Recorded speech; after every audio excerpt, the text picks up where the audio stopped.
Jack's words caused the two ladies to raise their brows. Celine looked at his with a smile that had a hint of teasing. She asked, "Between the two of us, who would you like to be in your car?" Jack hadn't seen that question coming at all. Now that he was asked, he thought to himself, "Ain't it obvious? I came here to pick you up, so I would want you to be in my car." But he didn't say that out loud, that he had interacted with several girls previously. Although none of the interaction was romantic or such, he at least knew something basic, that if he chose Celine, he was sure that Faith would be offended, that if he chose Faith, Celine would be offended, that if he chose none of them, he was sure that both of them would be offended. Such a situation needed serious consideration, that on the other hand, Faith was looking at Celine weirdly. She thought to herself, since when did this young lady start teasing men? Then, she looked at Jack with squinted eyes. These two must be trying to play me here. They must have known each other a long time ago, but are trying to fool me here. After a few seconds of consideration, Jack came to an appropriate decision. "Can your car accommodate 4 people at the same time?" he asked while looking at Celine. "Not really. Just like yours, mine can only carry 2 people with a sports car." Celine replied as her smile became wider. She wanted to see how Jack's thinking process was. Although she was thinking on this way, in her heart, she wanted him to choose her. "Since we're both heading to the same destination, and our cars can only accommodate 2 people, let's take a C, A, B, that IT can carry all of us," Jack said. Celine and Faith went agape the moment that they heard Jack's solution. They had thought that he would be forced to pick one of them or none now, that neither his nor Celine's car couldn't carry them both. Who would have thought that Jack would suggest that they leave their cars here and take a cab instead? They were both amazed, but at the same time, Celine had some grievance in her heart. "Can't you just pick me?" After a moment of silence, Celine waved her hand and said, "There's no need for a cab. Faith is still going to the new company to do something. So there's no need to take a cab. I'll just take your car while Faith takes mine." It was also at this moment that Jack noticed that she was teasing him, that he then thought to himself that he must return this debt. How could he, a man, accept someone to tease him easily? Faith didn't have a disagreement at all. Although she had some doubts about the two, Jack's answer had made her be at ease with him, that if he had instantly decided on taking Celine with him, she would have a bad impression of him. They both left the hotel in the 2 cars. Jack was driving while Celine was on the passenger seat. He didn't put on any stunts while driving this time. On the way, they talked about this and that, getting familiar with each other. Not long after, they arrived at the business overlord building. Celine wasn't expecting that Jack's new business would be located here. Although she'd seen taller than this, when you see a taller dwarf, you will be surprised, right? After parking the car, he saw that Tim had already arrived. That IT seemed that he'd never forgotten this car that was owned by Jack. The moment that the duo got out of the car, he stepped forward and greeted, "Morning, boss, madam." The moment that Tim called Celine madam, Celine blushed. After all, the way that Tim had referred to her was the same as calling her as Jack's girlfriend or maybe wife. "Hey, I'm not his wife. We've only met a few times, and we began talking yesterday." Celine wanted to shout out these words, but for some reason, she held back while looking at Jack. Jack, on the other hand, didn't say a word and just nodded at Tim. "Morning, on what floor is Chris and the others?" Jack asked. "They are on the 7th floor. Tim replied. "I got it, thanks." Jack said to Tim before turning to Celine and said, "Let's go." Celine was wondering what Jack was thinking by not clarifying the fact that they had no such a relationship that Tim was thinking. But what made her frown a little was the fact that Jack didn't know what floor the meeting was located. "You don't know what floor your office is located?" She couldn't help but ask. "I just told them to pick a floor and set up an office there. Today is when the grocery department will start running by management centralization." Jack said, "Pick a floor. Are they free? Why didn't I know about that? If I did, I surely would have brought my friend's company here." Celine said with a sad look on her face. For some reason, Jack smiled and said, "You can choose one too. They're free." "Are you kidding me? If it was free, then there would be many people picking their own floors." Celine asked, "Well, why don't you try it? There's a person in charge of the building on the ground floor. Or you can ask the receptionist," Jack stated. Celine looked at Jack suspiciously. She couldn't accept this fact that there was someone who would spend his own money to build an office building only to give it out for free. Without a word, they arrived on the ground floor. This floor had been set up in such a way that it was a reception area and a lobby. This was the renovation that Sabrina had arranged after Jack made the request.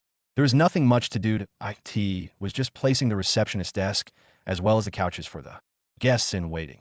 After getting to the front desk, Jack looked at Celine and gave her a go-ahead to make tea. At the same time, he sent a message to Chris to come down. Although he had bought this building, the new employees here didn't know him, but a good example would be the gentleman working as a receptionist. After sending the text, he turned his attention to the conversation between the two. "Are you serious, miss? How can this building be free? This building has already been bought and isn't in the market. Even if it was, there's nobody that would offer such a building for free, right? The man said with a frown on his face, since the building had only the ones in charge of cleaning and security, but was almost emptied on this ground floor. There was only the receptionist and a security guard. Are you sure about that? I've been told by someone that it is free. Celine said as she squinted her eyes at Jack that on seeing her expression, Jack felt like laughing out loud. But in the end, he suppressed his laughter and just smiled. Upon seeing this, Celine knew that she had been duped. Her face blushed in both shame and embarrassment. At this moment, she felt some resentment towards Jack. The reason behind this was due to him making a fool out of her. Jack, how dare you lie to me? Celine asked angrily as she stumped her foot onto the ground. Noticing that he seemed to have gone a little far, Jack could only smile and say, I'm sorry about that. But that's a comeback for teasing me back in the hotel. Celine took deep breaths as she tried to contain her anger. This was the first time that a person had made a fool out of her. But in the end, she didn't know why she couldn't slap that smiling face of his. But it's true that you can get a floor here for free. Do you want it? Jack asked. Humph. Whom are you trying to tease again? I'm not that gullible to fall for the same trick twice. Celine said as she turned her face away from him. I'm serious this time. I'm not lying. Jack said seriously. Celine looked at his serious expression for a moment before shifting her gaze towards the receptionist. The receptionist, although he was kind and easygoing to those that visited the building, he couldn't take it anymore when he saw that Jack kept on saying that the building was offering a floor for free. Who does he think he is? Does he think that he can joke around with other people's property? The receptionist thought to himself, Sir, I don't think that it's appropriate for you to start lying to others about serious things. You know you could be sued for fraud. He stated with a serious expression on his face. According to what he could think of, Jack was here with the intention of pleasing this girl. It seemed that he wanted her to be his girl, and that was why he was formulating lies. Jack looked at the receptionist but didn't reply. He just looked at Celine, waiting for her decision. This was his building, and he could make a decision to give out floors for free. But, currently, the only thing that he needed was to know that she was serious about moving her. Company here. Celine didn't know what to do. The receptionist said that there were no free floors, while on the other hand, Jack seemed serious about what he was saying. Just as she was about to reply, the elevator opened and a middle-aged man in a black suit rushed out of it. The moment that he saw Jack, he rushed towards him. Mr. Jack, you've already arrived? Chris said as soon as he arrived in front of Jack. Jack had said that he would be here at about 10:30. Who would have known that Jack would be here by 10, over 30 minutes earlier? But it wasn't like there was a problem. Everything was already in position. Unexpectedly, I arrived earlier. Jack replied. He then turned towards Celine and said, If you want a floor here, just tell me which one it is as long as it's not among the top 5. Although he could agree to give her a floor as a sign of friendship, there was a limit to how much he could do. There was no way that he could offer the whole building to show his sincerity, right? So, for now, he could only offer her a single floor. There was no way that he would allow the building that was going to be his enterprise's headquarters to have several other companies that are not subsidiaries under his enterprise. And all the subsidiary companies under him had to be fully owned by his enterprise. Although Celine still had some doubts about what Jack was saying, upon seeing that Chris didn't seem to disagree, she tended to believe him this time. The receptionist looked at Chris and said, Mr. Chris, this sir here is claiming that we're giving free floors here. Can you please let him know that there are no free floors here? Chris was surprised for a moment before he hurriedly said to Jack, Mr. Jack, I'm sorry that I haven't introduced you to some of the employees here. Dennis, this is Mr. Jack, the owner of this building. The moment that Dennis heard that Jack was the owner of the building, he was shocked. He then thought to himself, why am I so stupid? Anyone who could say something like there are free floors here would definitely have to be the owner. After all, how can the guard allow him to enter when nobody other than members of the management department can come in other than the hygiene department? As he thought to this point, his back was drenched in sweat. He bowed to Jack and said, I'm sorry, sir, for my ignorance. No need to sweat about it. You didn't know about me, so you don't need to worry. Just do your work well. Jack said, Thank you, boss. Dennis nodded before going back to his desk. Celine, on the other hand, was surprised. According to what Jack had told her previously, he had invested more than $150 million in the grocery department. But now, if this building was added, considering the location as well as the design, it should cost more than $500 million. Thinking of this, she couldn't help but wonder what Jack's real background was to be able to afford such a building. Jack had to have enough money in stock to make sure that the company had money to ensure that the business was running. After getting into the elevator, they headed towards the 7th floor. But as soon as they got out of the elevator, Celine pulled Jack aside and asked, You bought the whole building? Yeah, I bought it on Saturday. Jack replied calmly.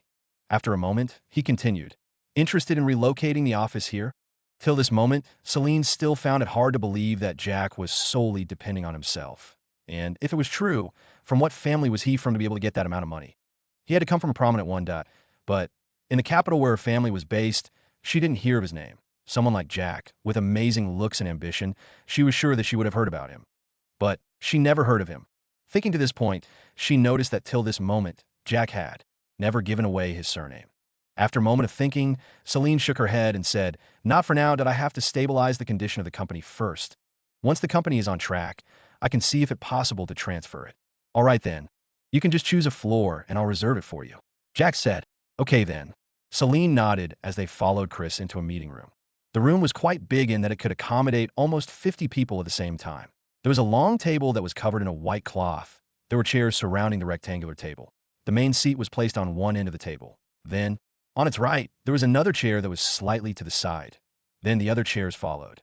Currently, in the room, there were 8 people in the room, including Agnes. Although Agnes wasn't a manager yet, she would be holding the position as soon as she moves to the newly bought shop in Yellow City and hires some people to do the work that she was doing. Alongside Chris, it could be said that there were 9 managers, each zone having a manager of its own.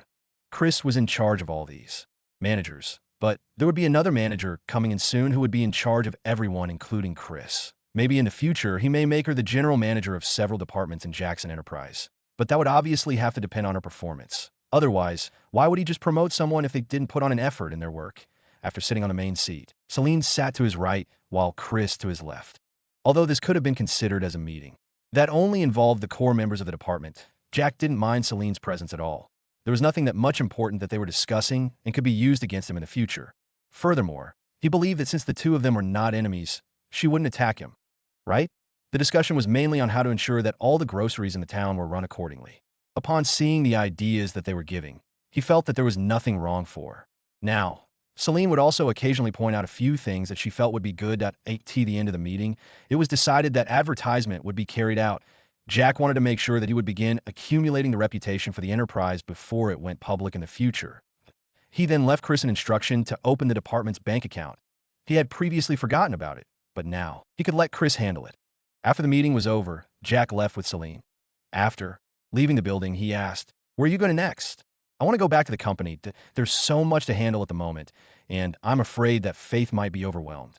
The company will start operating next month, and there's still a few more things that need handling," Celine replied. Jack nodded. He too knew that starting a company from scratch required both time and dedication. IT wasn't a simple thing as starting a stall by the roadside. "Where are you heading to now?" Celine asked curiously. "I'm going to the bank. I have something to discuss with the manager, Mr. Heyman," Jack replied. Celine nodded. She didn't ask what the discussion was about, as the level of trust between them hadn't reached that level yet. After getting to Glaze Hotel, it was already noon. So they took their lunch together before Jack sent Celine to the company. The company was called Eminent Beauty. After dropping her off, Jack drove the Bentley Continental GT towards the bank building. After parking, he stepped into the bank's lobby area. Just as he had thought, the bank was almost full to the brink. Although the seats were all occupied, there were still some people that had decided to wait while standing. Jack just sighed as he stepped into the elevator. If his business had so many customers, he surely would benefit greatly. Not long after that, the elevator opened on the 7th floor. The moment that he stepped onto this floor, he found that there were 2 people who seemed to be waiting for their turn to arrive. Jack wasn't sure if there was a person inside or not, but what he knew was that what he wanted to talk to Heyman about wasn't going to take long. So he walked toward the reception. Ivy was still there, doing her job as a secretary. The moment that he arrived in front of her desk, he found that she was quite busy with something on her computer. Upon noticing that there was someone in front of her desk, without even raising her head, she said, "Can you please wait for a moment? In 5 minutes, I'll be done here. You can wait at the lobby area." According to the way that she was saying these words, Jack could see that it seemed that she was used to saying them. "Miss Ivy, I've got an issue to discuss with Mr. Heyman. I don't know if that's possible," Jack asked. The moment that Ivy heard the familiar voice, she raised her head hurriedly and looked at Jack. The moment that she confirmed that he was the one, she greeted, "Hello, Mr. Jack. I didn't know that you were the one here. Just a small thing brought me here." Jack replied with a smile. "I will tell Mr. Heyman immediately," Ivy said as she went towards the door that led to Heyman's office. "Thanks in advance," Jack said as he went to seat alongside the 2 that were waiting for their turn. Currently, these people's expressions were not looking good. After all, they had come here and were told to wait. They didn't know what was going on, But the moment that Jack arrived, they saw that the attitude of the secretary was better when she spoke to Jack as compared to them. They were veterans in business, and they knew very well that all those that came here were big shots. And although Jack looked young, his temperament didn't look like the wastrel young master's. From the way that he carried himself around and the way that he spoke, it was obvious that he was from a good background. But how could a young master compare to them, big wigs in the real estate industry? Now, they were seeing how a junior that had just arrived after them was being given a priority. This obviously displeased them. "Hey kid, what's the deal with that secretary?" The big-eyed man asked Jack with a displeased tone. What are you talking about?" Jack was confused by what this man was trying to imply. "Kid, what do you want to do in there that they can give you a priority?" A thin man asked. "I don't think that's something that I'm supposed to tell you, right?" Jack frowned as he replied. "Don't be too uptight here. We're all here to do the same thing. Aren't you here to upgrade your card? Or get one?" The big-eyed man asked. Although the main reason as to why he was here was to ask for a company that he could buy, Jack would also take this opportunity to upgrade his card as well. "Yeah, I guess so." Jack nodded. "Then why are you being given much priority when compared to us?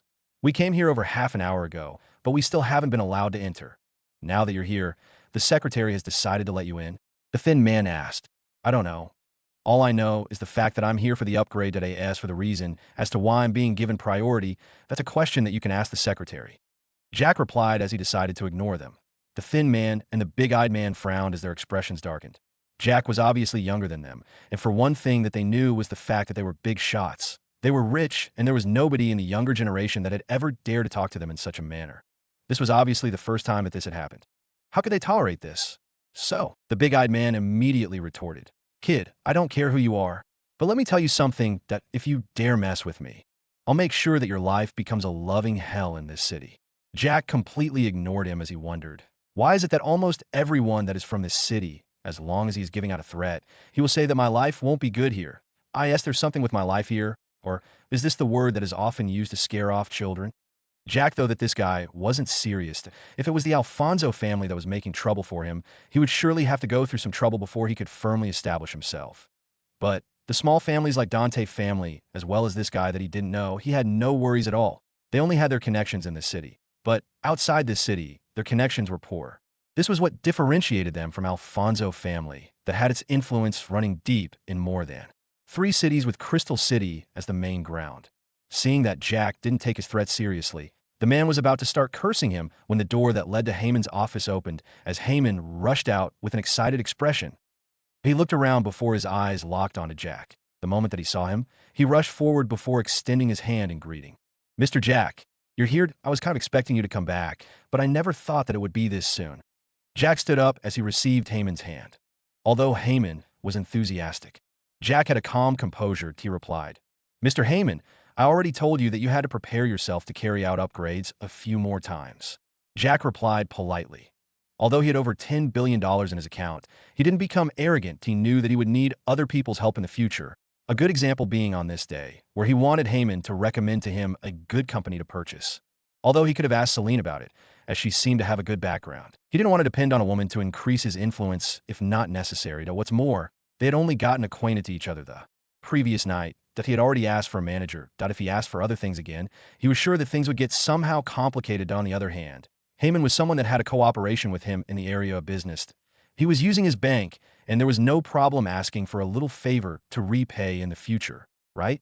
Ha ha, you're right. You were only here on Saturday. I thought that you would be coming here after half a year in the least. Who knew that you would be here in 2 days? Heyman chuckled as he released Jack's hand. The more that Jack saved, the better his working report would be.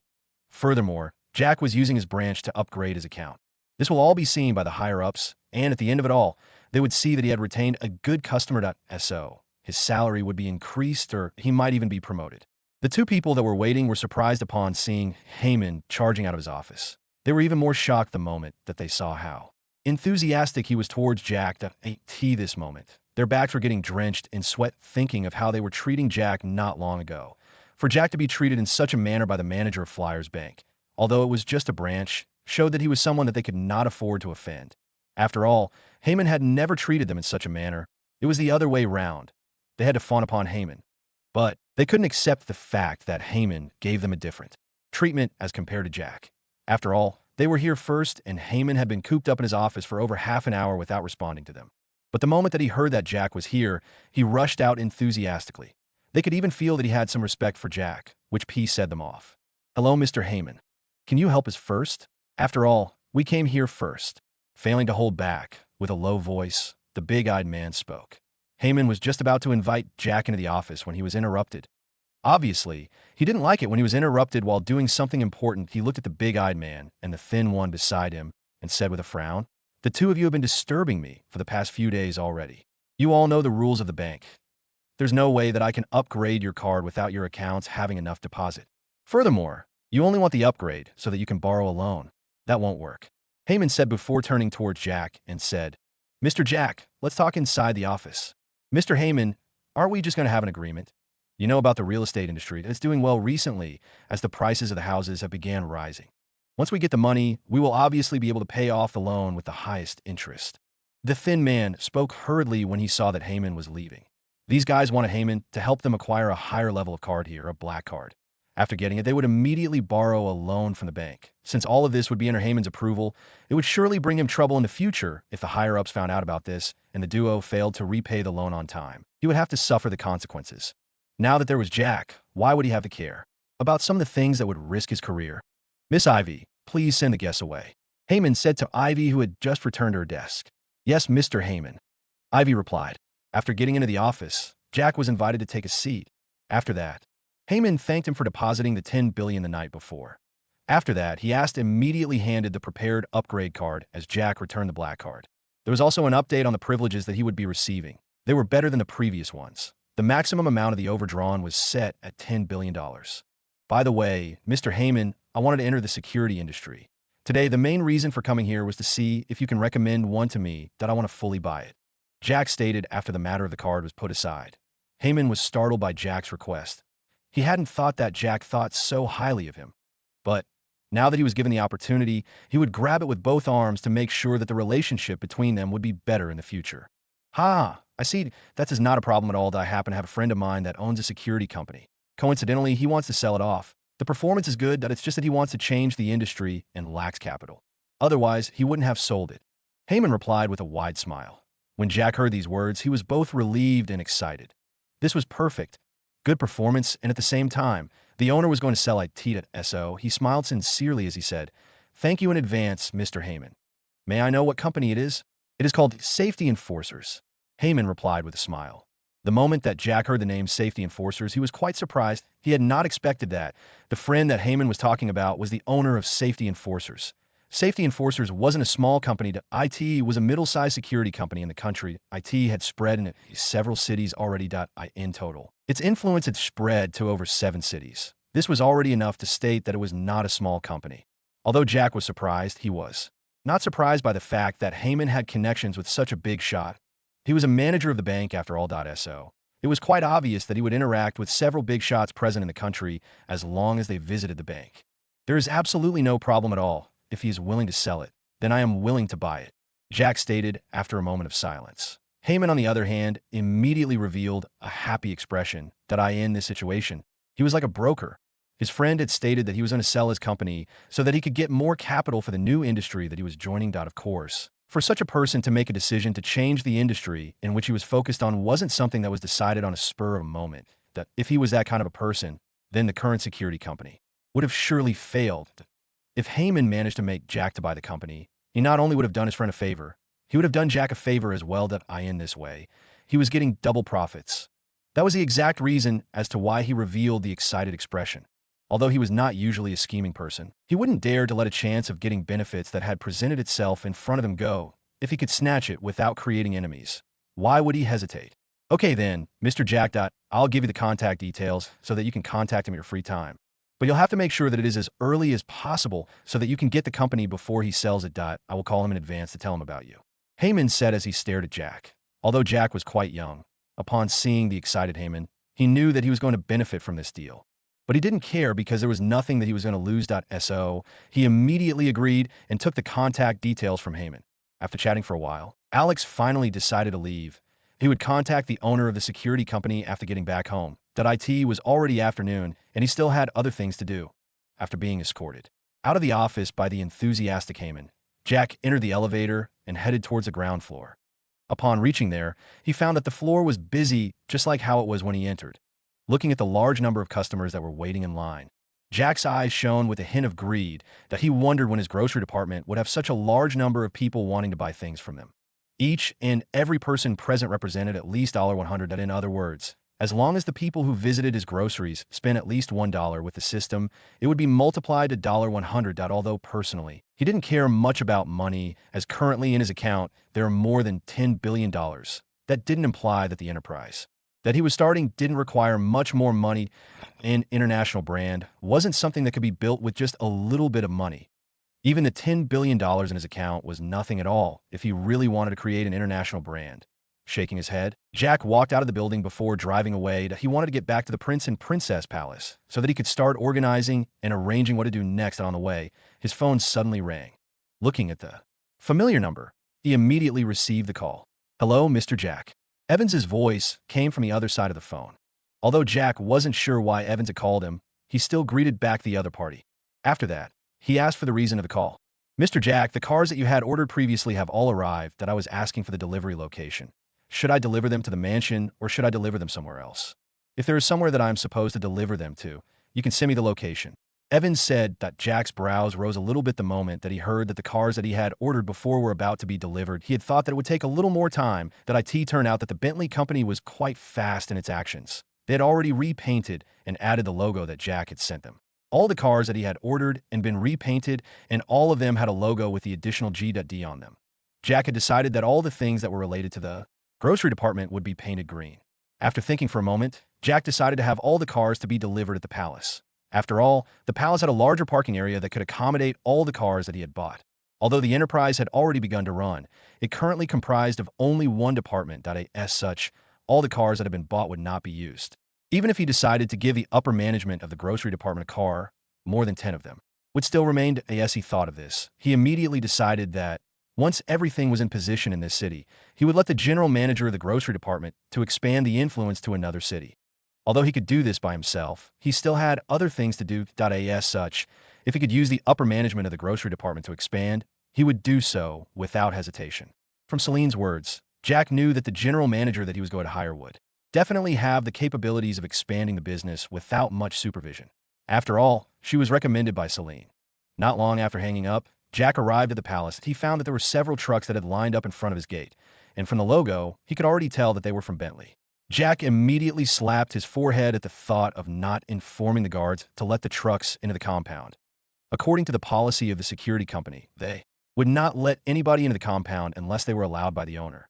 That was the exact reason as to why, although the trucks outside were from Bentley, the guards had not allowed them in.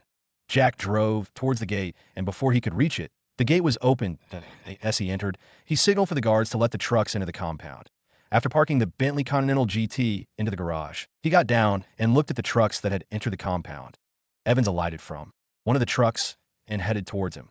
Jack nodded at him, signaling for him to unload the cars from the trucks. Point one had to know that Jack had bought more than 20 cars, and they were both being delivered at this moment. So, there were currently more than 5 trucks in his compound. To be exact, there were 8 trucks present. Each truck carried 3 cars, except for one that had 1.1 by 1. The staff members of the Bentley shop began unloading the cars.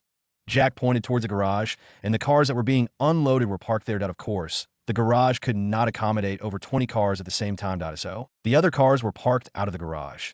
The good thing was that the compound of the palace was far bigger. There was a big space that had interlocking tiles. So, although the cars were parked outside the garage, they did not ruin the vegetation of the palace. All the cars were painted lime green. As they were parked in rows, they gave a picturesque scene. Jack could not help but admire them. After all, not only were the cars new, shining in the afternoon sun, but their green color matched the green of the vegetation in the palace compound. After all the cars were unloaded, Evans handed over the receipt to Jack. Jack looked at the receipt in his hand and then stared at the 23 cars that had been parked. He nodded the moment that he noticed that there was nothing wrong with the cars. Since he had bought 24 Bentley Bentegas, he was done with the grocery department. He took out his phone to contact George. The other Bentley had to be delivered here so that Evans could take it back for the repainting and the logo.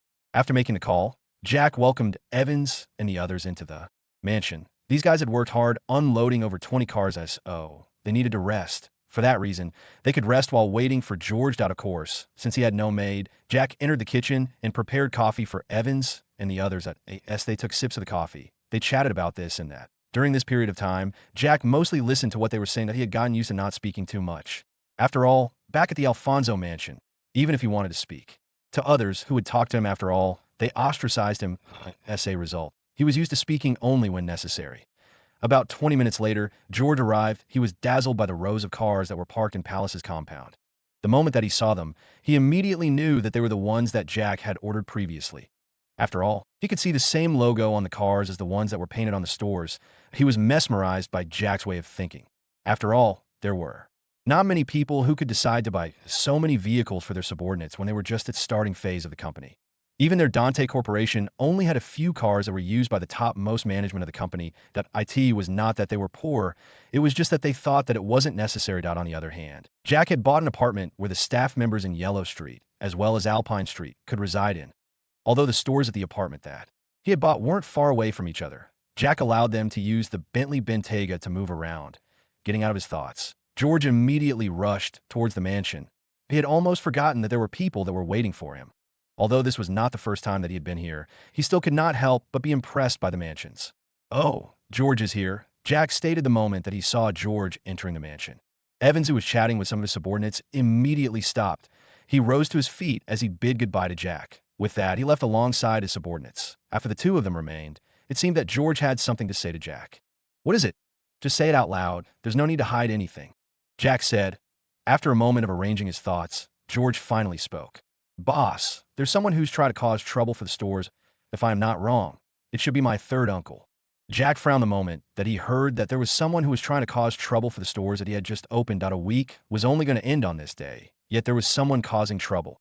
And the moment that he heard that it might be George's third uncle, his frown deepened even further. He began thinking if there was a time that he had offended someone from the Dante family. "Who is your third uncle?" Jack asked after thinking for a long time, without getting any result. "My third uncle is called Frank," George replied honestly. Although he was not using the family's influence during the past 5 years, he still had someone who informed him of what is happening in the family. Thus, although the gangsters that had began causing trouble were not that much obvious, he was sure they would start being active in about a week. According to the information that he'd gotten, this group of gangsters was hired by his third uncle. But the only problem till this moment was that he did not know what was the reason behind it. The moment that George mentioned Frank, it was the moment that Jack suddenly remembered the incident that had occurred on Saturday. On that day, he had gone to check out the building when he met with Frank, who was barking threats and curses. The guy had pointed his finger at him, and Jack had dislocated it. Thinking of this, he wondered if this was the reason as to why he had began causing problems for him, or if it was related to him buying the building that if George had mentioned about that guy, Jack would have already forgotten about him. After thinking things through, he thought that it seemed that he couldn't get answers at this moment, so he decided to set this matter aside for the moment. Since this guy was from the Dante family, it wasn't a surprise that he could investigate Jack's identity. But as for how much information he had gotten, Jack wasn't worried at all. Since he was a member of Alfonso family not more than a week ago, only the information that he had revealed here in Inchoate could be found. Now that they had began sending gangsters to his store, it was obvious that this guy wanted to play underhanded tricks. Jack wasn't going to let thus slide. He was going to hurry up the issue of getting the security company to in this way. He would have people to deploy to deal with such cases. So he made a decision to call the other party as early as possible. With that thought in mind, he turned his gaze to George and said, "Worry not about that, as long as he doesn't cross the line, we can deal with the little gangsters." George nodded. After all, he knew that this matter concerned his family as well. Frank was a member of the Dante family. If Jack decided to get back at him, he would obviously attack the companies that were under him. But the position that Frank was holding was the CEO of one of the companies under Dante Corporation. If Jack attacked the company, he would surely be attacking the Dante family. In the end, this would evolve to a war between the Dante family and Jack. Although Jack wasn't in a good relationship with his family currently, with his actions during the past week, it was obvious that he had a big background that wasn't Alfonso family. After all, how else would he get the money, millions of dollars, to do things the way that he was? It was obvious that it was impossible for him to be a prodigal, considering that everything that he was doing had its own role in the long run. Although he had bought so many cars at the same time, it still didn't seem to affect his money flow at all. After talking for a little while longer, George left with one of the cars that had been parked here. Jack then decided that he would call Chris to come with the other managers to pick a car that would be used by them. That he was just about to call when his phone rang. Looking at the unfamiliar number, Jack frowned for a moment. He wondered who it was that was calling him. But anyway, he received the call. The moment that it connected, a female voice came over. "Hello, is this Mr. Jack?" "Yes, it is." "May I know who I'm speaking to?" Jack inquired. "I'm Grace. Mrs. Gravy gave me your phone number and told me that you needed a manager," the lady replied. From the voice, Jack could feel the confidence as well as expectation. But what had surprised him was the fact that the other party had called him. He had thought that they would talk about the issue on the following day. Who knew that she would call in advance? "Oh, hello, Mrs. Grace. It's true that I want a manager. The position is the general manager of a department that IT is already stabilized, but there are some of the things that still need to be adjusted." Jack spoke. "Oh, I see that. Is there any requirement that I need to fulfill?" Grace asked. There was a hint of joy in her voice as well. "Well, since it was Celine that recommended you, I assume that your performance is good as a result. I won't trouble you that much. So I can say that you can start working after we sign a contract." Jack replied. According to the descriptions that he had gotten from Celine about Grace, he felt that she was good. That was the trait of the person that could manage a department.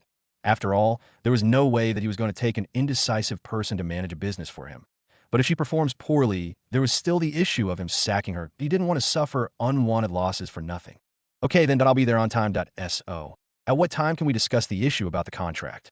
Grace asked. "Tomorrow at around 9. I assume that you're coming to Inchoate City. So let's meet at the Business Overlord Building, 7th floor." Jack said. "Okay, I'll be there on time." Grace replied before Jack hung up the call. Now that one of the issues was out of the way, it was time for him to look at the security company. Scrolling through his contact list, he found a contact that Heyman had given him. The owner of Safety Enforcers was called Edwin. So Jack immediately made a call. Not long after that, the call was received and an inquiring heavy male voice came through. "Hello, who's this?" "Hello, I'm Jack. Or Edwin. I was referred to you by Mr. Heyman." Jack replied. Jack immediately made a call. Not long after that, the call was received and an inquiring heavy male voice came through. "Hello, who's this?" "Hello, I'm Jack. Or Edwin. I was referred to you by Mr. Heyman." Jack replied. "Oh, that guy. Anyway, he told me about you. Are you sure that you're interested in my company?" Edwin asked. Although Heyman had already told him about Jack not long ago, he still had some doubts about it. After all, the owner of the voice that he was talking to was so young. Although his company was only a middle-sized one, that didn't imply that it was cheap. After all, one had to consider the fact that he was selling the company alongside the assets, the employees, and the contracts that they had already signed. In other words, as long as Jack took over the company, he would continue running it the way it was. He could decide to make changes on it, but that wouldn't affect the company that much as long as the changes weren't major. To be honest with you, it's not that I'm interested in your company. The truth is that I wanted to enter the security industry and was looking for a company that I could be. Why did I in the end? Yours was the one that was recommended to me by Mr. Heyman." Jack replied honestly. Inside an office, Edwin's brows furrowed the moment that he heard Jack's words. Then he thought to himself, if you're not interested, then why are you calling me? Aren't you interested in buying it? That's called interest, all right. After calming himself down, he immediately replied, "It's good that you're sincere, Mr. Jack. So, are you sure that you want to buy it, or is it that you're just asking?" On the other side, Jack could hear that there was a hint of impatience in the other party's voice, that he wondered to himself about what he'd said wrong to make the other party's impression of him to drop. Leaving that aside, he replied, "I want to buy it. And, buy it. So, I think that we can discuss the contract, right?" Jack asked. Upon hearing Jack's words, Edwin's expression eased for a moment. But the issue concerning a big company like his wasn't something that could be discussed on the phone. So, it would be good if they could meet face to face. In this way, they could come to an agreement and sign the transfer contract at that exact moment. So, he asked, "Can we meet to discuss about this?" "Where can we meet?" "You can decide on the location as well as time," Jack asked in reply. After thinking for a moment, Edwin replied, "Can you come to Venture City?" Jack thought for a moment and agreed to it. He had a Eurocopter that was in parking. He could use it to get there. Although he could not fly it, he could still get someone that could do that. After agreeing on the time of the meeting, Jack ended the call. He then sat there while thinking to himself, wondering what he was going to do next. After a moment of thinking, he decided to check out the data concerning the security company. He had no laptop at all. The one that he had been having before broke down, of course. There was no way that it would simply break down, right? This was the handiwork of his half-siblings. The good thing was that there was nothing important that was saved in the laptop. But even if there was, he would have a backup. Since the laptop stopped working, he decided not to buy another one to save money. After all, at the end of the day, back then, there was no use of the laptop at all. But now that he was going to have an enterprise, it would be important to have one. So, he entered an online shop and placed an order for the best laptop that he could find out, of course, the best that he knew was the most expensive one. That was his only method of finding the best product. After placing the order, he was informed that it would be delivered by evening. After that, he entered the internet and began searching for information about safety enforcers. Although it was not a listed company, it was obvious that the information concerning it would be found in the internet, considering the fact that it was a middle-sized security company. After searching, there were several results that were revealed.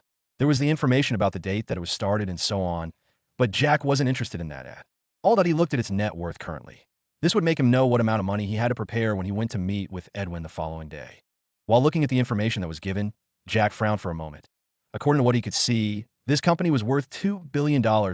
If they discussed about the purchasing price and so on, he was sure that he would end up spending more than that. But he thought to himself, are the companies this cheap nowadays?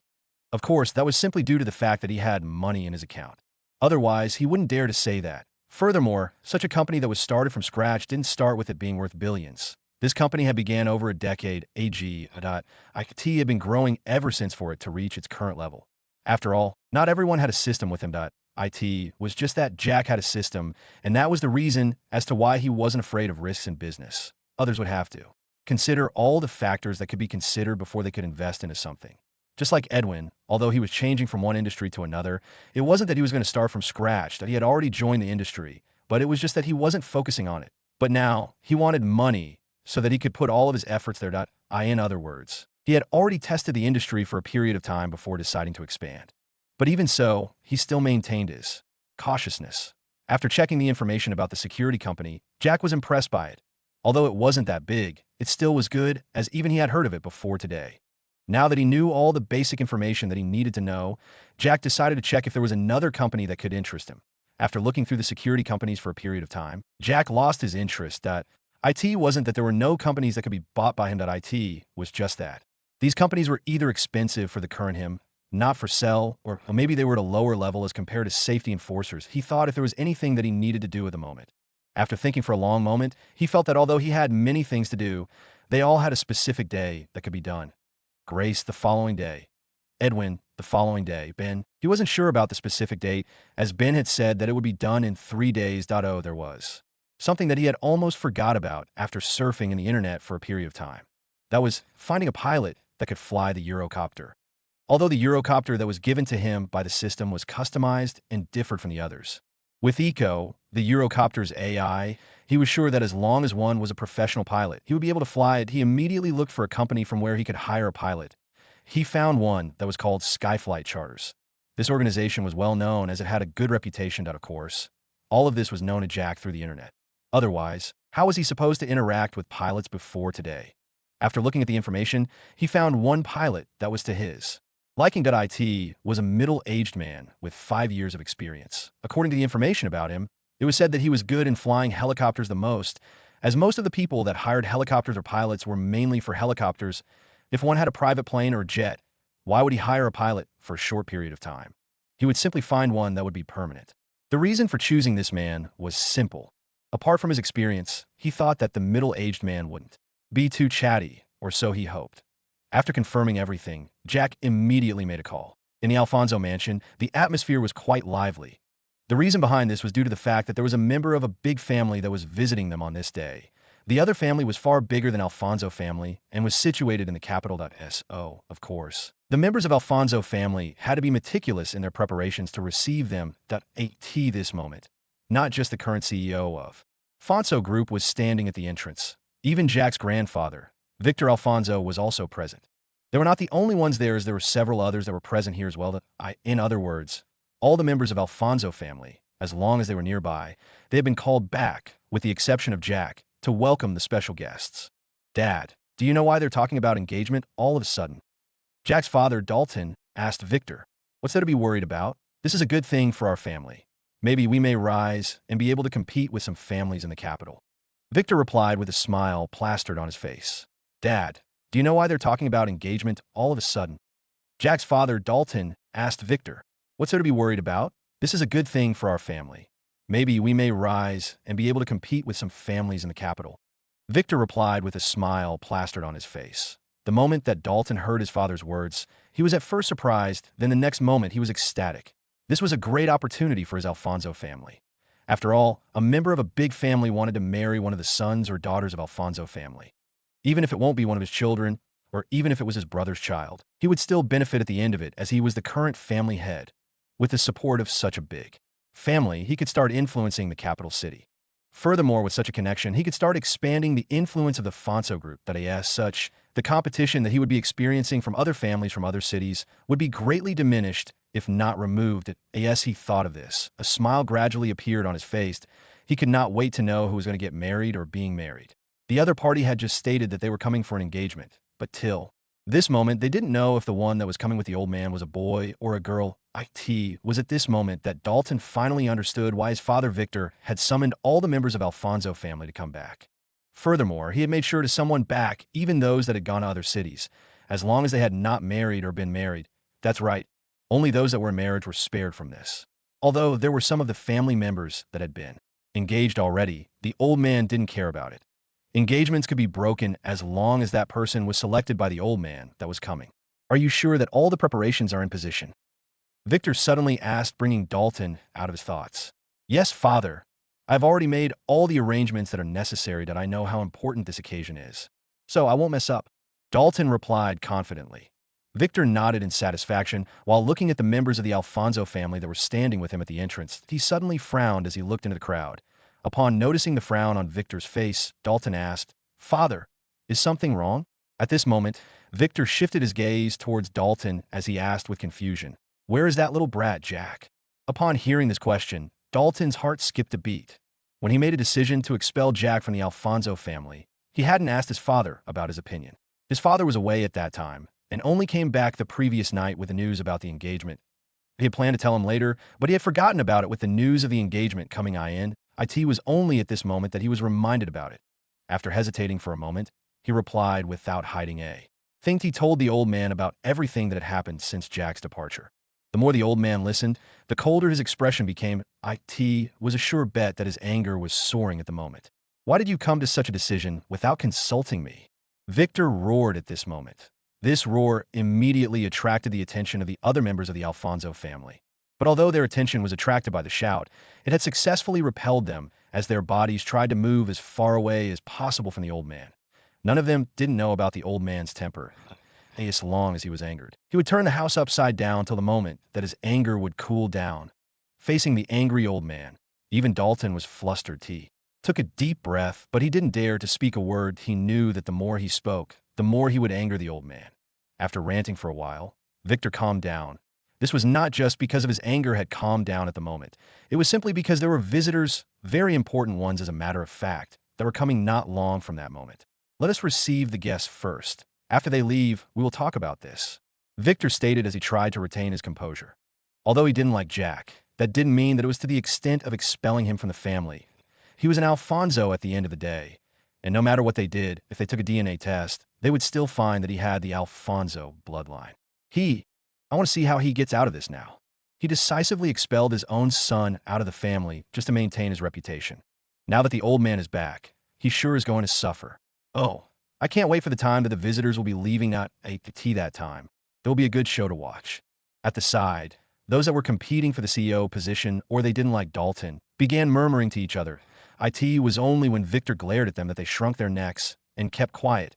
But the look of contempt, as well as a look of expectation, didn't disappear from their faces.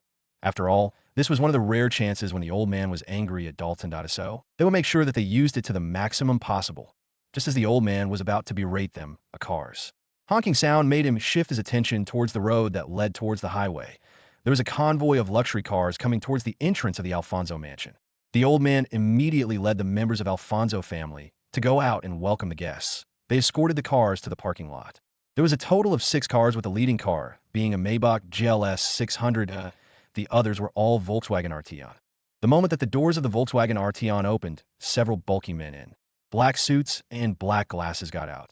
There were about 20 of them present. 2 of them went forward and opened the doors of the back seat on each side, while the others stood in attention while observing the surroundings. Soon after that, an old man with gray hair alighted with his walking cane. The walking cane was exquisite as it had a raven head. The handle was silver in color while the body was bronze. Just from a glance, one could tell that this walking cane was made from special material. The old man's face showed that he was in his mid-70s in the least, but his walking posture, although slightly bent, was still energetic and domineering. The aura that was emitted by the old man would make all those that were looking at him feel both respect and fear towards him. Currently, the old man was wearing a white suit. He had a pair of brown shoes on. As he walked forward, the walking stick would occasionally knock on the ground, making people tense, and sometimes their hearts would skip a beat. That on the other side of the car, a young lady that seemed to be 18 or 19 years old alighted. She was a beauty with a rating of 91. Green hair that dropped to her shoulders, gray eyes that matched the old man's, as well as a good figure. As soon as she alighted, most of the males couldn't help but swallow their saliva loudly. The purple dress that she was wearing accentuated her figure so well in that even those that were nearing their 30s were mesmerized by her. Steve was amongst those that couldn't help but stare at her, but he knew his limits and managed to shift his gaze towards the side. After all, this wasn't a simple girl that he could hit on, but he thought of something. That was the fact that the two were here for an engagement. If they chose him, he would have this beauty to himself as his wife in the future. He straightened his posture and tried to make sure that he would stand out among the crowd of the youths that were waiting and watching with hints of greed in their eyes. The young lady walked towards the old man and held one of his arm as support. Although the old man was energetic, the lady seemed to be more concerned about him. The old man simply smiled as he rubbed her head. He really doted on this granddaughter of his. "Welcome, Master Alton and young miss." Victor went forward as he gave the old man a bow. The other members of Alfonso family immediately followed the gesture as they greeted the duo. Alton nodded in satisfaction at the attitude that the family was showing. He rubbed the beard on his chin as he revealed a smile. He then waved his hand at Victor and the others. "No need to be so polite. No need to be so polite. You all can rise up." Victor and the others immediately rose, their upper bodies that were slightly bent. After that, they welcomed the old man and his granddaughter into the well-decorated mansion. After serving them with a cup of tea with a few snacks, Victor and the others waited patiently for the old man to speak. The boys were already looking at the old man with expectation in their eyes, since there was only the old man and the girl. It was obvious that the one that was here for the engagement was the girl that The young men in the family were excited, waiting for the old man to say who she was getting engaged to. Upon seeing the expectant look of the crowd, Alton put the cup of tea on the table and spoke. "I guess you all know the reason for my visit today. I don't think that I need to repeat myself. Yes, you can see my granddaughter here is the one that is going to get engaged." Although the engagement was a decision made by Alton, none of the members of Alfonso family refuted, as they lost nothing at all. In fact, they would benefit a lot from this. "So, Master Alton, can you tell me to whom you wanted your granddaughter to be betrothed to?" Victor asked after the old man finished speaking. He too was quite expectant to see which of his grandchildren was going to be selected. Alton shifted his gaze to Dalton as he spoke with a smile on his face. "Your youngest son?" Alton shifted his gaze to Dalton as he spoke with a smile on his face. "Your youngest son?" Alton's words were like an explosive in the hearts of all those present. There was not a single person among them that didn't know the fact that Jack had been expelled from the family almost a week ago. And now, surprisingly, the person that was supposed to be engaged was the same person that they didn't like or had no impression about whatsoever. This came like a huge tide that swept away all the happiness and expectation that they had within them. They were currently in a dilemma on what to do. Now, Jack had already been expelled and was no longer considered a member of Alfonso family. If they said this to the old man, he would probably be furious with them and end up punishing this family of theirs by suppressing them. Or he might as well give up on the fact that he'd come here for an engagement, that if he left, the easy path to success that was waving at them excitedly a moment ago would wave goodbye at them the next moment. This was something that they absolutely couldn't accept at all. On the other hand, if Jack came back and was engaged to the young lady here, he would definitely have power and be stronger than his father in terms of authority. And it would be no surprise that he would be the future family head of Alfonso family. In that case, all those that had been suppressing and mistreating him since childhood would surely face the music. After all, it was true that they had made his life difficult. At his age, all the young generation of the family had been given something to do. But Jack, on the other hand, was left alone.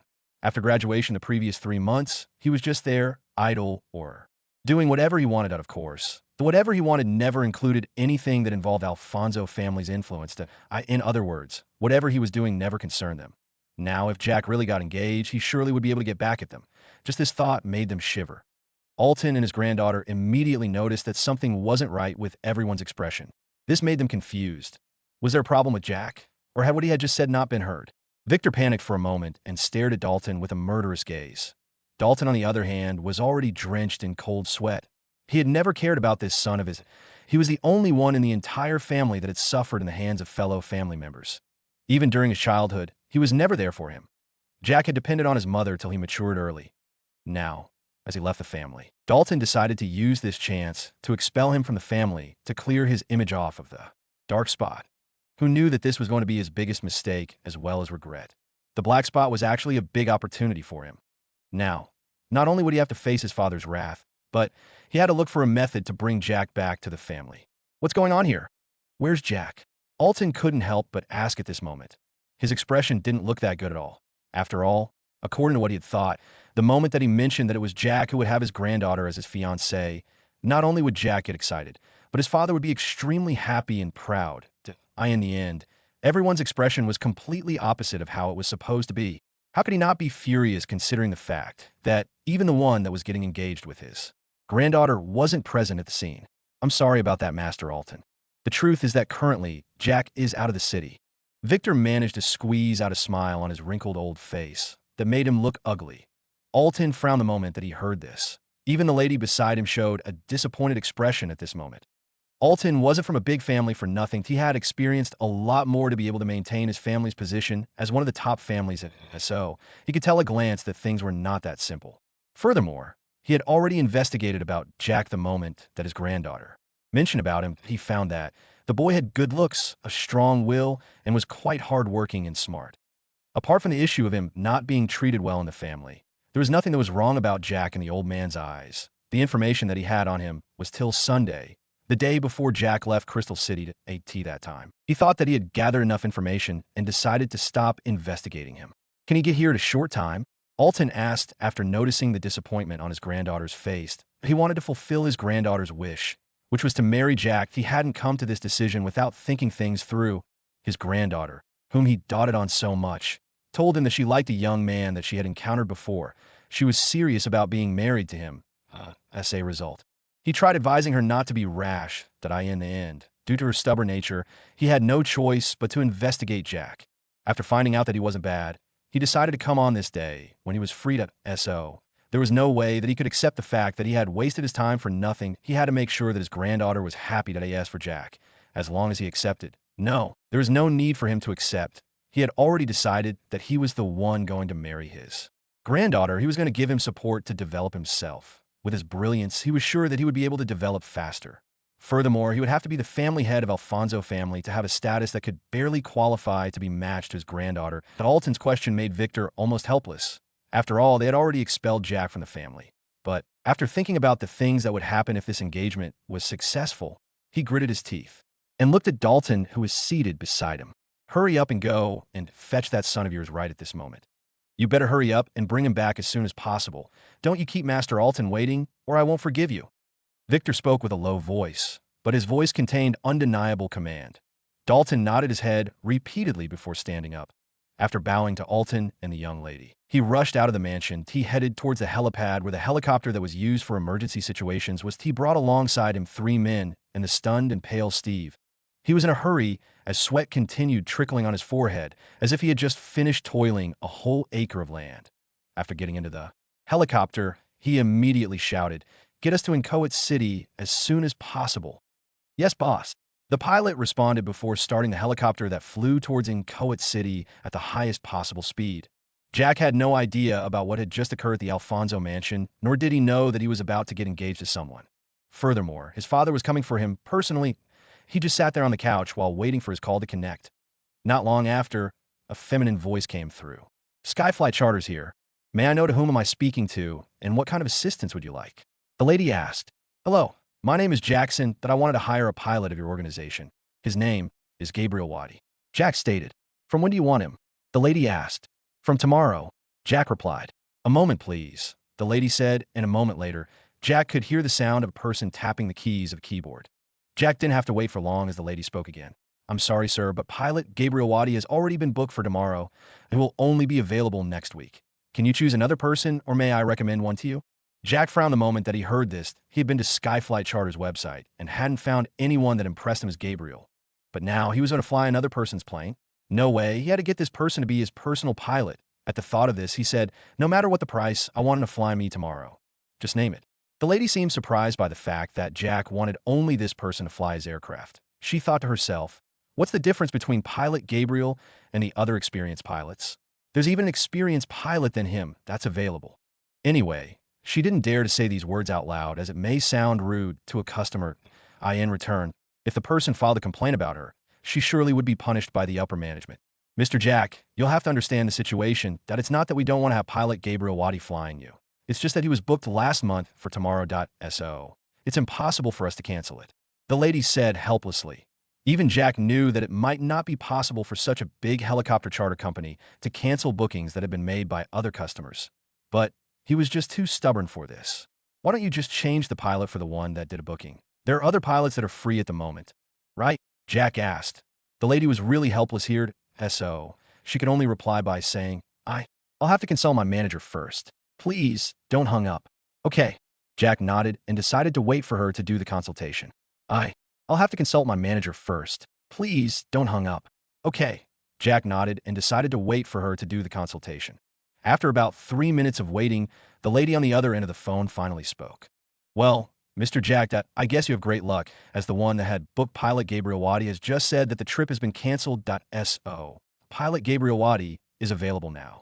Jack couldn't help but be suspicious. He wondered if it was true that the person had canceled the order, or it was just that a certain pot-bellied manager had heard that there was extra money somewhere and decided to change the pilot for the other person. Anyway, he didn't care as long as he got what he wanted. He smiled and asked, so, how much am I supposed to pay to hire him for a whole year? The lady was immediately stunned by Jack's question. Hiring a pilot for a whole year. Wasn't that insanely expensive? Furthermore, the other party seemed serious and at the same time joking. After thinking for a moment, the lady related Jack to being a young man that was just trying to tease her, so she could only ask for confirmation. Are you serious, sir? Of course I'm. How else would I call if I wasn't serious about it? Jack asked back with raised brows. The lady sensed the seriousness in Jack's voice and couldn't help but take a deep breath. Then, she replied, the pilot is paid according to the number of times that he will have to fly the aircraft. Furthermore, there's a guaranteed payment that has to be made. This is the one that if you hire a pilot for a long period of time, even if he doesn't fly you anywhere, he has to receive it. Jack nodded in understanding. After all, if he took the other party in for a whole year and only fly the aircraft once, he surely would be a joker. Furthermore, the longer that the pilot stayed with him, the more the chances that he would be missing if there were others that wanted to book him. This was the exact reason for the guaranteed payment.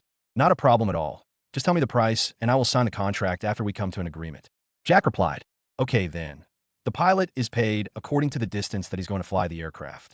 Then, there's also the duration of which he's hired. The payment has to be made in advance. In case you want to withdraw, the advance payment would be refunded after subtracting the payment of the period of time that the pilot has been on duty.as for the total remainder of the balance. The refund will be 20% less. The lady stated. Jack could also understand what this implied, being refunded 20% less of the money that he'd paid previously. After all, if he made an appointment that they would have a trip in 3 days, the schedule of the pilot on that specific day will be filled up.so. If there was a person that wanted to get him, he wouldn't be able to as long as it was on that day. In other words, as long as booking was done, it would make the person stop receiving the other offers in the end. If the one that did the booking decided to cancel it, the pilot would have lost a lot. 15% of the 20% was the one that was given to the pilot as compensation, while the other 5% was for the organization. I want him to be my pilot for a year.as for the number of times that he would be flying the aircraft. Just assume that it's 10 days every month with the longest distance.so. Can you calculate for me what the price is? Jack said. The lady on the other side typed on the computer's keyboard for a while before replying. For a year of hire, you'll have to pay $72 million in advance. On the other hand, I'll assume the 10 longest flight a month would be within the country.so. For each flight, it will cost $300,000. The total cost should be $1.152b. Of course, once you pay this, the service and fuel of the aircraft would be on us. The lady's calculations were quite precise. Jack could understand that the reason for the high price was definitely for the fuel and service. After all, an aircraft's fuel wasn't like that of cars that could be easily accessed. This fuel was restricted, and as a result, for a person to get access to it, he must be authorized by the government officials, as it was the country's government that controlled the flow of this fuel. No problem at all. Just send me the contract via the email, and I will sign it immediately. That I'll transfer the money immediately after we sign the contract. Jack said. The lady never thought that Jack was such a rich person. She had thought that he would try reducing the period that he would be hiring the pilot. In the end, Jack was pretty serious about it and even agreed to complete the payment at this moment. Okay then, Send me your details through your email. I'll send you a text of the email that you're supposed to send your details to. After the call, the lady said enthusiastically. She was one of the people that offered online services. Although there were several that did it personally, there were those that operated through calls or online on a website. She was amongst them. Since Jack had placed such a big order, once it was completed, her commission this time would surely be high.so. The moment that the call ended, she sent over the email that Jack had to send his details to so that the contract could be drafted. After receiving the message, Jack immediately entered the mailbox present on his phone that he uploaded the scanned copies of his identity card and a few other required documents. After that, he decided to wait for them to draft the contract for him, .as for the money. He could just transfer it via his phone, a privilege of his current black gold card. He was just thinking of leaving to get a printer and so on when his phone rang on the screen. It was an unfamiliar number that Jack didn't know. He then wondered to himself, what's up with these calls today? So many calls. He wondered if the person calling him was a delivery person who had come to deliver his laptop. Looking at the time on the wristwatch, he found that it was only 5 minutes to 3 in the afternoon. Jack simply shook his head as he thought that it would be impossible for the delivery to be done at this time, as they said that it would be delivered in the evening. After hesitating for a moment, he received the call. Hello, who's this? Jack, where exactly in Inchoate City are you right now? A familiar but somehow unfamiliar voice reached Jack's ears. Jack frowned when he heard how rude the other party was. Not only had he not even greeted him, nor had he introduced himself, he went straight to asking for his location. Even if Jack was a retard, why would he give his location to a stranger? Of course he wouldn't do that, and so he coldly asked again, who are you, and why do you want to know my location? Jack's question seemed to have stunned the other party, as there was absolutely no reply for almost a minute. Just when he was about to hang up, the other party finally replied, I'm your father. Then I'm your grandpa. How dare you just come from nowhere and claim to be my father? Jack was furious at this moment at the mention of the word father and couldn't help but curse at the other party. Father was the word that he had never liked to hear ever since he was at the Alfonso family, and this hadn't changed even at this moment. After all, he and his mother had gone through a lot, and as a result, he hated the fact that his father never cared about him and his mother. His mother always secretly shed her tears as she looked at a photo of her and the person that was supposedly to be his father. From that moment, he hated the person who dared to claim to be his father. As such, he hated the word father as long as it was related to him. So, the moment that he heard the other party claiming to be his father, his always suppressed anger and resentment burst out all at once. He threw several profanities that he had never done before at this moment, all of it just to vent his anger. After cursing for almost 10 minutes, it was at this time that his head cooled down for a moment. It was also now that the words that the other party said finally sank into his brain and were processed. Jack had never expected that the reason as to why he found the voice familiar was due to the fact that the other party was his father. Father, Jack muttered to himself at this moment. His eyes gazed at the void as he was in a daze. Just as Jack's mind was about to wander around, Angel, the system's guide, spoke accompanied by a system prompt. Emergency mission program activated. Advanced reward, professional combatant. Accompanying task that you'll have to complete so that you can permanently have the reward is as follows. Task. Earn money by participating and winning a fighting competition. Time limit. 7 days. Jack. Emergency mission program activated. Advanced reward, professional combatant. Accompanying task that you'll have to complete so that you can permanently have the reward is as follows. Task. Earn money by participating and winning a fighting competition. Time limit. 7 days. Jack. Jack was surprised by the system. What the heck with the mission? Although he liked having even more skills that were offered by the system, he really was stunned by the fact that the system just offered him an ability or skill, without even there being some triggered. If he remembered everything well, the time that he was offered the professional driving skill, it was a moment that if he didn't even know how to drive the car that he'd bought, he surely was going to get embarrassed. In such a situation, the emergency mission program was activated and he was given the skill that allowed him to not embarrass himself. Now he was being offered the professional combatant skill or ability. He wondered if he was in danger or if he was supposed to fight someone. But according to how things were, since he was inside his own mansion and there were several guards, it meant that he was supposed to be safe as long as a person with a gun didn't show up. System, what's up with this mission? Jack took a deep breath before asking that. He was quite tensed at this moment as he felt some kind of premonition that it was as if there was some kind of danger that was looming around him.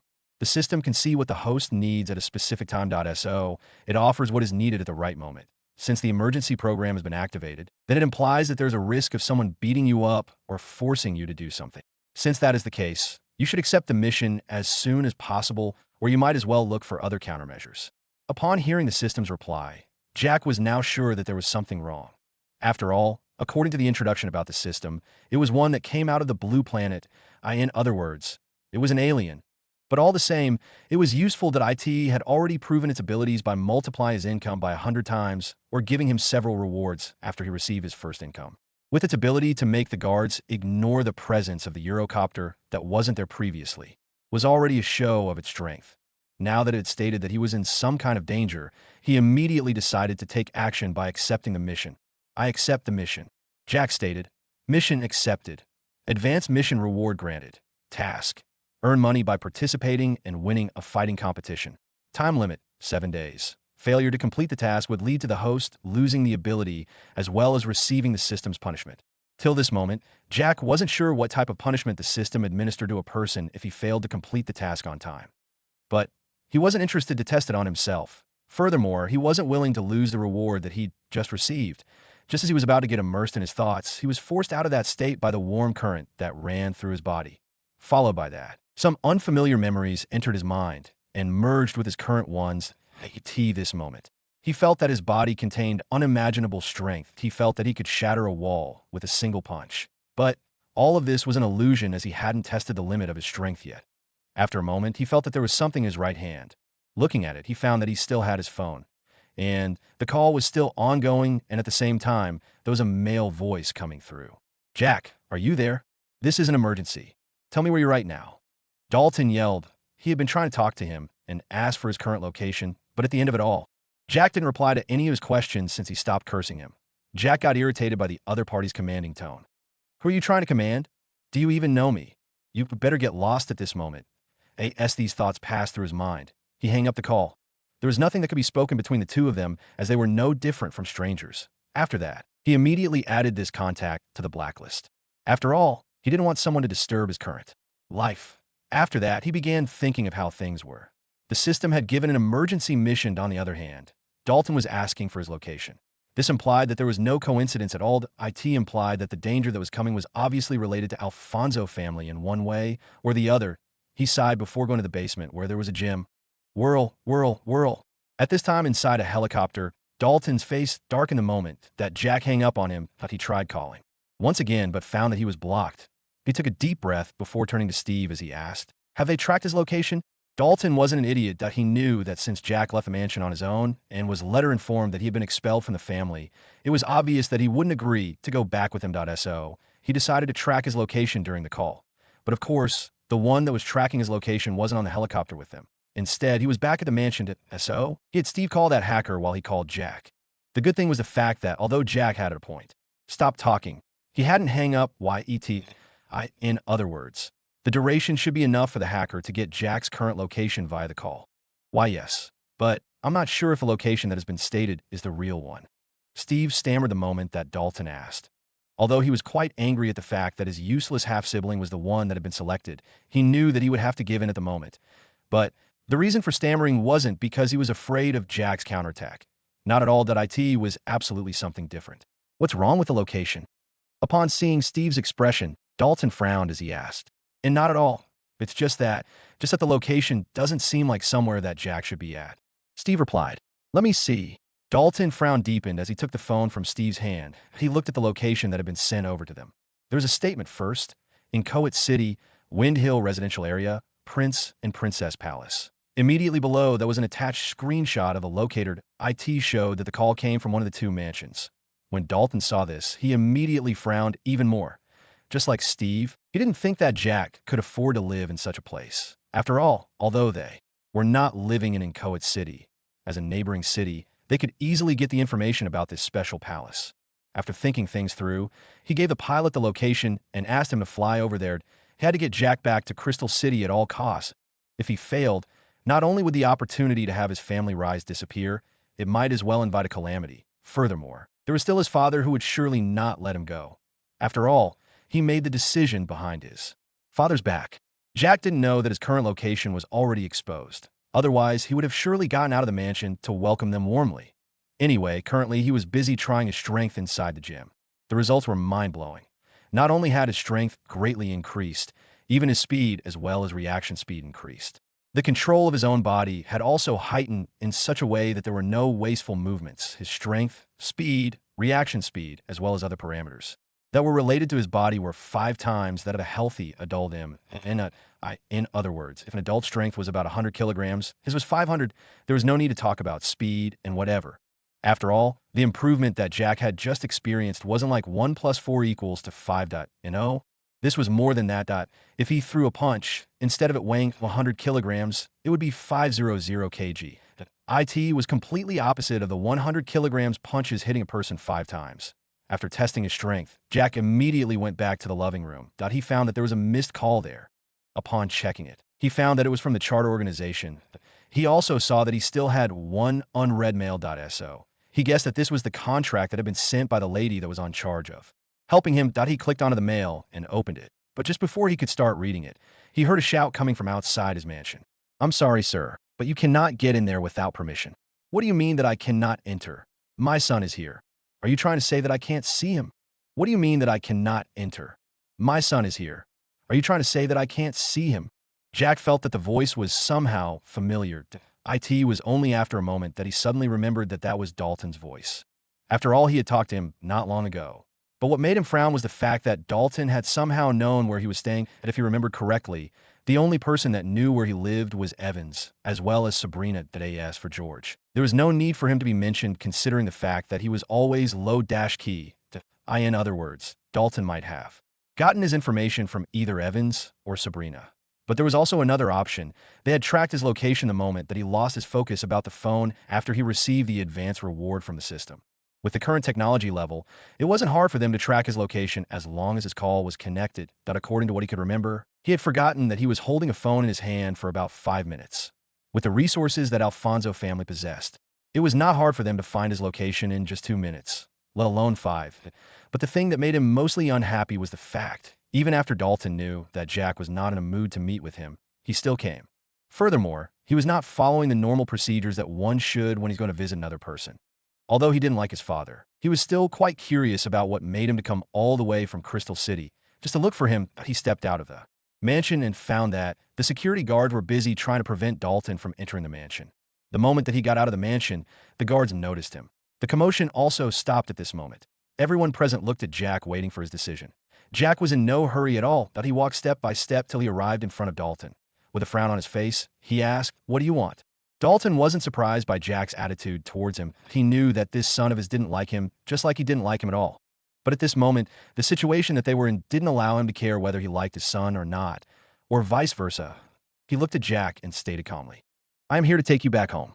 The moment that Jack heard these words, the frown on his face deepened further. "I'm home already. What home are you talking about? Furthermore, why should I come with you?" he asked as he looked at Steve, who was standing just behind Dalton. Dalton didn't expect that Jack would ask such a question. According to what he had thought, Jack would readily accept to go back with him to the Alfonso mansion.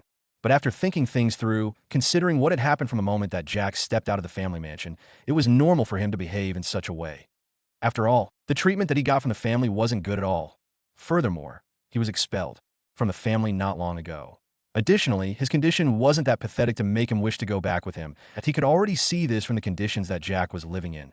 Taking a deep breath, Dalton spoke. "I know that I had expelled you from the family, but I've changed my mind and I have decided to take you back. Just to show you my sincerity, I came here in person." Dalton wasn't a family head for nothing, that he was a person who thought forward and knew how to use the circumstances to his advantage. If he wasn't smart, Victor would not have handed over the position of the family head to him. Of course, Jack was not a gullible child to believe such an obvious lie. He knew that there must be a reason behind why they wanted him to go back.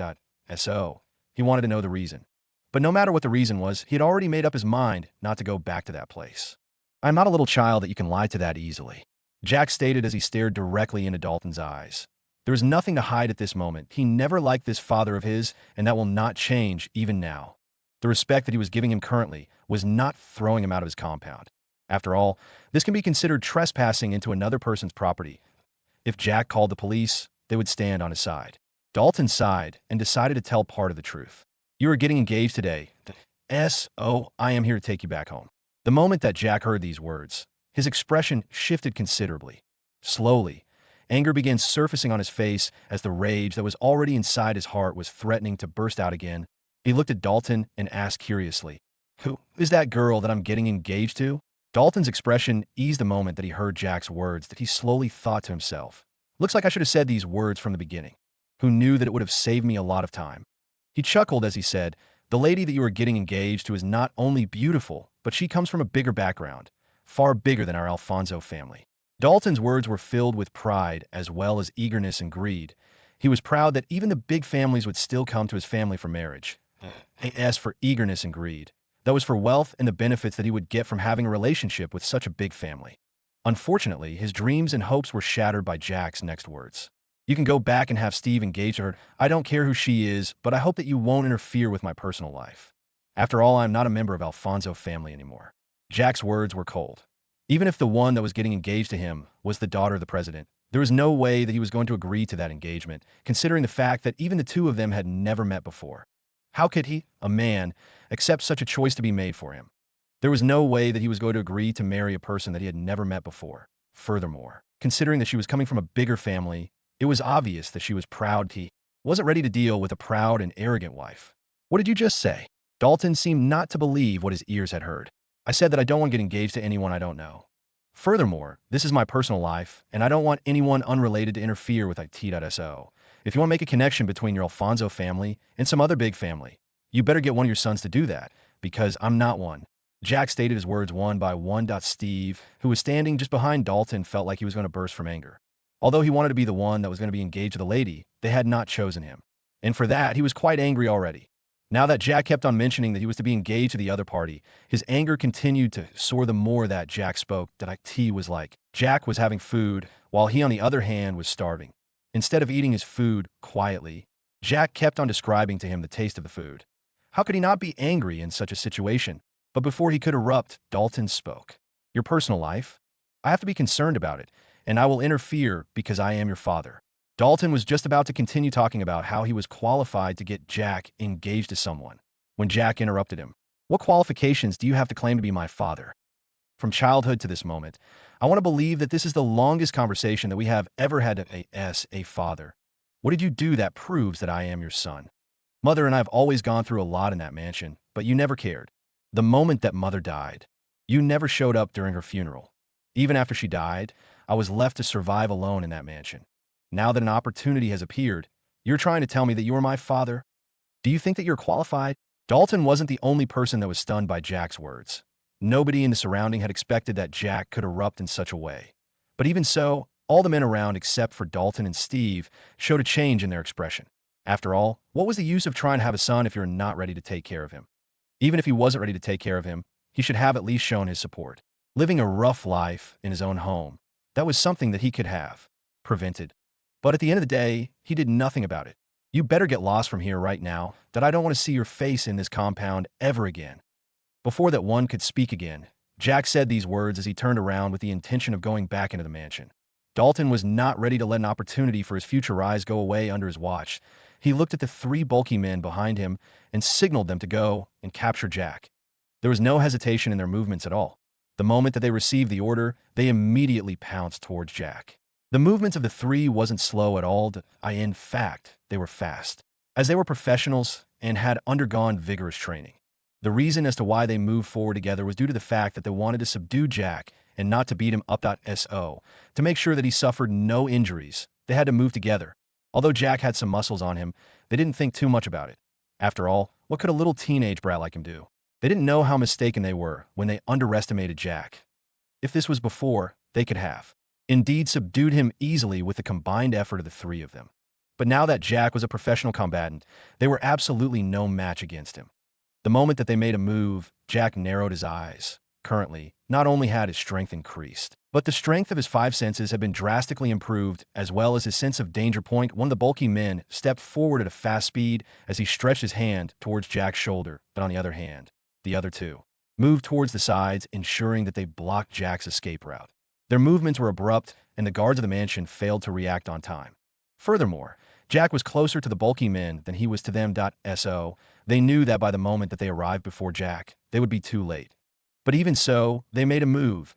The moment that he noticed the hand that was coming towards him, Jack didn't act rashly. He calmly leaned to the side, evading the hand that was trying to grab his shoulder. Then he stretched his hand forward and grabbed the hand that was trying to be retracted. His motions were swift and fast. Every move of his was precise and accurate. The moment that he grabbed the hand, he immediately pulled the stunned, bulky guy towards him before using his shoulder to bang onto his chest. The moment that they connected, Jack released his hand and let the guy fly a few feet backwards from the force. But of course, Jack had made sure not to use his full strength at this moment. Otherwise, he would have broken some bones in that guy's body. The reason for going easy on him was obviously due to the fact that this guy was just doing someone else's will. Otherwise, Jack wouldn't have been so polite. The moment that the guy went for the grab to the moment that he was sent flying happened in just a matter of seconds. Nobody had foreseen such a result the moment that the three made a move. The two that were just about to grab Jack from the sides immediately paused their movements as they stared at Jack cautiously. They were people who had experienced fights many times, and they didn't dare to be careless when facing someone like Jack to this moment. They could tell that Jack wasn't an average youth. He was someone that had strength to compete against them. Although they were stunned, they still maintained their attentive postures, ready to make a move as long as Jack made one. On the other hand, the guards that were charging forward madly and angrily immediately paused for a moment. They stared at Jack with wide eyes, not knowing what to do. Did they ask for Dalton and Steve? They were motionless as they stared at Jack as if they didn't know him. Well, that could be said to be true considering the fact that they never interacted with him with the intention of knowing him at all. Their mouths were agape at this moment as they stared at Jack. According to what they knew about Jack, although he trained in the gym, they never thought that he was a master when it came to fighting. After all, only a master when it came to fighting would have the capability of throwing back a strong person like the one that Jack had just thrown. After a moment, Dalton regained his senses. The moment that he thought of what was waiting for him, the moment that he went back without Jack, he immediately roared to the two that were still standing at the side while looking at Jack. What are you two waiting for? Grab him. Attack at once. How can a little boy make the both of you so afraid? Aren't you paid for such works? This shout immediately made the two move forward. They knew that Dalton wouldn't accept a failure. They knew that there was an important guest back at the mansion. So, for Dalton to come here personally for Jack, that meant that this was important. Furthermore, they had already heard the conversation between the two of them. They knew that Jack was supposed to be engaged. Since that was the case, they had to make sure that they grabbed him even if they had to be a little forceful. They attacked without hesitation. This time, they were attacking with the intention of immobilizing him, but they made sure to avoid the vital areas as they threw their punches. Jack's reaction wasn't slow at all. The moment that one of the punches reached closer to his face, he used his right hand to push the fist to the side before throwing a kick towards the one that threw the punch. Thwack! The moment that the kick connected, the guy flew backwards just like the guy before, that he landed almost a dozen feet away from Jack's position. Immediately after kicking away one of them, Jack bent backwards, evading the other punch. The moment that he evaded the punch, he leaned back forward and threw a fist towards the other party's chest. This one didn't idle as well, that he raised his left arm to block the fist.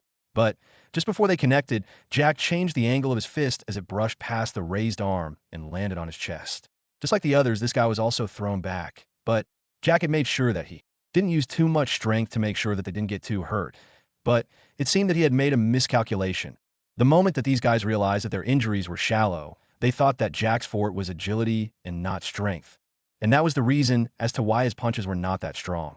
They were just about to rush up for the second round when more than a dozen guards arrived. The guards weren't weak as well. Furthermore, they had divided themselves for each person. The guards weren't polite at all. These guys had just attacked their client in their presence. This was akin to provocation. How could they take it lightly? So, at that moment, punches, kicks, stomps, and headbutts rained on the three poor guys. They hadn't thought that the guards would make a move on them. Furthermore, there were 12 of them. So, although they were stronger than them, they weren't a match for 4 of them at the same time. Dalton, too, hadn't expected that Jack would be so fierce. Furthermore, he hadn't counted on the fact that the guard would also attack. The moment that the 3 men that he brought with him made a move, he looked at them and shouted, "How dare you make a move on my men? Do you know who I am? Do you not want your lives again?" The moment that he shouted these words, the person that was on charge amongst the guards stopped beating the person beneath him as he looked at Dalton. Then he said coldly, "Sir, you made the first move here, and you are not welcomed here. You trespassed. Furthermore, you're trying to use force to attack our client, that it's our duty to protect him." The moment that he said this, Dalton was infuriated further. I could see this moment. Steve, who was stunned, finally spoke. "What do you know? This is a family matter. He's my younger brother, so don't get involved here. Hey, I'm not your brother. And if I remember correctly, according to our bet, you're not supposed to step your foot here in Inchoate. But surprisingly, here you are in my own compound." Jack sneered. Then he continued without waiting for Steve to speak. "Furthermore, even if this is a family matter, I don't think that these three are Alfonso's, right? Jack's words made Steve turn pale. The moment that Dalton took him along, he had completely forgotten about the bet, as at that time, all that was in his mind was about the engagement. Now that Jack had reminded him, he immediately knew that he was surely going to receive the attack from off-track racers. After all, they were the ones that were in charge of making sure that all the bets that were made under their supervision were followed to the latter. Before he could say another word, Dalton interrupted. What do you mean that they cannot be involved?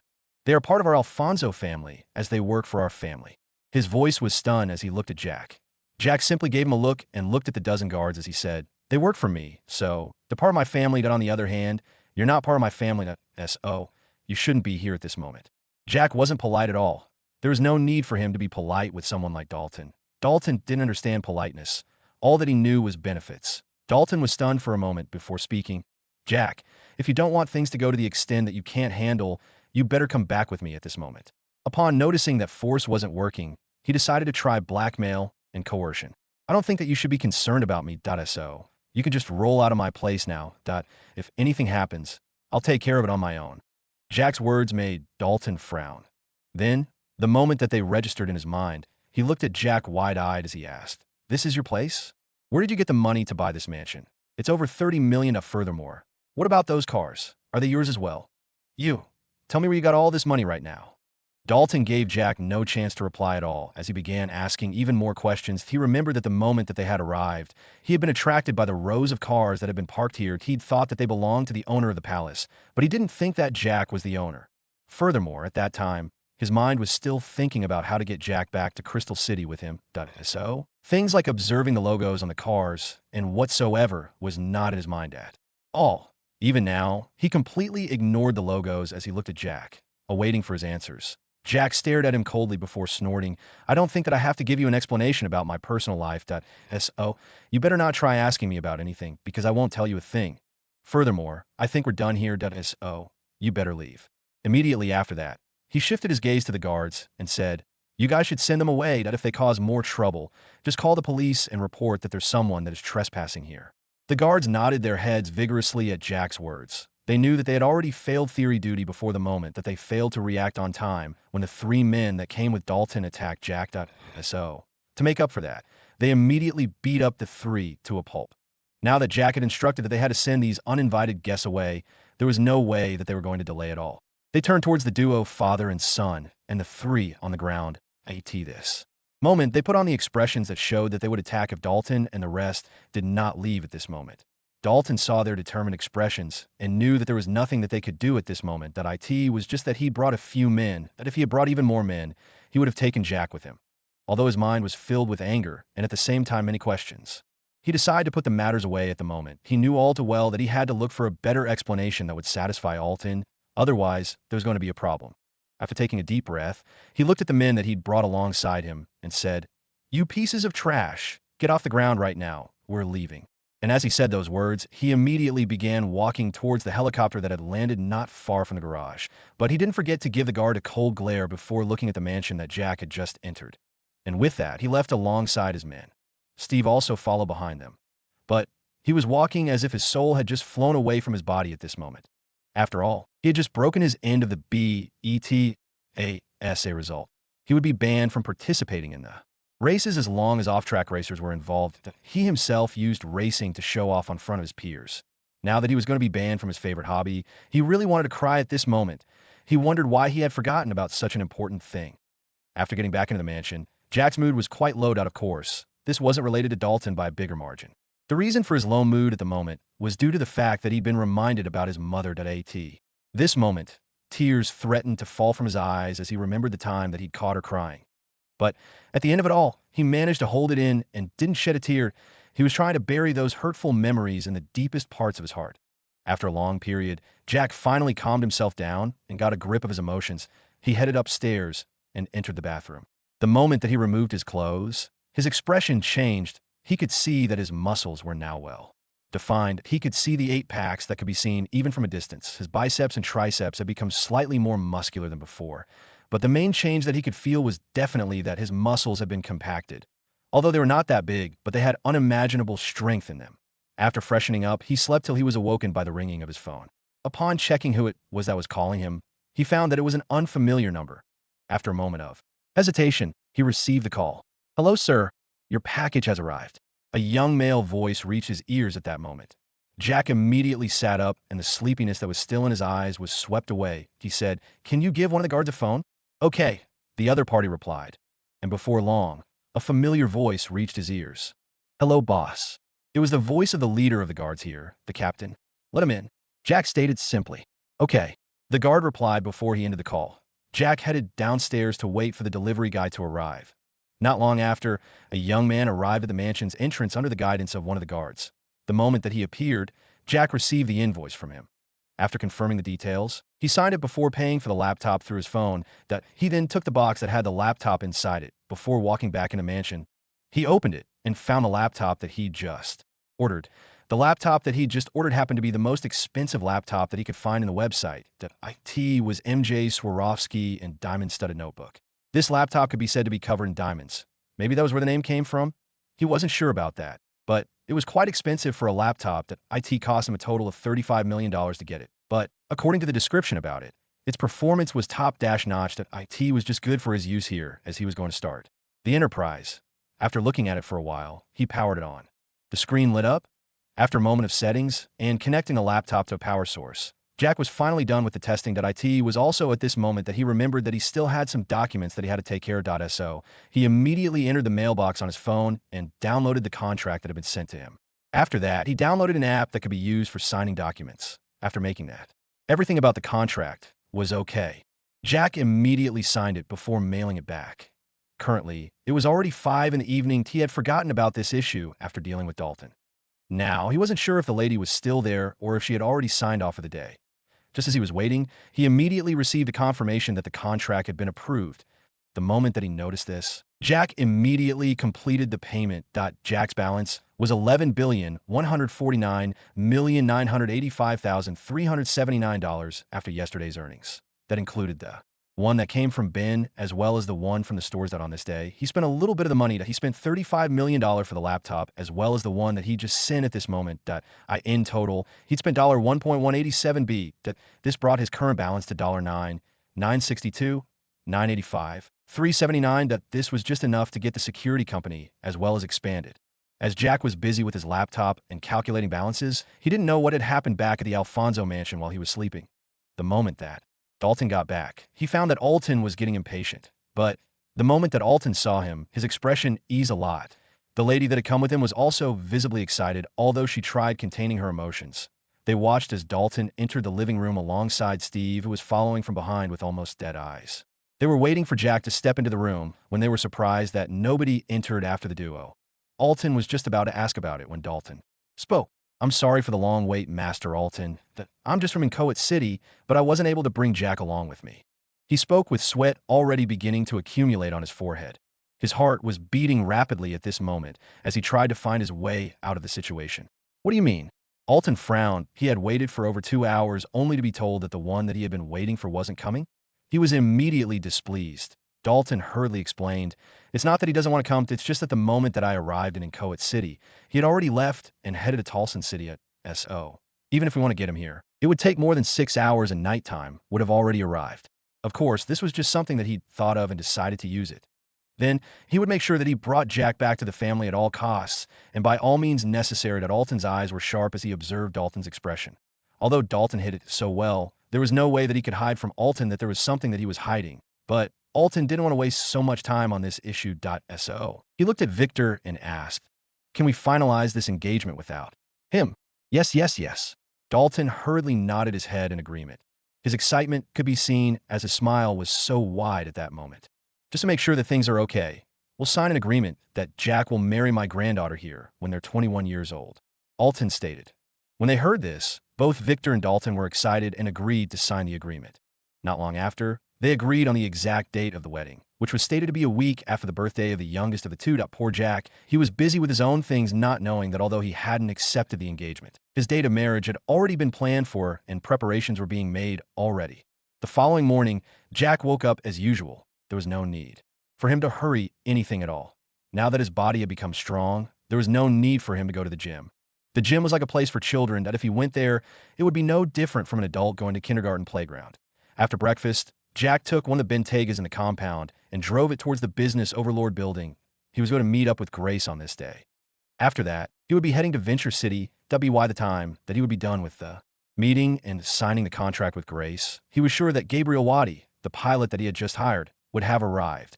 And with that, he could head to Venture City for the issue concerning the Safety Enforcer Security Company. Not long after, Jack arrived at the Overlord building. Tim greeted him as usual. Jack liked this guy as he was quite diligent in his duties. He decided that if Tim wanted to change the company that he was working with, he surely would take him in. The Business Overlord building was as desolate as before. Since only one department was here at this moment, there were not that many people. Furthermore, it was only the management of the grocery department that was here and not all the employees of the department. After taking the elevator, Jack arrived on the 30th floor. He went ahead and placed the newly bought laptop on his desk before taking a seat. Currently, it was slightly 30 minutes past 8 in the morning. The sun was still warm on the skin as it shone on him through the huge floor-to-ceiling windows. Jack relaxed for a moment as he enjoyed the sun. After about 10 minutes, he called Grace. After a moment, the call connected. "Hello, Mr. Jack. Good morning." "Morning, Ms. Grace. When you reach the building, you can find me on the 30th floor." Jack greeted back before stating the reason for calling. "Oh, I've already arrived, that I'll be there in 2 minutes." Grace stated. "Okay then." Jack nodded before ending the call. That he then thought that this Grace was really meticulous in her dealings, that IT was just around 8:45, the appointment time, but she had already arrived. IT seemed that this was one of the traits of the employees that were serious about time management. Jack didn't have to wait for long before he heard a knock on the door on this floor. Once a person reached it, they would arrive at a corridor first before entering his office. That a lady then walked into the office. Her temperament showed that she was both capable and decisive. There was confidence in each and every step of hers. Just from the outlook, Jack could tell that she seemed to be in her late 20s. She was wearing an official brown business suit that completely matched her cold face. Although she was a beauty, her face gave the vibe that she didn't want to be disturbed. On the other hand, although she had expected that Jack would be young, just from his voice, she never thought that he would be this young. From the way that he looked, it was as if he was just entering his second decade. Apart from that, his silver hair and blue eyes were quite unique and gave a majestic vibe. Just from the way that he was seated there, she could feel some kind of oppression from him, the kind that she had only felt from the big bosses that, it seemed to be even more powerful than what she had felt from the big bosses. She couldn't help but wonder what kind of background Jack had for him to have such a temperament at such a young age. Just from his sharp blue eyes accompanied with his handsome face that had no emotions currently, she felt her evaluation of him rising. Of course, Jack didn't know that his temperament and the way that he carried himself had changed after receiving the professional combatant ability. His muscle memory seemed the same, but this was in fact due to the merging of the pieces of memories that had come alongside the reward. After arriving in front of the desk, Jack immediately motioned for her to seat, and after seating, without waiting for Jack to speak, she took out a few documents and handed them over to Jack. Jack received them and took a look. He read through them one by one and was impressed. Grace had graduated from a good university in the country. Achievers University. IT was amongst the best 10 universities in the country and was ranked 9th. She had performed well, and currently, she had already gotten her master's degree. The PhD was the one that was missing, but overall, her educational background could be considered to be excellent. As for her performance, that would depend on how she performed here. If she did well, Jack might as well promote her in the future once the enterprise expanded.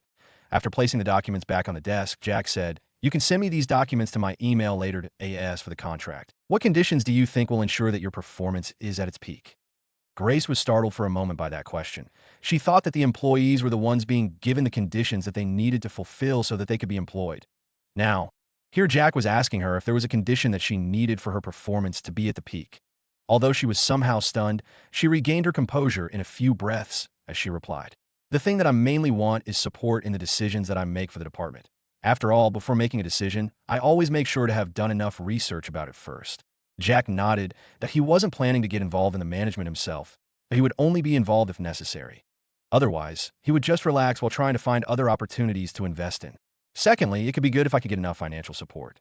There are some activities that might need money. So it would be good if money is readily available in this way, in case of emergencies, I can easily deal with them without having to go around just to get the money. Finally, that would be the authority to evaluate the subordinates by introducing some of the methods that I myself know. If they perform poorly, I can be allowed to dismiss one and hire another. Jack looked at her and said simply, "You don't have to worry about that. In fact, the moment that you're going to take over your post, I will be leaving everything to you. So You'll be making the decisions concerning the department that I will only get myself involved if necessary. As for finances, you don't need to worry about that. There should be enough capital to ensure the stability of the department, as well as expand SO. That's the least problem. And finally, you can evaluate the ones below you. If their performance is average, you can as well dismiss them. In other words, I'm giving you power over the entire department. So you can do whatever you want as long as the results are good. But if they're not good, you know what will happen. Grace had her mouth agape the moment that Jack finished speaking. She never thought that she would be given this kind of freedom. She had thought that she would need to ask for permission to do almost everything. But it turned out that this boss was so generous, and he knew her character so well. She couldn't help but thank Celine in her heart for recommending her to Jack. "Thank you, boss." Grace stood up and gave Jack a slight bow. "I will make sure to do my best here." Jack nodded. Then he sent Chris a message to come to the 30th floor. And not long after, he arrived. "Good morning, boss, Ms. Grace." Chris greeted the moment that he entered the office. He had already met with Grace downstairs when she was about to come in. Furthermore, Jack had already informed him about her. Jack nodded and motioned for him to take a seat. After that, he said, "Chris, this is Ms. Grace. She will be the one in charge of the department. You'll be her vice. But if your performance doesn't match with her target, she has the authority to dismiss you. In other words, she has full authority over the department." Although Chris had expected that he wouldn't be the one at the top, he never thought that he would drop in less than a week. But if the boss said so, what could he do? He could only obey and do whatever Jack wanted it. So he nodded his head in agreement. Furthermore, he looked at Grace with a hint of respect. He knew that Jack didn't just take in anyone to manage a business for him. And since he had chosen Grace as the head of the entire department, Grace must have abilities to make him make this decision. "By the way, did you open the account that I asked you to?" Jack asked. "Yes, boss." Chris nodded in agreement. Jack nodded and asked for the account number. Immediately after that, he transferred $1,159,520,179 to that account. This was his decision, wanting to remove the many figures and remain with a string of zeros. After his expenditure the previous day, he had a balance of $9,962, $985, $379. Then, that night, another $196,534,800 entered the account after being multiplied by the system, bringing his balance to $10, $159, $520, $179. Now his balance was at $9B. He looked at Grace as he handed her the card and said, "There's slightly over $1 billion in the card. I believe it should be enough to dominate the city when it comes to groceries, right?" Chris, W degree O degree, W Grace, degree O degree.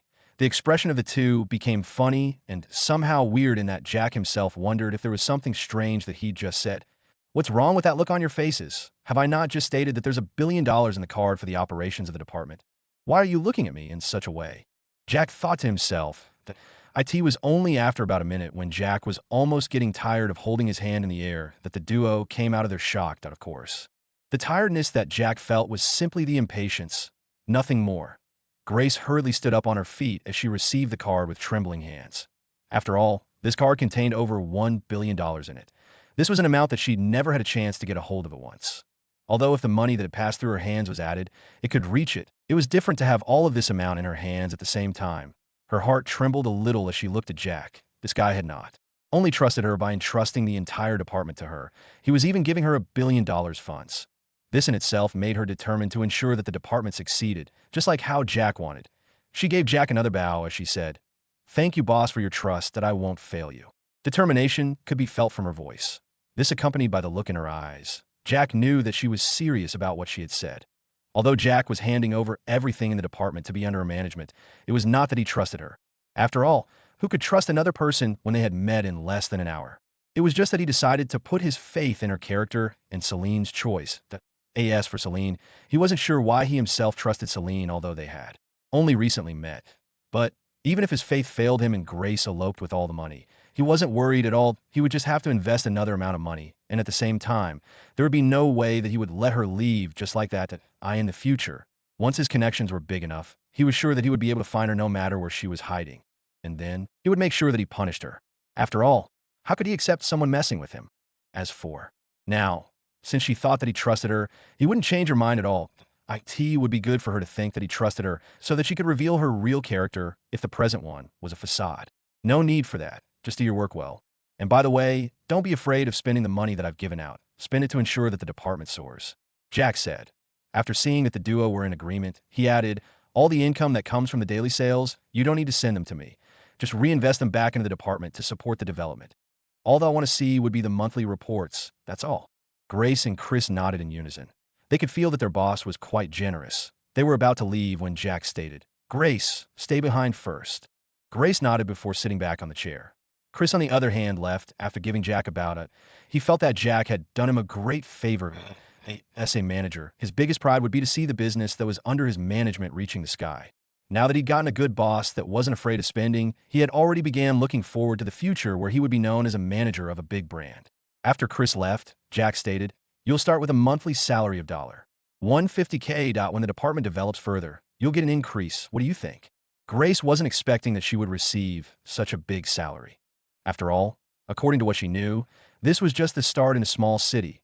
If the department grew further, she surely would have a bigger income and reputation. "Thank you, boss." For now, Grace could only say these words, but in her heart, she swore that she would ensure that she did her best to make sure that the department that she was in charge of reached higher lengths. Another thing, there are two of my first employees in Yellow Street. They're Agnes and Charles. These two, I promised them that I would promote them. So they should be in charge of the specific department in Yellow and Alpine Streets. But of course, in the future, if their performance is poor, you can do what needs to be done. Jack said that as for George, after knowing his background, he needed some reconsiderations about what to do when his period of the bed agreement came to an end. First, Grace's expression changed to that of uncertainty. But when she heard Jack's last statement, her expression eased a lot. She had almost thought that Jack preferred relationships to performance. Turns out that she was thinking too much. So she nodded in agreement. "There's a car that I've come with. It's a Bentley Bentayga. There's several of them where I live. They belong to your department. So you can see how they're going to be distributed. Furthermore, there are others that are going to be in charge of the deliveries, Cascadia Freightliners. The ones that I ordered would be coming within this week." After a few more instructions, Jack drafted a contract, and they signed before Grace left. Jack had also made sure to inform her that the subordinates of the enterprise would have the bonuses as long as they performed well. This was a decision that he'd come with to make sure that none of his subordinates decided to give up after seeing that their efforts were not appreciated. Looking at the time, it was already more than 20 minutes past so he decided to go out as Gabriel Wadi was arriving. On this specific day, he still had a trip to make to Venture City. The earlier that he left, the better it would be. So he took out his phone and contacted Pilot Gabriel. "Hello, Mr. Jackson?" An uncertain male voice resounded in his ears from the phone. "Yes, Pilot Gabriel. I wonder where you're now." Jack asked. "I'm just about to enter in Coet City." Gabriel replied. "You're using a taxi or are you driving?" Jack asked again. "Oh, I'm in a taxi." Gabriel replied, wondering what was wrong. "Okay then. Tell the driver to take you to Wind Hill residential area and bring you to the Prince and Princess Palace. After getting there, you can call me." Jack said, "Okay then," Gabriel replied. After the call ended, Jack called the captain of the guard back at the mansion and instructed him that he should let Gabriel in when he arrived there. After that, he wondered what to do next. After thinking things through, he decided to just go back to the palace and change the clothes that he was wearing. After all, currently he was only wearing casual clothes, since he was going to discuss a business deal. He thought that it wouldn't hurt to wear official clothing. So he got out of the office and drove the Bentayga towards the palace. When he arrived, he found that Gabriel had already arrived. In fact, he had just arrived and entered the palace about a minute before Jack arrived. As expected, his phone rang not long after. "Hello, Mr. Jackson. I've already arrived," Gabriel said. "I'll be there in about a minute." Jack replied as he drove the car into the compound. The moment that he approached the garage, he found that Gabriel was busy staring at the Eurocopter that was on the garage's roof. The moment that he noticed that a car was approaching, he turned his gaze towards it. Jack alighted after parking the car next to the others. After that, he headed towards Gabriel and shook his hand as he asked, "What do you think about that machine? It looks good. IT should be new, right?" Gabriel's eyes when it came to aircrafts was quite good. He had already noticed that the Eurocopter was new. Jack wondered what he would think after seeing that the Eurocopter had traveled 0 miles. Jack then led the way to the garage and opened the staircase that led to the roof, just like on Friday night. The floor shifted as the cars were moved to the side, revealing the staircase and the pathway that extended from the ground to the ceiling. Gabriel was amazed by the level of technology.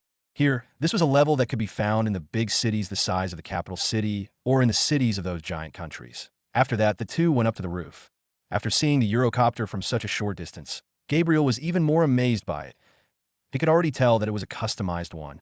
This Eurocopter should be worth at least $150 million. Gabriel exclaimed in shock after Jack did the introduction about the Eurocopter. Gabriel shouted these words the moment that he heard about Eco and what it could do. Jack, on the other hand, was quite surprised that the system had given him such an expensive aircraft. After all, the first-time reward of the stores was only a bike worth about $170. But now, this reward was worth more than 2 Bugatti Veyron sports cars that he had received from the system. Jack, of course, tried ignoring Gabriel's fanatic gaze as he looked at the Eurocopter. He simply left him there to get familiar with it and went back to the mansion to change into the white suit that was made from cashmere. When he came back, he found that Gabriel had already gotten familiar with the aircraft with the help of Eco. Furthermore, he had already changed from his casual clothes to his pilot uniform. After Jack got into the Eurocopter, he sat next to Gabriel with the intention of learning from him how to fly a plane. After a series of buttons that looked like a riddle to Jack, the plane flew into the air as it left the palace grounds. But at that moment, Jack noticed something strange. He seemed to be capable of remembering each and every action and button that Gabriel had taken and pressed. Jack wasn't sure about the reason behind this, but there was one thing that he was sure about on his mind. That was that his memory was better than before. As he tried thinking, he suddenly found that he could clearly remember almost everything that had happened since the moment that he received the advance reward. Although it wasn't to the extent of having a photographic memory, he could still remember most of the important details. Now, he couldn't hold his curiosity anymore and asked, "Angel, do you know why I can suddenly remember almost everything that happened yesterday from the moment that I received the advance reward?" That's normal. Being a professional combatant, you need to have such a memory. In fact, this is developed as long as you improve. The more you improve, the better your senses, your physical quality, and so is the enhancement of the internal body organs. The brain was improved due to this. Angel's reply made Jack somehow surprised. He then wondered if he could get photographic memory as long as he trained further and become far stronger than he was now. Forget about that. You don't even know how strong you're right now. How can you improve? What are you improving? You don't know what weakness is there on your body, but you're already dreaming about becoming even stronger. How's that possible? The system's guardian never minced its words at all and gave Jack a jab to the J, a W, S, a result. Jack held his chin as he fell into deep thoughts. He was just thinking of how to know his current maximum strength when he suddenly remembered something. He was supposed to pay attention to how Gabriel was flying the Eurocopter. He might as well know a thing or two so that he could fly it in times of emergencies. After all, he wasn't expecting that Gabriel would always be present the moment that he wanted to go somewhere. As he observed how he was operating, Jack could clearly remember everything that Gabriel was doing. But at the end of the day, he didn't understand why such a button was pressed or why a certain switch was flicked. So, at the end of it all, he decided to give up on it as he rested while enjoying the scenery on the way. He had never toured his own country in the 19 years of his life in fact, they were all spent in Crystal City and in Coet City. This would be the first time that he could observe the landscape of the country. In Coet City, as well as Crystal City, were located in the western province in Azima country. There were 5 provinces, the 4 cardinal points as well as the central province. Jack was in the western province. The capital of Azima country was found in the central province. When it came to the difference in terms of development, central province was like a giant city while the western province was like a small town. All of this was something that Jack had learned during the days that he was still in school. As he looked at the lush trees, hills, and streams as the Eurocopter flew forward, Jack suddenly remembered that there was something that he hadn't done yet. That was booking a place that he would be staying for the night. After all, Venture City was located at the far end of the western province, closer to the central province. So, the distance was long, and even when flying, he would take at least 4 hours to reach it. They had left at around 11, that they would arrive at around 3 p.m. in the very least. As Jack thought of this, he suddenly had an idea. Why not simply stay in the hotel that he would be meeting with Edwin? With that thought, he decided to send him a message through TM, or in full, text me. This was the most famous chatting platform in Azima country and several other neighboring countries. "Hello, Mr. Edwin. Where are we meeting?" Not long after he sent the text, there was a reply from Edwin. "Let's meet at the Cloudy restaurant. I wonder at what time you're arriving." Jack read the text and replied, "I'll be there by 3:45 p.m. if there are no accidents. I'll be waiting."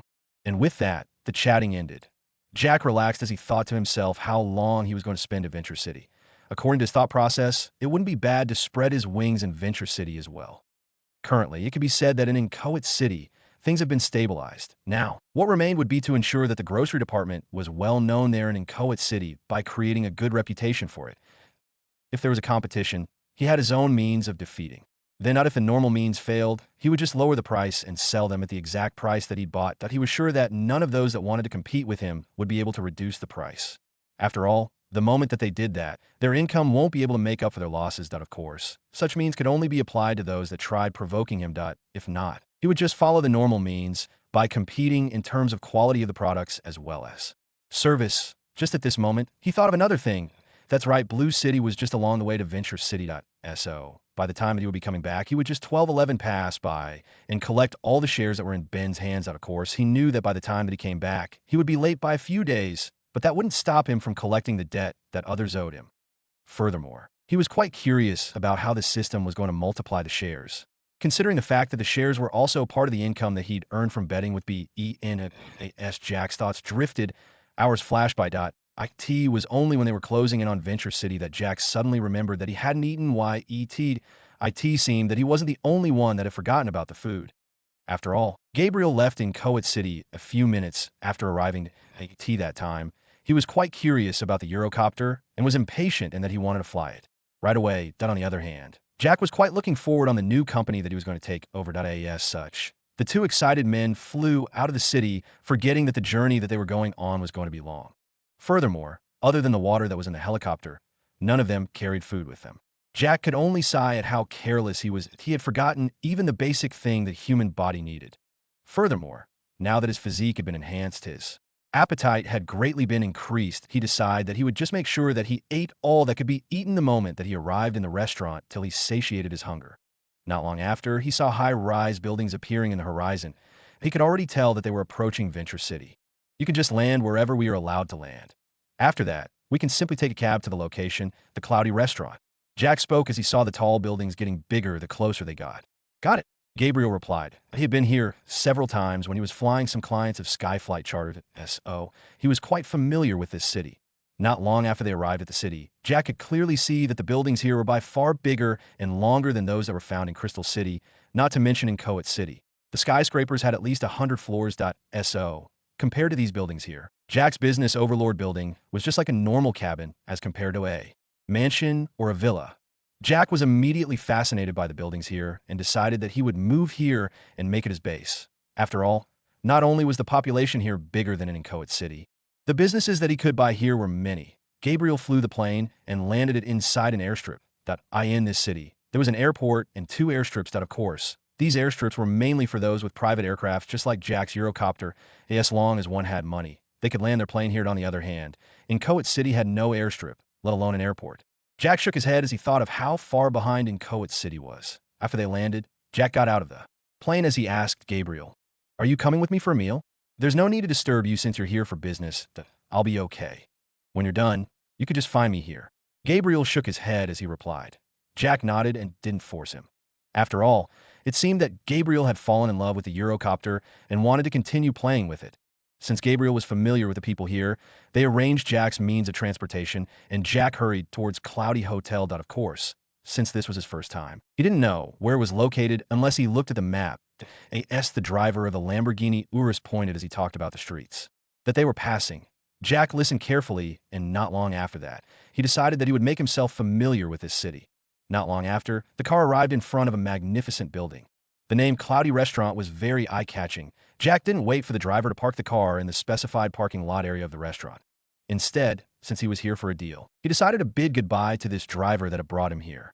After entering the restaurant, Jack was welcomed by a beautiful waitress. "Hello, sir. Do you have any reservations?" the lady asked. "Not really, but I'm supposed to meet with someone in private room number 5. Jack replied. When the lady heard Jack's words, he was stunned for a moment before she smiled brightly at Jack and welcomed him. "You must be Mr. Jack. Mr. Edwin told me to take you there the moment that you arrive," the lady said. According to the agreement with Edwin, they were going to meet in the private room number 5. Not only were the services for those who occupied private rooms good, but they also had some privacy when discussing business matters. The waitress led the way to the private room number 5 that was located on the 2nd floor. Jack could see how magnificent the restaurant was just from the luxurious decorations of the restaurant. Not long after, they arrived in front of the private room. The lady knocked the door before opening it, then ushered Jack in. Jack didn't stand in ceremony and entered the room. The private room was quite spacious as compared to the floor where the general diners took their meals. Inside the spacious room, there was a man who seemed to be in his late 40s. He was seated there with some documents that he was going through. As soon as the door was opened, he looked up and faced the door. Upon seeing Jack, who was following behind the waitress, Edwin's brows raised a little bit. Even though Jack's voice was young, he had not expected that Jack was this young. Although he was quite suspicious about Jack's abilities, he still stood up to welcome him.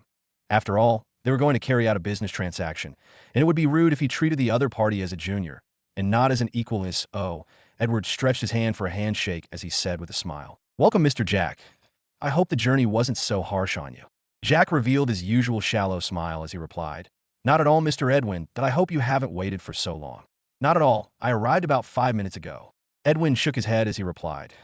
He then motioned for Jack to have a seat. The moment that the two sat down, the waitress left the room so that she could prepare the meal that Edwin had already ordered. He was the host here, and as a result, he had to treat Jack to a meal as the two chatted with each other. The food was served. The food was made from high-quality ingredients, from the way that Jack could see. The level of this restaurant was not below Glaze Hotel. In fact, it was a top-notch higher, as compared to the branch that the Glaze Hotel had opened in Inchoate City. The only branch is that could compare to the level of this restaurant were those that had been set up in bigger cities. Since Jack was already hungry, he stuffed himself till he was full. He didn't care about Edwin, who was looking at him weirdly. He was hungry. What was there to talk about when there was food in front of him? Even he himself was surprised by his own appetite, as he hadn't expected that such a huge amount of food could enter his stomach. It took him about 20 minutes to have his fill. It was only then that he began discussing the issue about the company transfer with Edwin. Although Edwin was quite stunned by Jack's behavior, he didn't say anything, considering that Jack had just gotten here from the far end of the western province. "So are you sure about taking over the company?" Edwin asked to confirm again. "Just name the price. That I have already done my research about the company. I'm impressed with it.so I'm going to acquire it." Jack replied nonchalantly. When Edwin had his words, his heart buzzed with excitement. He wanted to sell this company off so that he could get enough capital to venture into another industry. According to his previous estimations, it would have taken a period of at least 3 months for him to get a buyer, as well as come to an agreement about the price at which he was going to sell the company. But now, Jack had clearly stated that he was going to take over the company no matter what price it was. But of course, the range of the price of a company had to be within a reasonable range. After all, although his company was worth at least $2 billion, there was no way that a person could buy it at a price of $10 billion. This person could as well start another one that would be bigger than the one that he was selling to this moment. He realized that Heyman had done him a favor by recommending his company to Jack. He decided that he would pay back this favor to Heyman when given an opportunity. "Since you already are determined to acquire the company, I will offer you the company at the price of $4 billion. This will include all the assets plus the contracts that have already been signed by the company. Of course, the buildings are amongst the assets that are being offered," Edwin stated enthusiastically. Jack nodded. This price was quite reasonable, considering that the company already has a good reputation. With the reputation plus his own funds, it would not be long before the company reached higher levels. "Do I do the transfer right now, after signing the contract, or are there any procedures that we have to follow?" Jack asked. Although Edwin was expecting such an answer, he was shocked that Jack could give out that amount of money immediately. After all, although there were many billionaires out there, they were mainly considered as billionaires due to their assets. Furthermore, not many of them could fork out billions of dollars easily. Now he was trying to think about Jack's real background. And although he was quite excited, he didn't show his emotions so openly. He showed a smile as he said, "I have prepared the documents that are required for the transfer.so. We can complete the procedure right now, as I carried it with me." The moment that Jack heard these words, he smiled because he wanted to spend as less time as possible in acquiring a company. In this way, the amount of income that he would be receiving would be exponentially increased earlier. This added to the fact that Jack had a system. With the 100 times multiplier, it won't be long before he recovered the amount of money that he had spent. Furthermore, he was quite curious about the first income reward that he was going to receive. So he hurried to ask the system guardian, "According to the income of the company, what period would the income be multiplied?" "That solely depends on how the business operates. If it is one that brings an income on a monthly basis, then the multiplier effect would be carried out during the end of the month. On the other hand, if it is something that is paid once in a year, then that income would be multiplied either at the beginning of the year or at the end of the year. Since Safety Enforcers is one that works with contracts, the multiplier effect would be carried out on a monthly basis." Jack let out a sigh of relief the moment that he heard these words. He was still at the starting phase of the enterprise, and the funds that were needed were humongous. As such, he preferred his income being multiplied on a short period basis. After Jack's agreement, Edwin took out the transfer agreement. The agreement stated that he was transferring the full ownership rights of the company to Jack. After reading through the agreement and making sure that there was no loophole in it, Jack immediately put his signature on the agreement. After that, Edwin gave the account number to Jack, and Jack did the transfer. The moment that he saw the bank message showing that he had received the money, he couldn't help but smile gleefully. This deal was done, and he now had enough money to invest somewhere else. As such, he was in a very good mood. He took 2 glasses and poured red wine in them. Then, he offered Jack one of them with the intention of toasting him, but on the other hand, Jack didn't drink wine. As a result, he could only replace it with juice. Even so, Edwin didn't mind, considering that it was true that he hadn't seen Jack taking a sip of wine, although they had several expensive bottles here. Furthermore, Jack was indeed still young. After that, the two talked a lot as Jack asked about Venture City. Since the headquarters of safety enforcers was situated here, Jack would have to stay here for a while to make sure that things were on the right track before leaving. But of course, he was going to make sure that he would start investing in anything that he could so that he could earn more. That IT was also at this moment that Jack thought of something. Mr. Edwin, do you happen to know where there are fighting competitions? Mr. Edwin, do you happen to know where there are fighting competitions? Edwin wasn't expecting such a question from Jack at this moment. But all the same, he still asked curiously, do you also like participating in the betting? Not at all. I'm just curious about the competition. In fact, I want to try out my abilities there. Jack responded honestly. In fact, although there were several fights back in Crystal City, he had never attended to any. After all, he wasn't someone that was so much focused on things like betting or fighting for entertainment. He was busy looking for ways to save more money and not to go around risking losing even more money. Edwin raised his brows a little. He didn't expect that Jack had a hobby of fighting. But anyway, everyone had their own preference. Although Jack was rich in that he could pay for billion all at once, that didn't imply that he wasn't a human. I didn't know that you have such a hobby. Edwin chuckled as he said these words. On the other hand, Jack couldn't help but say to himself, of course you won't know because this is the first time that we're meeting. How can you know about a thing that even I myself didn't know about? Edwin thought for a moment before saying, I happen to know a friend of mine who likes these fights that I can ask him about that. Jack nodded in appreciation. IT would be good if he could finish the system's task as soon as possible and make the fighting ability become his permanently.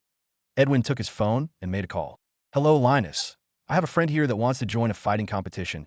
I don't know if you can help me in making the arrangements. Yeah, here's right here with me. You mean that you're there already? It seems that you're really addicted to this game of yours. Don't worry about him. He intends to join, but you can ask about the details after we come there. All right, it won't be long before we arrive. After that, Edwin ended the call and looked at Jack with a smile. You're really lucky, Mr. Jack. There happens to be a competition that's going to start at around 6 in the evening.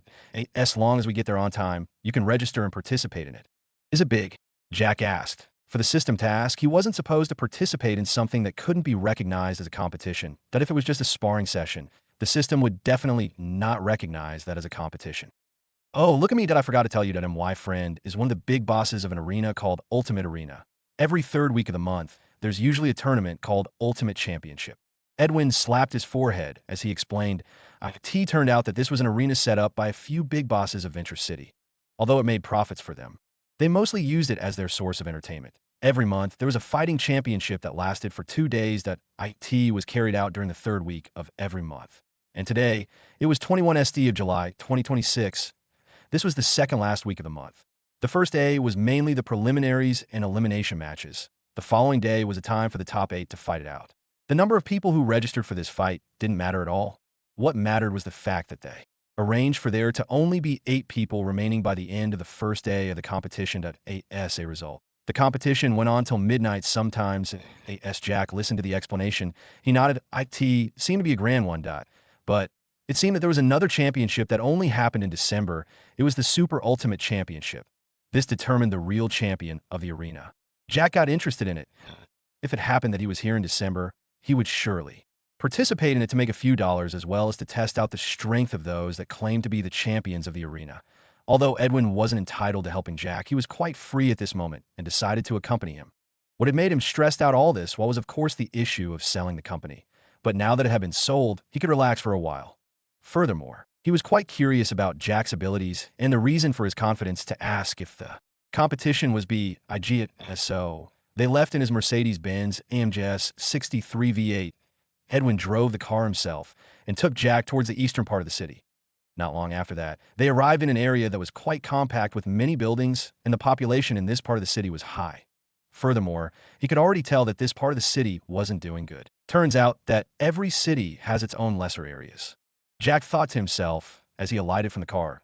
He could already tell the reason as to why the arena was located in this part of the city. This was the side that had the poor population of the city. Most of the fighters of the arena came from this group of people.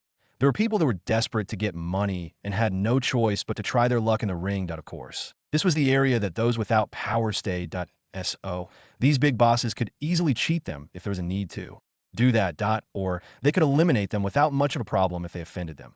Although there was law, there was always the other side of the coin. For law enforcers to exist, those that broke the laws must be present.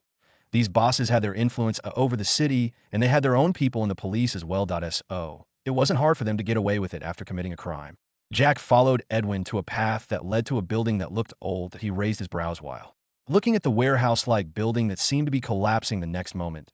He wondered if it was safe to be in there. Edwin seemed to have noticed his worries and reassured him, "Don't worry about it, Mr. Jack. This place is safe. Although it looks like it's going to collapse soon, it has been reinforced by steel bars." Jack obviously couldn't believe such a thing that IT won't collapse. This thing needs to be demolished so that it can be reconstructed. Even though he thought that way, he still nodded to Edwin as they headed into the warehouse-like building. When they reached the entrance, Jack could see that there were several steel bars that were holding the roof and the walls from the inside. Furthermore, it seemed that the inside was quite steady. But what made Jack confused was the fact that the whole warehouse seemed empty apart from a few people that were loitering around. There was no arena at all. There was one end that had a few people congested. A crowd of about 30 people seemed to be arguing about something that he was just about to ask about it when he saw that Edwin hadn't stopped but seemed to be heading towards the side of the warehouse with fewer people. Jack followed closely behind him, and not long after, they arrived at an entry that led to another room. There were several bulky men with sinister faces standing there with metal rods in their hands. The moment that they approached, these guys moved to the side to let them pass. They greeted Edwin enthusiastically as they entered. From this, Jack could already infer that this wasn't the first time that Edwin was here.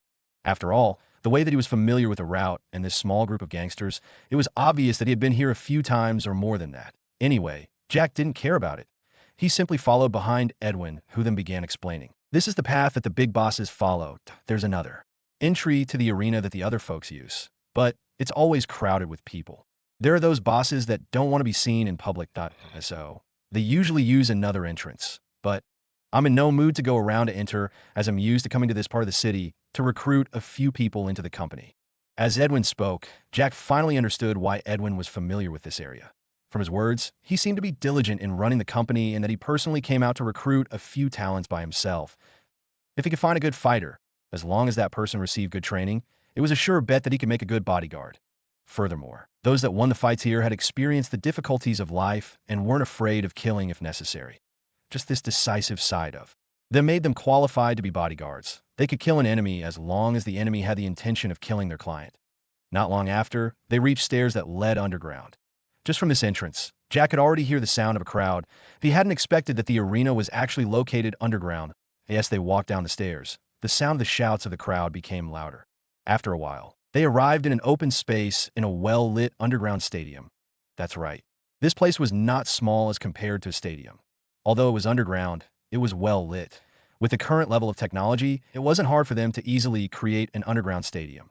All that was required was funds. But Jack was sure that these people had already gotten back what they had invested with interest. There was an arena in the lower area, and several screens were hanging in the air, showing the ring below. Currently, they were displaying the initials of the arena UA and the championship UC. Furthermore, there was a list of those that had registered being displayed on the list. Currently, there were more than 50 names being displayed. Jack's current area was blocked with glasses that allowed one to see the arena, but those beyond the glass couldn't see what lay behind. This was a setup for the confidentiality of the big bosses.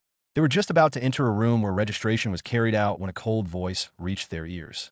"Oh, isn't this Mr. Edwin? I wonder if you're here for a competition. Or are you here to get a few more guards?" "Oh, isn't this Mr. Edwin? I wonder if you're here for a competition. Or are you here to get a few more guards?" Looking behind them, they saw a group of 3 people coming their way. From what Jack could tell, just like them, they were just arriving at the arena, but it seemed that they had used the other entrance that provided privacy from the public. Jack knew that most of people who came to such an event and were quite sneaky were sure to be malicious. They obviously must have done something and were trying to hide from victims. But he couldn't rule out the fact that they might as well not enjoy publicity. But he simply could say that this guy was in the first category, considering his sinister-looking face as well as his statement. Edwin looked at the man that had spoken. He was wearing a blue shirt and black trousers. He could be said to be quite casually dressed, but the heavy golden chains around his neck made him look like a gangster. "Austin, what does that have to do with you?"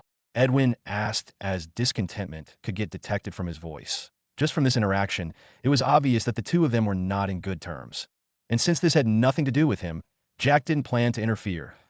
As long as these guys didn't look for trouble with him, he wouldn't even try provoking them. He would simply ignore their presence. That's all. But it seemed that he wasn't going to be let out of this even if he didn't want to get himself involved. Ha ha ha. Of course it has something to do with me. After all, we're both here for the same purpose. So we'll have to compete for the best of the fighters here. As Austin said these words, he stole a glance at Jack, who was standing behind Edwin, and asked, "What about that brat behind you? Are you planning on hiring him? I can see that he has a good figure. He seems fit enough." Jack, on the other hand, frowned the moment that he heard these words. Currently, he was wearing a white suit. Wasn't this enough to tell that guy that he had some kind of status? Furthermore, it could already be seen that although he was standing behind Edwin at this moment, it was simply because he didn't know this place. Otherwise, how could he walk behind someone that could be a lackey to him in the near future? At this moment, Jack decided to label this guy as a brainless man.so. He decided to ignore the provocation once again. After all, it wasn't too late to not get involved in the conflict between the two of them.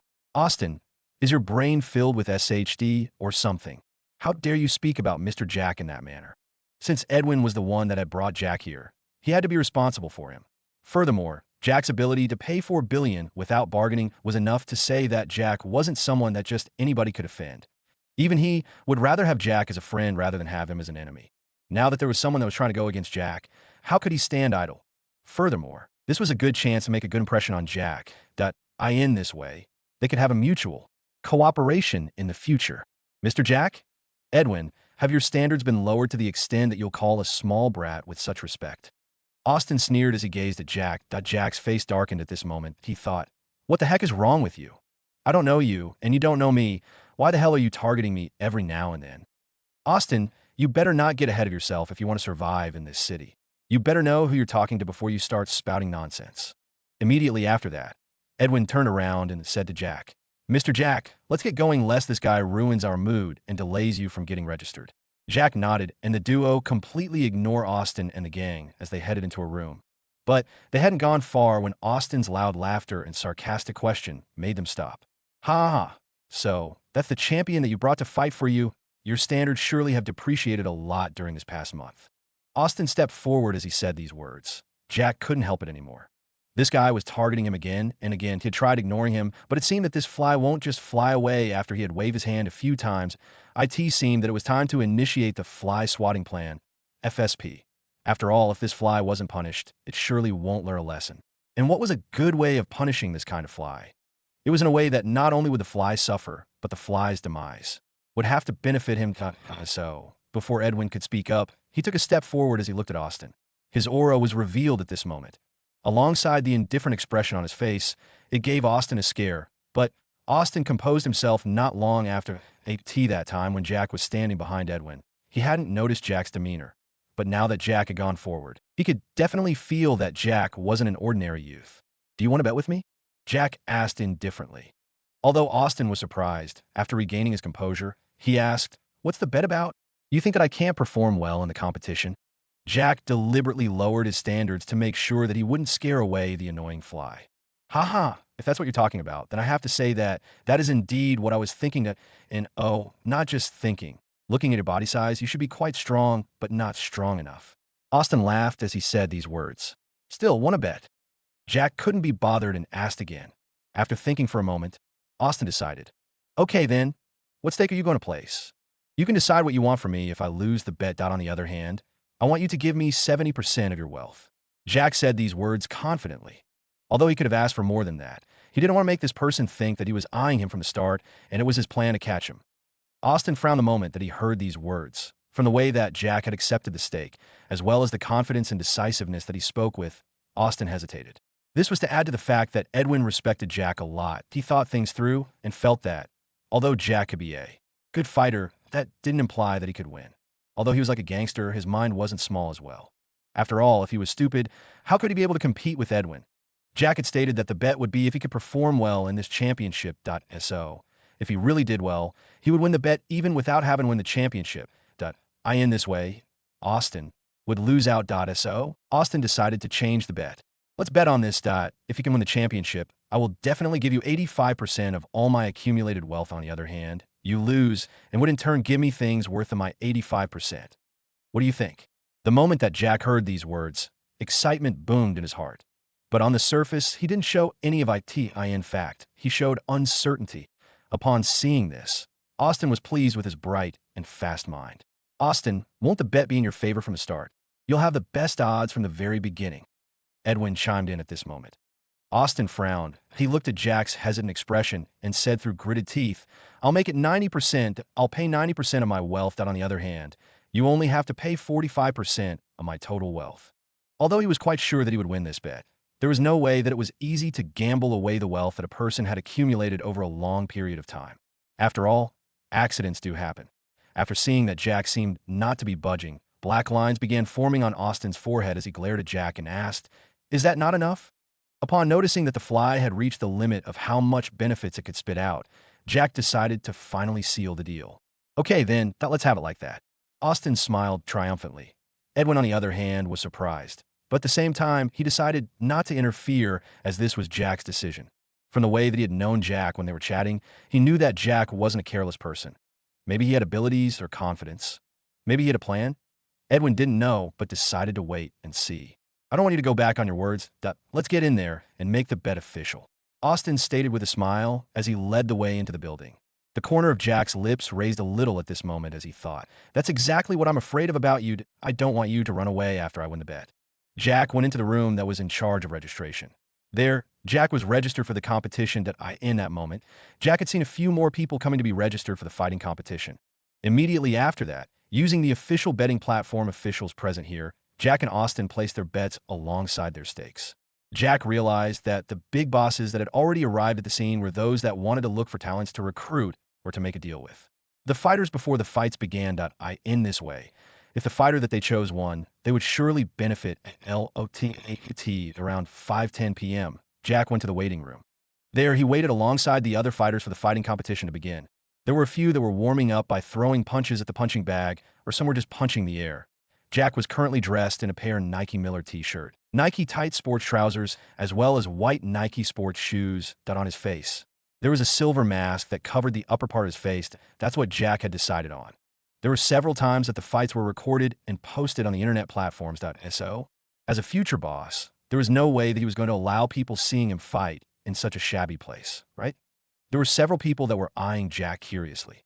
Although Jack wasn't the first person to wear a mask in the arena, there were only a few people that did that. Most of them had a background and had come here to experience the fights, but they didn't want their identity to be exposed. Hey there, you want to spar a little before the match starts? A man without a shirt, a muscled body with several hideous scars on it, spoke with a smile on his face. He was eyeing Jack with disdain in his eyes. Jack could already see it, as the other party didn't even try hiding it. Jack wondered what he had done wrong for people to just target him one after the other. He couldn't help but twist his head as he tried looking at his back for any target that had been placed there. Although he couldn't see his back well, but he was sure that there was nothing there. Then why is it that some people won't rest till they come to provoke me? Seeing that Jack had ignored him, the man couldn't help but frown. He stared at Jack coldly as he asked, Hey, I'm talking to you. Do you want to spar with me or not?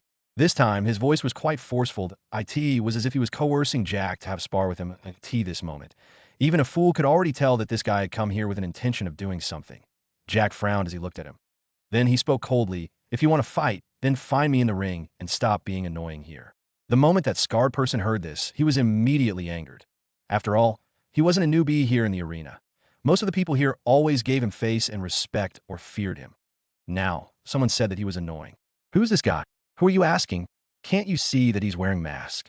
Anyway, he gets to talk to the Scarred Tiger like that. Do you think that he can defeat Scarred Tiger in the ring? What nonsense are you spouting? Although Scarred Tiger wasn't the champion last month, he reached the semifinals. So what if he reached the semifinals? It's not like he was the champion. You talk too much, but do you think that the silver mask there has a big background? What background? If he had a good background, why is he here and not being given the special treatment like Mad Lion? Hey, Mad Lion was the champion for the past 3 months. Do you think such a person can compare to him? The conversation between several fighters fed Jack, who had sharp senses, with some pieces of information. It turned out that the person in front of him was in the top 4 in the previous month's competition. So that was why he was so arrogant. Jack finally understood. But that didn't matter to him, as even while he was seated in front of this so-called Scar Tiger, there was no sign of danger at all. In other words, this person was far weaker than him in that, even if he sneaked an attack at Jack at this moment, Jack wouldn't be in any kind of danger that could threaten his life. So he completely ignored the person that was still looking smug the moment that he heard the comments of praise from the other fighters. He looked at Jack, wanting to see his current expression. But the smug smile on his face disappeared the moment that he saw that Jack had completely ignored his presence. He couldn't help it but stretch his hand to grab at Jack's mask while saying, "I want to see what face you're hiding behind that mask. I want to see what face of yours that can be so arrogant in front of me." Ha! Just as the hand was about to grab the mask from Jack's face, Jack raised his left hand and slapped the hand away. Although he didn't use that much force, it had already made Scar Tiger to stagger to the side. Nobody saw how it happened. They only heard the sound of something being slapped, but they didn't see the action. All they saw was Jack's body shaking a little before the sound accompanied by Scar Tiger staggering sideways. Scar Tiger was surprised that he'd been pushed to the side. That he was better than the other fighters that were present here and had only seen Jack raising his hand. What followed was that he felt his hand being knocked to the side by a powerful force. He could already tell from the force and speed of the attack at this time that Jack was strong, but if he wasn't serious, there was no way that he could win the fight. But fights were not allowed in the changing room. There were several cameras here that were monitoring them. If he dared to fight with Jack at this moment, he would be disqualified from participating in the competition, and he would have to pay penalty fee. That was an amount that he couldn't afford. The only way that the fights were allowed here was in the form of sparring. That meant that both sides had agreed to this. Furthermore, the sparring session wouldn't be intense. That was what he was aiming at. He could use the sparring session to injure Jack. In this way, he would fulfill the task that he'd been given. But upon experiencing Jack's strength firsthand, he decided to make sure that if he met with Jack in the ring, he would make sure to cripple him and kill him if possible. With Jack's current strength and instincts, how could he not detect the faint killing intent that was pointed at him? He frowned as his gaze turned cold. He gazed at Scar Tiger with a frown on his face. The moment that Scar Tiger saw this, his heart skipped a beat. That was not only due to the surprise of the fact that Jack had detected his malicious intentions, but to the gaze that Jack had given him. This gaze made him feel a chill running down his spine. He felt the temperatures around the two of them freezing. But surprisingly, sweat began appearing on his forehead and back. It was only after Jack had retracted his gaze that Scar Tiger regained himself. He looked at Jack and decided to make sure that he could kill Jack in the ring if they met. He snorted as he left. "Humph, let's meet in the ring then." Jack completely ignored him and decided to wait till the moment that the championship was going to begin. The other fighters on the side could already see that Jack had fallen out with Scar Tiger. They didn't know if they had to admire Jack for his courage or pity him for his stupidity. Scar Tiger wasn't someone simple. He was someone with a strong backing. But he himself was cruel to the opponents and himself in the ring. He sometimes would let his opponents to attack him as he counterattacked with more force. The scars on his body were from the gang fights. After all, he was currently a member of one of the gangster groups in the city, the Wilds Gang. Ladies and gentlemen, welcome to July's UAs. For those of you who are here for the first time, I will elaborate it to you that UA stand for where you are Ultimate Arena AS for UC. That stands for the Ultimate Championship. At around 5:30, a man in a uniform that looked like that of a referee's went on the arena. The arena where the fights took place was as big as a basketball court. It was just that it was a square and not rectangular. It was raised by about a meter from the ground. It was currently well lit by the lights that came from the ceilings of the underground arena. The whole arena was a circle. Around the arena, there were seats that formed a major segment. The seats were arranged just like how they would be in a stadium. The area that the minor segment was, there was a room that had glass windows. These were the special glass windows that allowed people inside to look outside, but not vice versa. This was where the big bosses sat as they watched the matches. The room was just above the changing room of the fighters, and the only path that led to and from the ring was located below the VIP room. Tonight, we have a total of 182 fighters that have signed up for the fight. We're going to start the preliminaries a few minutes earlier than always due to a special request from one of the big bosses. So, let the championship officially begin. The host's words called for the cheers from the crowds. They began cheering for their specific champions. Hey, do you know who's going to win? Ain't that obvious enough for everyone to see? It is obviously Mad Lion. Look there. It seems that there are a few fresh meats this time. I can't wait to see how they get trained in the ring. Do you think there's a newbie who can win the championship today? Stop daydreaming there. Since when had newbies win the competition? Only those that have been here a few times have a chance of winning. What daydreaming? It's already almost nighttime. Then stop night dreaming. Can people control their dreaming time? Just stop sleeping. I'm talking with you. How am I sleeping? Figure that out yourself. As the crowd was still clamoring, the host spoke again. Now, to the first part, we always talk about the rules of the championship, as there are always some newbies or some with short memory. The crowd laughed at the host's words. It wasn't long before they forgot about the arguments that they were having with their friends or neighbors not long ago. Now, the first rule of the competition is that by the end of today, there will only be 8 fighters remaining. This is to ensure that the fights tomorrow would only be epic. Another thing to take note of would be that each fighter has 3 fights, 3 wins, and you'll proceed. These people will fight once again, the same thing as before, 3 fights, 3 wins, and you'll proceed. Although the rules seemed harsh at the end of the day, they only wanted the strongest fighters to SO. If one was unlucky to encounter the strongest opponents in all the 3 matches, then he was bound to lose. Furthermore, there was nothing like 3 chances. Once you lost a single match, you would disappear from the competition. After all, the prerequisite of entering the next round was to win 3 matches out of 3.so. Even if you win the first 2 matches, as long as you lose the last match, you will be disqualified. The rules of losing the match are simple. You lose if you stay on the ground to the count of 10. You're kicked out of the ring or knocked unconscious. Please don't blame us if you have much vitality in your body and you have much pain tolerance and that you're beaten to death without admitting defeat. Remember, all of you who are fighting in this arena have signed the agreement contract that if you die in the ring due to your stubbornness, this has nothing to do with the ultimate arena. These rules were directed to the fighters, and they could hear them clearly as the speakers in the changing room transmitted the host's voice to them. Since there are many fighters but less time, each fight will only have 10 minutes. If the 10 minutes are over and there's no winner, both the fighters will be disqualified.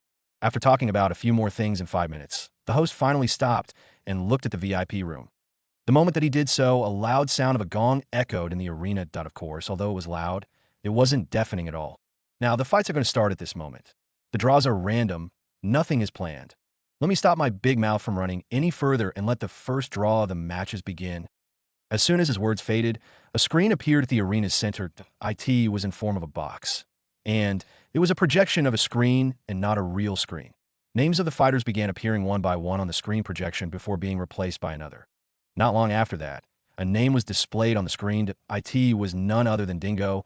The moment that the name appeared, the crowd cheered. From their chattering, it could be known that this Dingo had been here a few times already. His performance wasn't bad, as he was able to make it to the last round of the preliminaries in the previous 2 months. It was just that he had met some tough guys in the last elimination matches and was eliminated. Not long after the host shouted the name that was displayed on the screen, a bald-headed man came from the changing room. His steps were quite confident, as if he was going to win the match already. When he appeared, the crowd cheered a lot. They knew him, and thus, he had accumulated a good number of fans already. As the names on the projection rolled, another name was displayed. This time, it was J.K. Silver. When this name was displayed, there were no loud cheers as those when Dingo had been selected. The reason behind this was that the person this time was a newbie. What a bummer. I was expecting a good fight. It turns out that it's a newbie going to fight. How disappointing. Anyway, what's the use of the fight when we already know the results? That newbie has to surrender as fast as possible so that we can watch another match. You guys don't know a thing. There are newbies that end up winning in their first debut. That only happens in novels and TV shows where the MC is so superpowered. As the crowd talked, Jack walked out of the changing room calmly. Although he had expected to test his maximum strength here, he was quite disappointed the moment that he saw the fighters here. The way that they carried themselves already told him that they didn't know how to fight. Well, that was to a standard of a professional combatant like him. Now that there was no challenge here, he decided that his reason for participating this time would be to finish the system mission and get the good things after he won the bet.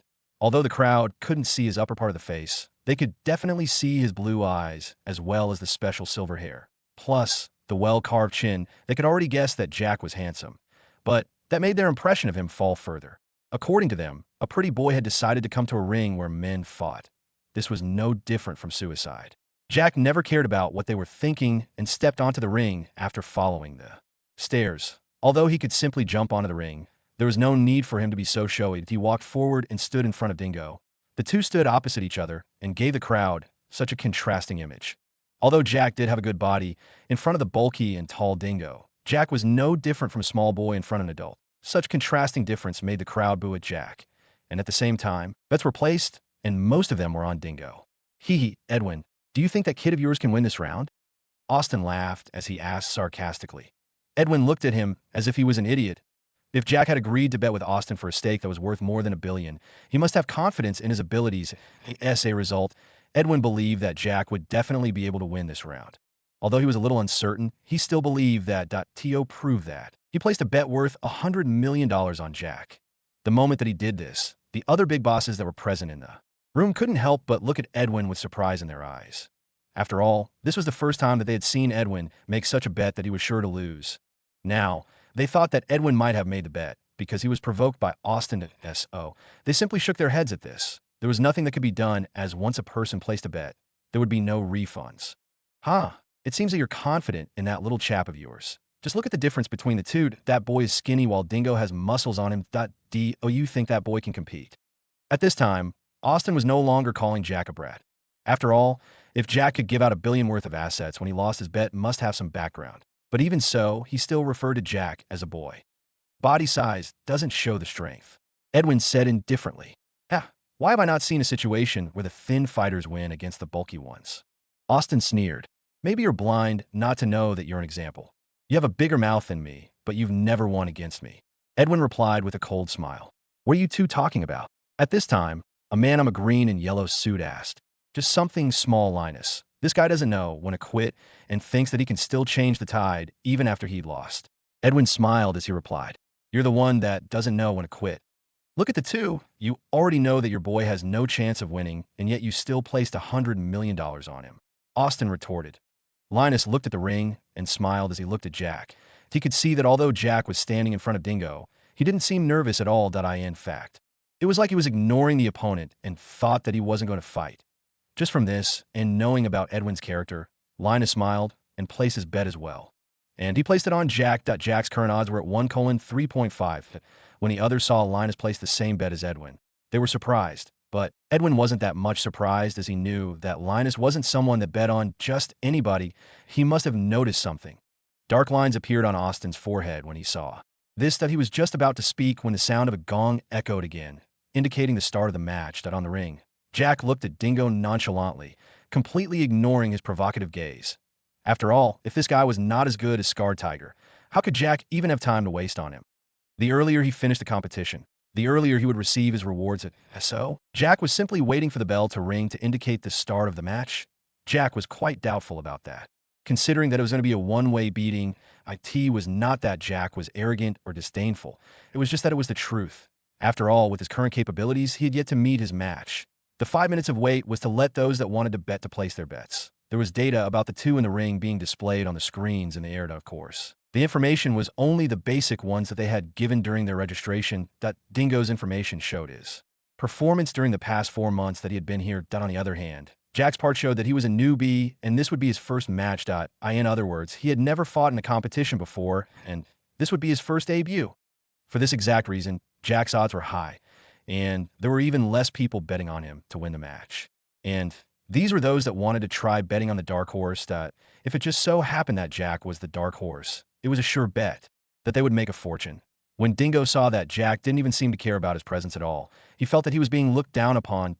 As a man with his own pride, how could he allow some nobody to tarnish and mess with it? He has been fighting in this ring for 4 months now. In 2 of those months, he had been able to get to the last round of the preliminaries. This time, he was trying to go for the chance of reaching the top 8. But in the first round, there was a small opponent that didn't put him into his eyes. How could he not be angry? He looked at Jack as he said, "Listen here, kid, you better surrender as soon as possible. Otherwise, I'm going to make sure that I break each and every bone of yours." His words weren't said in a low voice, but in one that those that were closer at a range of 100 meters could hear him. And with the host being closer with the mic, although it wasn't loud, the crowd could hear these words clearly. As a result, a commotion rose among the crowd. There were some that wanted Jack to give up already, while others felt their blood boiling at the thought of how Jack's bones would be broken. When Jack heard Dingo's words, he frowned. He once again wondered, what's up with people nowadays? They just can't shut their big mouths at all. They simply throw around their words without thinking or knowing about who they were facing. Or could those who came to this arena be barbarians that didn't like to use their brains? Seeing that Jack only frowned but said nothing, Dingo wasn't pleased at all. He spoke again. "Since it seems that you're so much reluctant, I'll have to teach you a good lesson. I'll remove that mask off your face after I strip the clothes off of your body. I want to see how you're going to face your girl in the future." There was a sinister smile on his face as he gazed at Jack, that he was sure that he could be able to do these things as long as he overwhelmed Jack. And, although he'd witnessed Jack pushing Scar Tiger's hand to the side easily, he simply thought that it was due to Scar Tiger not being prepared and not using his full strength. Furthermore, he would attack Jack and absolutely no chance to surrender in the ring. The moment that the ladies amongst the spectators heard his words, they blushed shyly, but there was a glint of expectation in their eyes. There were even some of them that were shouting in support of Dingo's words. Supporting this action, Jack's eyes turned cold the moment that he heard Dingo's words and the cheers from the crowd. His lips twisted into a cold smile as he gazed at Dingo. Since you're so much into embarrassing me, it won't hurt to embarrass you too, right? Jack thought to himself. Although he wanted to make sure that he finished the fight faster, there was no way that he could stop punishing someone. Using 3 to 5 minutes to embarrass someone wasn't that much to him. He could afford it. Dong! At this moment, the gong sound echoed again. And with that, the host spoke, "The betting period is over. Now it's time to witness the match. In the count of 3, 2, 1 fight." The moment that the host started counting, he had already began retreating from the duo. By the time that he said 1, he was already closer to the edge of the ring. And upon shouting the word fight, he had already turned heels and fled from the ring. His movements insinuated a round of laughter and mockery from the spectators. It wasn't that he was being chased from the ring. It was just that there was a time that the host, who was the referee as well, was caught up in a fight between two fighters. In the end, he was crippled after he received a fierce kick on his left leg. Nowadays, those that were hosting the competition made sure to rush out of the ring before the fights began. They always judged the match from out of the ring. Although it wasn't that easy, it was safer.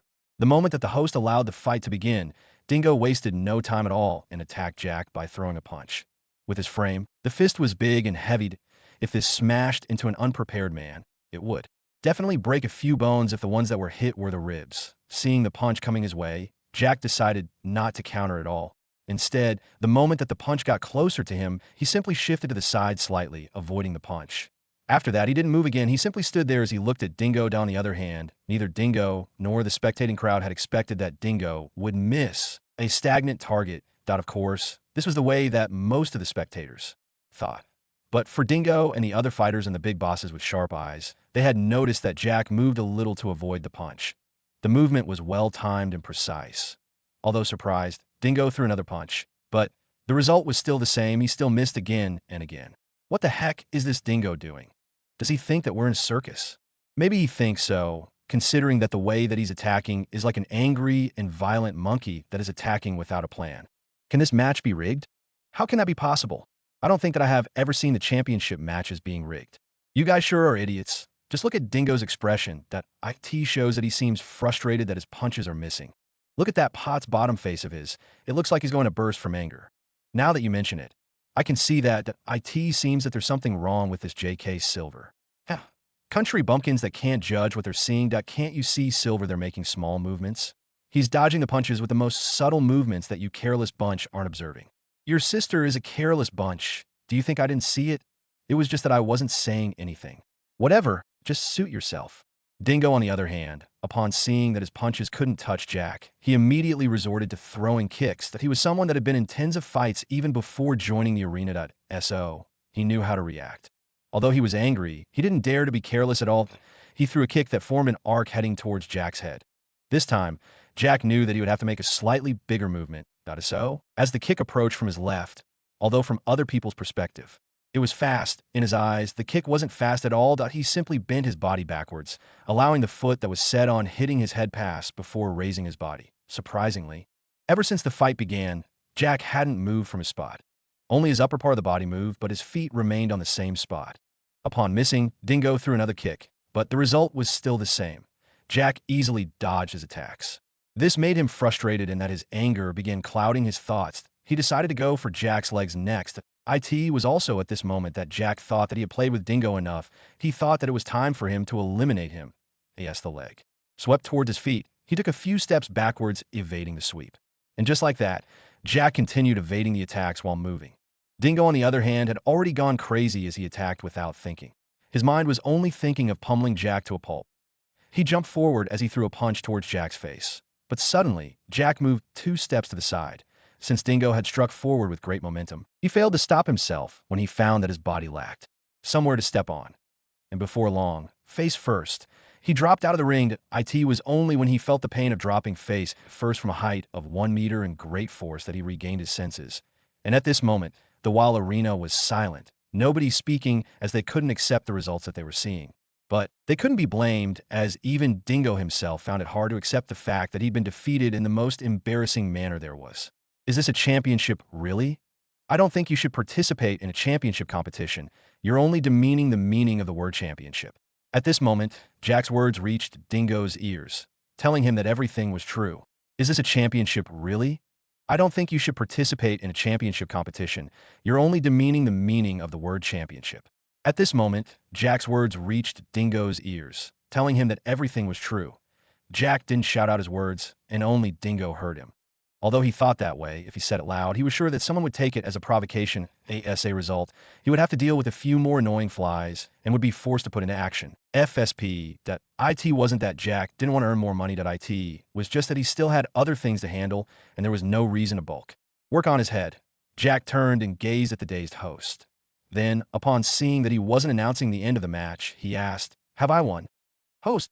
It was only after a moment that the host finally nodded. He looked at Jack, and upon seeing that Jack's gaze was still on him, he couldn't help but ask, on a shaky voice, "Hey, anything? You haven't announced the results yet." Jack was speechless at the host's behavior. But after looking around, he noticed that it seemed that it wasn't just the host, but the spectators as well. They were currently staring at him, and Dingo, who was still dazed, with blank expressions on their faces, he wondered what had happened. He had simply played with Dingo a few times before deciding to end the match. In the end, the way that he'd won had made the crowd quiet. The moment that Jack decided to humiliate Dingo, he had planned on. This, surrendering before the fight, was one of the most shameful means of losing in such a competition. But if your opponent was far stronger, there was nothing wrong with admitting defeat. But there was one that was shameful no matter if your opponent was strong or weak. That was being thrown out of the ring. This was shameful as it showed that you couldn't even maintain standing in the ring with the opponent and was pushed to the edge. What was even more shameful was to throw oneself out of the ring, just like what Dingo had done. Although it was under the influence of Jack, at the end of the day, he had jumped out of the ring without anyone touching him. What's more, he had been defeated even though Jack never attacked, not even once. This, when added to his boasting words at the start, it surely would be a huge blow to Dingo. The moment that Jack reminded that he hadn't announced the results yet, the host finally understood that there was a duty of his that he'd not carried out, that he rushed to the stage as excitement appeared on his face. The moment that he got to the center of the ring, he shouted. Dingo was kicked out of the ring by J.K. Silver. For this round, J.K. Silver wins and proceeds to the second round of the preliminaries. On the other hand, Dingo is eliminated from the competition. Jack, when did I kick him? Normally, after the host announced the results, there would be boisterous cheers from the crowd. But this time, the cheers were only minimal. The reason for this was because most of the people who had placed bets had bet on Dingo winning the match. Now that he'd lost, how were they supposed to celebrate? Celebrate for losing the money that they had thought that would bring them even more? No way that was going to happen. Although the gamblers didn't cheer, there were those that didn't bet. They were cheering as they seemed to have found it funny the way that Dingo, who was arrogant not long ago, had been defeated. There were a few that were cheering even louder as they were the ones that had bet on the dark horse, trying their own luck. Although most of them had placed a small stake, they still won something, and this made them happy. Furthermore, they could still brag about it in front of their friends. Haha, did you see that? I told you that he would win. I thought someone told me that this wasn't a novel, but it seems that the MC is right there in the ring. So what? He was just lucky that Dingo jumped out of the ring. Why don't you go down there and try your luck, and let's see how lucky you are. I think this is all a prank. They must be playing with us so that they could get our money. That's right, we bet on that Dingo, only for him to lose in such an embarrassing way. There were different discussions from the crowd. Everyone had their own opinion about this match. But at the end of the day, even if this match was rigged, there was nothing that they could do about it. After all, this wasn't their first time here. They had already seen the situation where those who dared to make such claims in front of the big bosses were crippled. From that moment, nobody dared to shout something like that. But again, there were several times that they had won the bets that they had placed it. So, to know if the match was rigged, they would just have to wait for Jack's next match. What the heck was Dingo doing in the ring? Was he even serious about fighting? Damn it, I just lost my $500,000 just like that. What's $500,000? I lost $2 million on that idiot. Just wait, I'm going to teach him a good lesson after tonight's competition is over. I just made a bet worth $5 million, and they were lost in such a stupid way. I want to kill someone. Who's the one that said that Silver is a newbie? Does that look like a newbie to you? Stop being unreasonable. Didn't you see that Silver was formidable? In the VIP room, Shouts of anger could be heard. Big shots were here. The bets that they placed were worth a good amount of dollars. Although it was a trial one, and they didn't dare to play something that they couldn't afford to lose, they still won't accept having their hard-earned money being thrown away in such a stupid way. Edwin, you and Linus aren't good people. Did you plot something with that dingo and Silver? As the others were still cursing and lamenting, Austin looked at Edwin and Linus as he asked that of all the people that had placed their bets in this round, the two were the only ones that had won. Furthermore, he too had placed a bet of $3 million that Jack would surely lose if Jack lost. Not only would he earn some dollars from the bet, he would also win the bet between Jack and him. But now, he had not only lost the bet, but he'd also began having bad premonitions about the bet that he'd made with Jack. But there was nothing that he could do other than making do with what he had and pray that he would make Jack lose. Although he was confident that Jack wouldn't win the championship, there was no harm in taking precautions. Previously, he had sent Scarred Tiger to make trouble for Jack, and if possible, injure him before the match. But it turned out that the plan hadn't succeeded as Jack had come to the ring in perfect condition. Your mother, since when did your dog eyes see me making such shady deals? If you did something, stop throwing blames on others, Edwin retorted. Currently, he was in a very good mood that it seemed that Jack was his lucky star. After all, not only had he purchased the company from his hands, he had also made him win extra $250M. Now, he was regretting not having placed a higher stake. Otherwise, he would surely have won a lot, but he could do that in the next round that Jack was going to fight. Why you? Austin pointed his finger at Edwin as he almost burst with anger. Though he was quite guilty as he thought that Edwin had found out his plan as he had indeed planned on doing something. So what if you know? There's nothing that you can do about it. Now that the fighters are in the locker room and we're not allowed to enter or contact them, it's obvious that Scarred Tiger will do it. Then, let's see what you'll do after that brat loses. Austin thought to himself as he decided to ignore Edwin. You surely got a good seedling, Linus said as he let out a sigh. What do you mean? Edwin asked in confusion. Stop playing dumb, will you? I know that you've gotten that kid over there to help you win some cash from betting, right? Linus chuckles as he replied. You've gotten it all wrong, Linus. With my status, I'm not eligible to hire him to do something for me personally. Edwin shook his head as he smiled bitterly. Linus frowned as he asked, what do you mean? He's got some good background. Maybe more than just background, he seems to have some abilities as well. After all, you can see him in the ring. And one more thing, he's the one that has just bought over my company today. The moment that Linus heard these words, it was like an explosive had been set off in his mind. He stared at Edwin wide-eyed as he asked in disbelief, are you serious? Maybe more than just background, he seems to have some abilities as well. After all, you can see him in the ring. And one more thing, he's the one that has just bought over my company today. The moment that Linus heard these words, it was like an explosive had been set off in his mind. He stared at Edwin wide-eyed as he asked in disbelief, are you serious? Of course I am. Furthermore, he bought it and paid immediately in full. There was no suspense at all. Edwin felt amused by Linus's reaction. He felt good bragging about Jack. You mean that he paid billions of dollars on the spot? Didn't you just decide to sell that company of yours just 2 weeks ago? If he knew about it 2 weeks ago, to be able to collect over $3 billion in just 2 weeks, he must have a terrifying background. Linus muttered with shock written on his face. Edwin laughed as he said proudly, what weeks? He only knew about it yesterday, and today, he came to buy it from me. If a stranger heard how Edwin was boasting, he would think that Jack was his son. Linus was not the only one that was shocked by Edwin's words. Since Austin was seated next to the two, he obviously heard that Jack was rich, and from his ability to be able to gather billions within a day. It was a sure bet that he was richer, that he was as he thought how he was talking about Jack being a fighter that had been bought over by Edwin. He couldn't help but shiver. Now, he could understand why Edwin referred to Jack as him, or that it wasn't that his standards had fallen. It was just that his standards had risen as Edwin had never called him Mr. before. But at the end of it all, he simply thought of a situation where Jack lost the BETSO. It seemed that he didn't need to worry about Jack not being able to keep his far end of the deal. Jack got back into the locker room under the gaze of thousands of pairs of eyes. But his expression never changed at all. It wasn't like winning against Dingo was. Something big. Currently, he was trying to think if there was a way that he could use to directly reach the finals. After all, the preliminaries were just a waste of time to him. After getting back into the waiting room, he found that the way that the fighters here looked at him had changed, and they seemed to respect him at this moment as nobody came over to disturb him. Jack enjoyed being left alone, that if he had come here with his phone, he surely would have began playing games to pass time, it was. Just that they didn't allow fighters to come in with the communication devices. This would prevent shady deals from happening when the match were happening.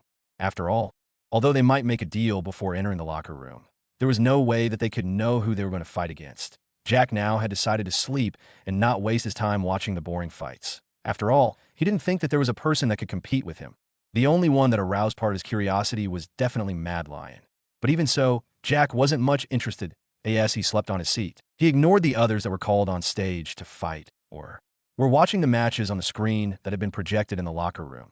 About 2 hours later, just when he was getting bored, the first preliminary round ended. Jack was finally called to the stage after the second match of the second round. The fight was simple as this time. Jack didn't want to waste too much time, that he simply attacked. As soon as the match began, he threw a kick toward the opponent that wanted to charge towards him. This opponent wasn't prepared for Jack to go on offense. As soon as the match began. From Jack's previous match, he had thought that Jack wouldn't be active just like before. But it seemed that he had been greatly mistaken. So the only thing that he could do was to try and block the attack. So he raised both his arms in front of him in order to block the kick. Bang! Boom! The moment that Jack's foot connected with his raised arms, the guy was sent flying backwards before hitting the ground. With Jack's precise control over his strength, he had made sure that the force of the impact was enough to knock the guy out, but not to badly injure him. The host and the spectators were surprised by the scene. They hadn't expected that Jack was this strong enough to knock out a good fighter with a single attack. The other fighters that were watching immediately held in their breaths at this moment. They couldn't help but shiver at the thought that they were going to face Jack. Furthermore, they had just mocked him for wearing a mask. They praised themselves for not making trouble for him during the past 2 hours. Otherwise, they surely would have suffered a lot. The crowd cheered for Jack as this time. They had learnt their lessons, as most of them had bet on Jack winning the fight. From now on, Silver is going to be my idol. He's so strong. Just look at him, just a single attack, and he defeated an opponent.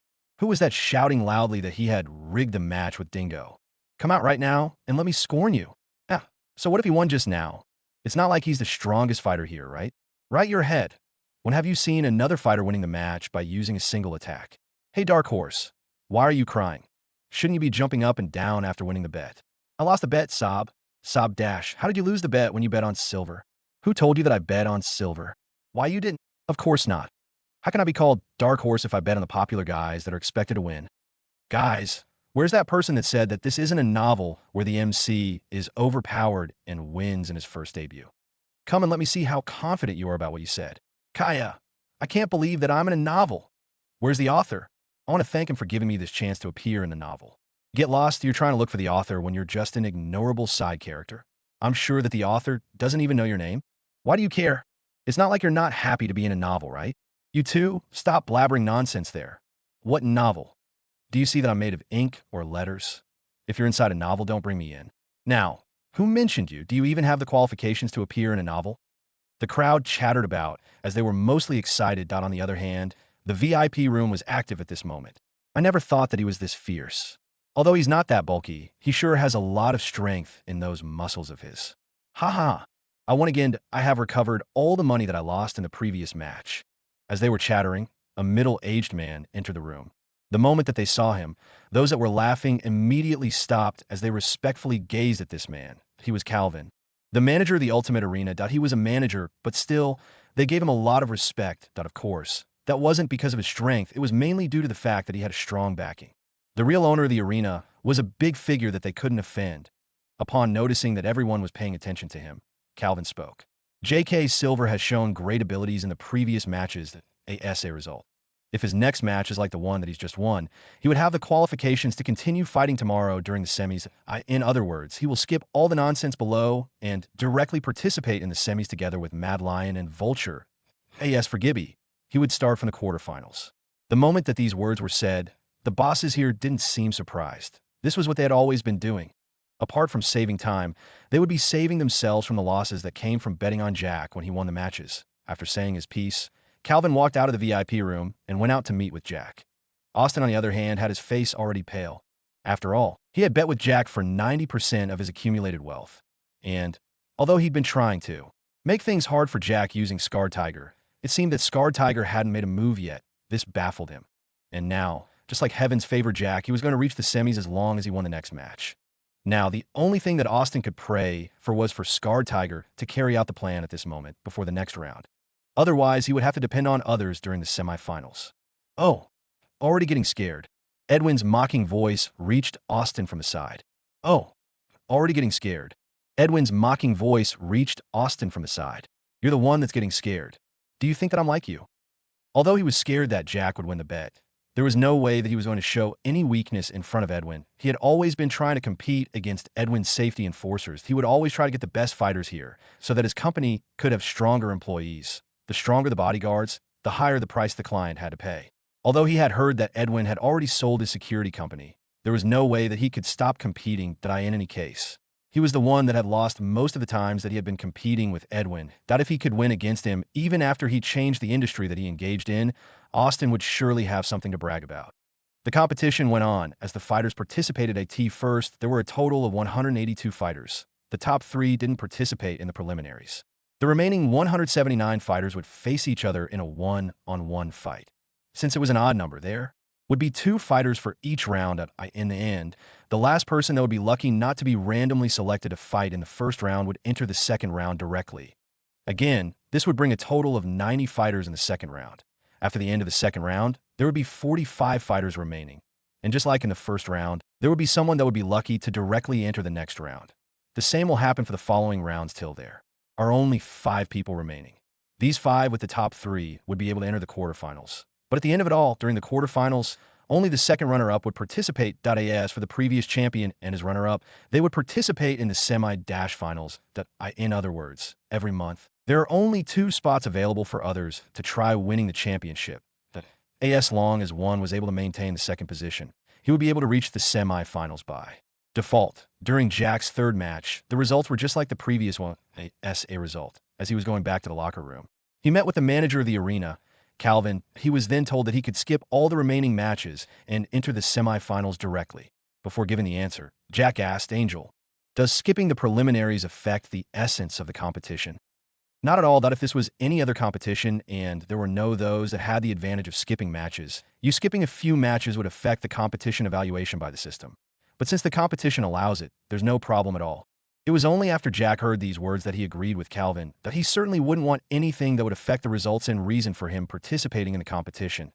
He was here to win the championship for the system mission as well as FSP, the fly swatting plan.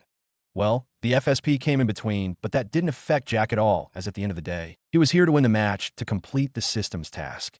After confirming that there was no need for him to waste time on those lower-ranked people, Jack went towards the locker room. After changing his clothes, he went to the area that was confiscating his phone and took it back. Then, he headed to the VIP room where Edwin was. Although he wasn't interested in watching the other matches and wanted to take his leave, it wouldn't be good if he simply left without telling Edwin. The moment that he entered the room, several eyes landed on him. Since Jack was wearing a mask on his face while in the ring, there were only a few who could recognize him or guess his identity in the room. "Hey kid, what are you doing here?" A man with black shades asked as he glanced at Jack. Looking at the man, Jack couldn't help but wonder if this person's eyes were so good that, or maybe he had some kind of eye disability that would get worse as long as the eyes were exposed to light.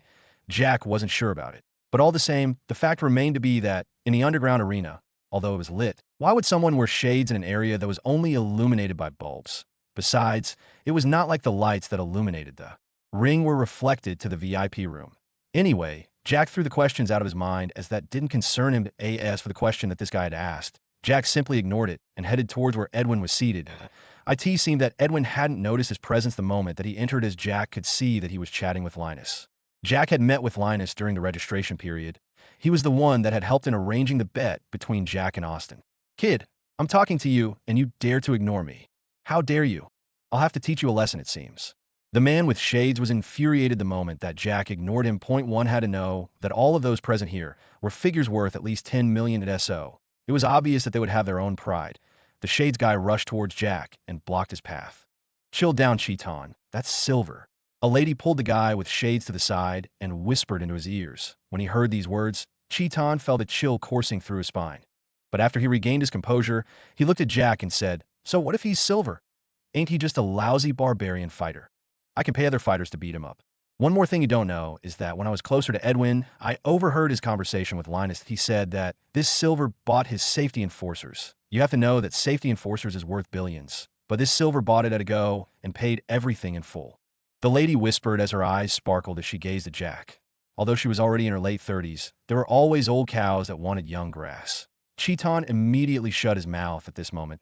It just so happened that he was the poorest amongst the big bosses. Everyone here was worth at least $100 million. On the other hand, he was worth $10 million.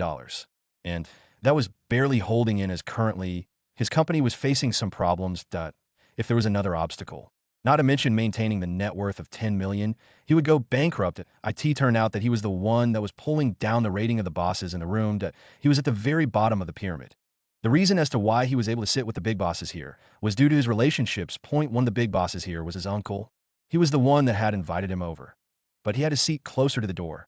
That was the exact reason as to why he was the first to see Jack, as to why he was aggressive in front of Jack. It was just like how a snake would harass a rat after suffering from the pressure in the presence of a hawk. He tried to release the nervousness and pressure in his heart the moment that he saw Jack. Who would have thought that Jack was a big shot than the ones that had been giving him pressure? He had previously thought that he was a snake. Who would have thought that he was the rat? A rat trying to show off in front of the hawk. He shrank his neck and sat as far as possible from Jack to make sure that Jack wouldn't notice him, lest Jack decided to deal with him. Nevertheless, it was simple for a billionaire to deal with a small millionaire like him. Jack had no interest in someone that didn't even know who he was. He simply ignored that guy and headed to Edwin. Now, several eyes had landed on him. As they scrutinized him, they were curious about Jack. Although there were some of them that wanted to ask, they held back their curiosity upon knowing about Jack from the whispers that had already began spreading in the room. "Mr. Jack, you're already here." Edwin got onto his feet as he welcomed Jack with a warm smile on his face. Jack revealed a faint smile as he nodded. "I came to bid goodbye for now, that I gotta get somewhere to rest first. Tomorrow, I'd like to visit the company." Jack stated, "Okay then. Since there are no interesting matches, I guess I will leave with you." Now that Edwin had sold the security company, he didn't need to pull in the fighters. That was something that he would leave to Jack. So Jack left with Edwin and Linus under the gazes of the bosses, and Austin, who till this moment had his fists clenched. It was already 10 in the night when Jack got a room to stay. It was inside a 5-star hotel called Cheetah. Jack had checked into a presidential suite, and it cost him a total $63,000 a night. Just like always, there was income that came from the daily sales of the grocery department. Although the money that is earned from the sales weren't sent to his account, at the end of the day, it is still multiplied by the system. After the money is multiplied by 100 times, the system would leave the original amount that was earned in the grocery department accounts. As for the balance of the multiplied, it is all sent to his current account. Flyer's bank savings account balance is $5,124,324,890. This was his current balance after paying the cost of staying in the suite for a whole week. Jack wanted to use this week to stabilize things here and expand if possible. He had already taken a shower and was just looking through the posts on the internet when a pop-up notification showed that he had received a message from TM, "Text me." When he tapped it, he found that it was a text from Celine. Since they had parted the previous day, they hadn't talked again. Now that she texted him, he remembered that he could at least pass his time chatting before sleeping. It won't be bad to create his mood for sleeping by chatting with a beautiful lady. Celine. "Hello there, you sleep yet?" Jack. "Hello, I've yet to sleep, but it seems that I won't have a chance to sleep." Celine. "You're busy with something?" Jack. "Yeah, I'm busy chatting with a beautiful lady." After Jack replied, there was no reply for about a minute before a reply came through. Celine. "You sure know how to tease girls." Jack. "You're the only girl that I've ever teased." Back in Inchoate City, inside her room in the presidential suite in Glaze Hotel, Celine blushed the moment that she read the reply that Jack had sent. Is he trying to tell me something?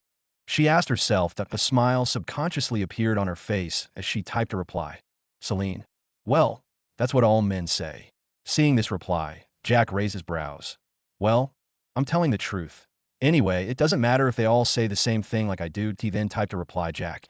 "You should know that I'm not all men, that I'm me." Celine chuckled upon the reply as she thought, surely men don't lack a reply for every question. Then, she thought for a moment before replying. Celine. "Anyway, I was busy today and that I didn't visit your office. Grace told me that you two have met. What do you think of her?" Upon seeing that she had changed the topic, Jack moved with the flow. Jack, from her academic qualifications and experience, she's good at AS for the performance. That would need at least a week for the evaluation to begin. Celine, I'm happy that you're satisfied with her for now. Why is it that you're going to start evaluating her within just a week? Jack, I think that a week should be enough for me to start seeing the changes. The grocery department is one that has sales on a daily basis. So, even if there's only a minimal change, it is a change nevertheless. So, it would only depend on whether or is a positive or negative one. Celine had to agree with Jack on this. If he was thinking about seeing bigger positive changes within a week, he would need a large amount of capital. But upon seeing that Jack didn't seem to be looking forward to bigger changes, she nodded. Sometimes, it was good to take things slowly. If Jack had known about her thoughts, he would have simply laughed it off and said, "Capital? A whole billion to boost the services, sales, and other things in the department. That was enough to ensure that there were bigger changes within just a few days, as long as the one that was handling things was decisive enough. Celine? MH, it's good that things are okay. Jack, how are you doing on your part? Considered moving to the building yet? Celine thought for a moment and made a decision. Celine. In the future, if the company grows, I'll tell my friend to move it there. Currently, it's still small, and there's no need for the whole floor. The building that we're occupying currently isn't bad. Seeing that Celine didn't seem to want to move the office to the building, Jack didn't pursue that if she wanted to do that, she would. But now that she seemed to be having plans of her own, Jack wouldn't interrupt them. Jack, you're welcome at any time that I'll reserve a floor for you, as long as you tell me the number that you would like to occupy. Celine, okay. You free tomorrow? I would like your help with something. At this moment, Celine was thinking about dealing with something in Inchoate City. Jack seemed to have formed a bond with the youngsters of Inchoate City, but on the other hand, although her family was strong, it was mainly based in the capital, and no matter how strong they were, their influence in Inchoate City was small, and she was bound to face some problems, Jack. That's going to be a problem for now, as I'm in Venture City at the moment. Celine was surprised the moment that she found out that Jack was no longer in Inchoate City. She wondered if he had an emergency or had some business to do in Venture City. Although she didn't ask what he was doing there, she felt a little disappointed that he didn't inform her before leaving. When she noticed that her mood seemed to have dropped, she couldn't help but be surprised at herself. What's up with me? Why is it that I wanted him to tell me when he was leaving? It's not like we're that much familiar for him to tell things like that. Celine, okay then. I won't disturb you. Good night. Jack was stunned the moment that he saw the reply. What's up with her? Does she think that I don't want to help her and she's angry with me? Jack's heart tightened for a moment before he typed. He could see that she'd yet to go offline, and so he was sure that she would see the text. Jack, wait a moment. What trouble are you facing? Maybe I can help you even if I'm not there. Celine was just about to exit the app when she saw Jack's text. She hesitated for a moment before reading it. She had wanted to end the conversation at this moment because she had started feeling uneasy. It was as if something that was hers was about to get snatched from her grasp. She didn't understand what was the reason behind this, but at the end of it all, she just decided to stop chatting with Jack and calm herself down for a moment, as at this time, there were several questions that were running in her mind. What are you doing there? Is there a girl that you're seeing? Or do you already have a girlfriend? These questions were ringing in her mind again, and she was getting an impulse to ask. She was afraid that if she didn't stop now, she would end up asking such a question. And considering that they were just getting to know each other, Jack might feel that she was invading his personal issues. This might as well result in the relationship that they were having now to collapse. After reading it for a moment, she replied, Celine, there are some gangsters that seem to be loitering around the building that the company is located. From the way that they are behaving, I can see that their target is the company, that I'm not sure why. They're targeting the company or me. But at the end of the day, they're a danger that might as well erupt in the next moment. What's more is that, since my connections here are shallow, I can't find who sent them there. I can't call the police as long as they don't do something that breaks the law. Celine was really exasperated at the moment. The moment that she began typing, she suddenly felt like she could tell Jack all that was in her mind at the moment. This moment, she suddenly forgot about the impulses as she laid out the troubles in her heart. The moment that Jack read the words gangsters, he immediately felt something wasn't right. The moment that he found out that they seemed to be targeting Celine, instinctive anger began welling inside his heart, and he almost got out of the suite to fly back to Inchoate to deal with the mastermind. It was only after a moment of taking a deep breath that Jack was finally able to keep his calm. He still had a mission to complete and a bet to win. There was still a company that he still needed to make changes to. Jack, can you make it possible for them not to attack during this week? I'll be there at the end of this week or earlier to deal with them for you. Although Celine couldn't hear his words and could only read them, she could feel the confidence in these words. This made her heart calm. But it was also at this moment that the impulses came back. She had just typed thank you on the screen when she suddenly added a few more words. By the time that she realized it, she had already sent the text. Celine, thank you. I'll try to stall them for a week. If I may ask, do you have a girlfriend? Celine, thank you. I'll try to stall them for a week. If I may ask, do you have a girlfriend? Throughout all of this time, Jack had never expected such a question coming from Celine. He wondered why she asked that question, or she wanted to date him. He wasn't sure about it. Anyway, there was no harm in telling her the truth. Jack typed the reply. Jack, not really. Do you want to take the post? Of course, the last question was just to tease her. Although he didn't know what his feelings towards her were. Not unless he confirmed, there was no way that he would start a relationship with her. Furthermore, he could still remember the words that his mother had told him when she gave him the envelope. She had clearly stated that if he ever wanted to start a relationship, he had to open the envelope. And since he was sure that he wasn't ready yet, he hadn't opened the envelope. On the other hand, Celine, who was just berating herself for sending such a message, was both stunned and excited. She was surprised that Jack would give her such a reply without complaining about her involvement in his personal life, as for the reason of the excitement. She herself wasn't sure about it, but what she could make out of it was that she was happy that he didn't have a girlfriend at this moment. As for the question that Jack had just asked, although she had an impulse to reply yes, she knew that he was just joking in any case. How could she become his girlfriend, yet they hadn't known each other for more than a week? Although it was a week, this was the third time that they were communicating. Although they had shared some of their experience, loves and hates, it wasn't to the extent that they could say they knew each other well. Celine, I'll pass. The duo chatted for over an hour before Jack decided to say goodnight, because he had some other things that he had to take care of during the day, and in the evening, he would be having a fight. Although he was sure that the person that he was going to fight wasn't strong enough to give him any kind of difficulties, it was still better to be ready for anything. Early the next morning, after Jack woke up, it was only then that he realized that he had only come with a single pair of clothes. In other words, other than the suit that he was wearing the previous day, he had no other clothes to change into. Shaking his head, Jack decided to take his breakfast first before going to buy a few pairs of clothes. In the end, he was going to stay in Venture City for almost a week, and there was no way that he was going to stay in the same pair of clothes for all this. While .it didn't take long for Jack to reach a mall that sold the clothes. .it was called Campin Mall, a leading mall in Venture City. With him wearing a suit, he didn't encounter any snobbish salesperson. After buying a few pairs of clothes, just so as to make it movements in the city convenient, he decided to buy a car that, of course, he already had enough luxury. What he wanted currently was something that could help him in moving around. He simply bought a Mercedes-Benz E-Class at a price of $570,000. Buying the clothes that were made from cashmere cost $100,000. In total, his current balance was $5,123,654,890. The legal procedures of the car took about half an hour to get completed. Immediately after that, Jack went to the hotel to change. They had agreed to meet today at 10 so that Edwin could show him around the company. Jack had to know those that were in charge of the company currently, as he wasn't going to start taking care of the company himself. But if they lacked money, that was something that Jack didn't lack at the moment. In fact, he could give it a boost by investing more money to make the company become bigger. The moment that he arrived in the parking lot of the hotel, he found that there were several parking spots that had already been occupied. In other words, the parking space was almost full with a single space left.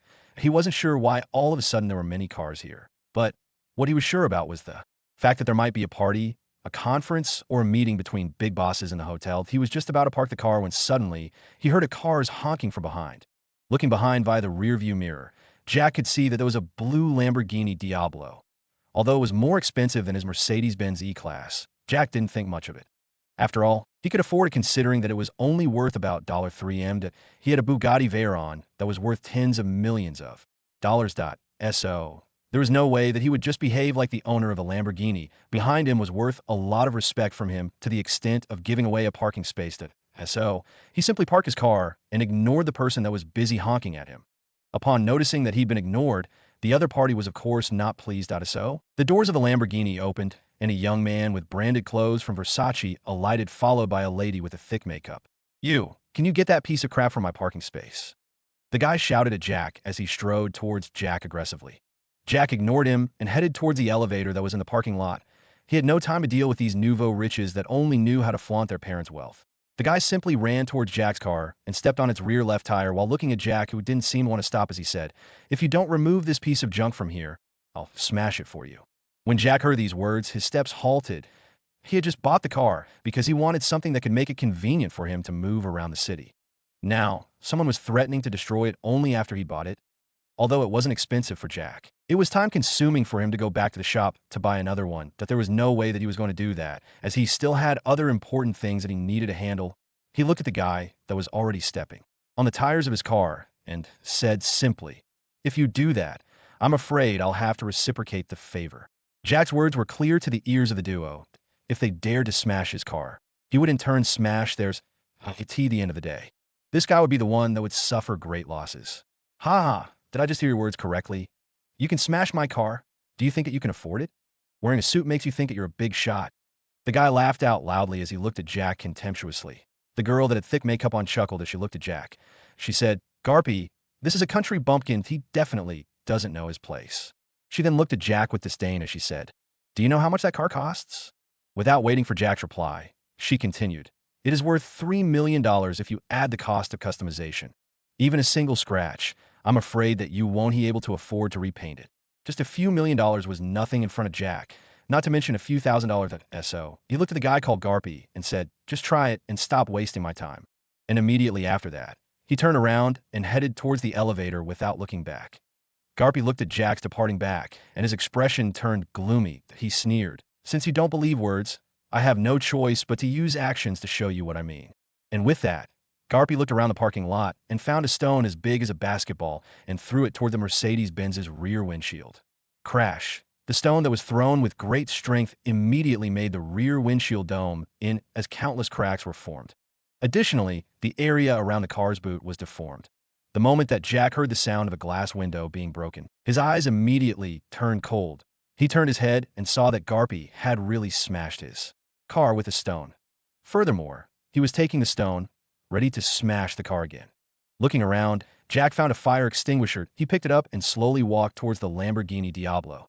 There was no need for him to talk, just actions were enough to prove his words. Garpy and his girl were enjoying the thrill of smashing another's car, when suddenly, they heard a loud crashing sound coming from behind them. The moment that they saw what was happening, their faces paled. Garpy couldn't believe that this guy really had the guts to smash his car. He had smashed Jack's car because he thought that Jack had no background at all. Furthermore, he himself wasn't someone simple as he was from the capital. Although his family wasn't that big in the capital, in a place like Venture City, he could be said to be a force to be reckoned with, since Venture City was closer to the central province. His family's influence was good enough for him to do almost anything. Although he had smashed Jack's car, using his family connections, he could just pay a few $1,000s if Jack called the police. But Jack smashing his car was completely out of his expectations. With rage in his eyes, he looked at Jack as he shouted, "How dare you smash my car? Can you afford to pay for it? How dare you smash my car? Can you afford to pay for it?" Garpy's voice was loud to reach Jack's ears, but since he had destroyed his car, Jack had to return the favor. Although Garpy had only smashed the rear windshield, Jack was going to make sure that this car turned into nothing other than scrap metal that couldn't be repaired. Bang! Crash! Smash! Boom! With Jack's current strength, with the help of the fire extinguisher container, he easily turned the body of the Lamborghini into nothing but waste metal. Currently, it was almost flattened. On the other hand, Garpy was hopping mad. Someone had just destroyed his car that was worth millions of dollars. If he didn't make him repay that with an interest, then he wasn't Garpy at all. He took out his phone and made a call. "Hello, you guys get down here at this moment. There's a punk that doesn't know his place. We'll be there in a moment." A reply came from the other side before the call was ended. Garpy looked at Jack, who hadn't stopped even after the car's body had been flattened. He was already destroying the tires. Although Garpy could buy another car, it would surely affect the way that the family thought of him. In any case, he had only recently bought the car. If he bought another, they would think that he was misusing the money. "Punk, you're not going to get out of here. Just you wait." The girl with thick makeup shouted at Jack. She was enjoying moving around in such a cool sports car. Now that it had been destroyed, it was obvious that she could no longer enjoy it unless Garpy bought another car. Not long after Jack finished his masterpiece, a group of around 20 youths rushed out of the elevator. All of them were young men wearing branded clothes. They immediately rushed towards Jack's direction and surrounded him before they began sneering at him. "You sure have guts, kid. Do you know what you've done? We're going to make sure that you won't leave this place alive. To dare smash Garpy's new Lamborghini, I don't know if you're brave or an idiot." Jack ignored the young masters that had surrounded him. If this was before he gained the professional combatant ability, he would surely be flustered being attacked by over a dozen people at the same time.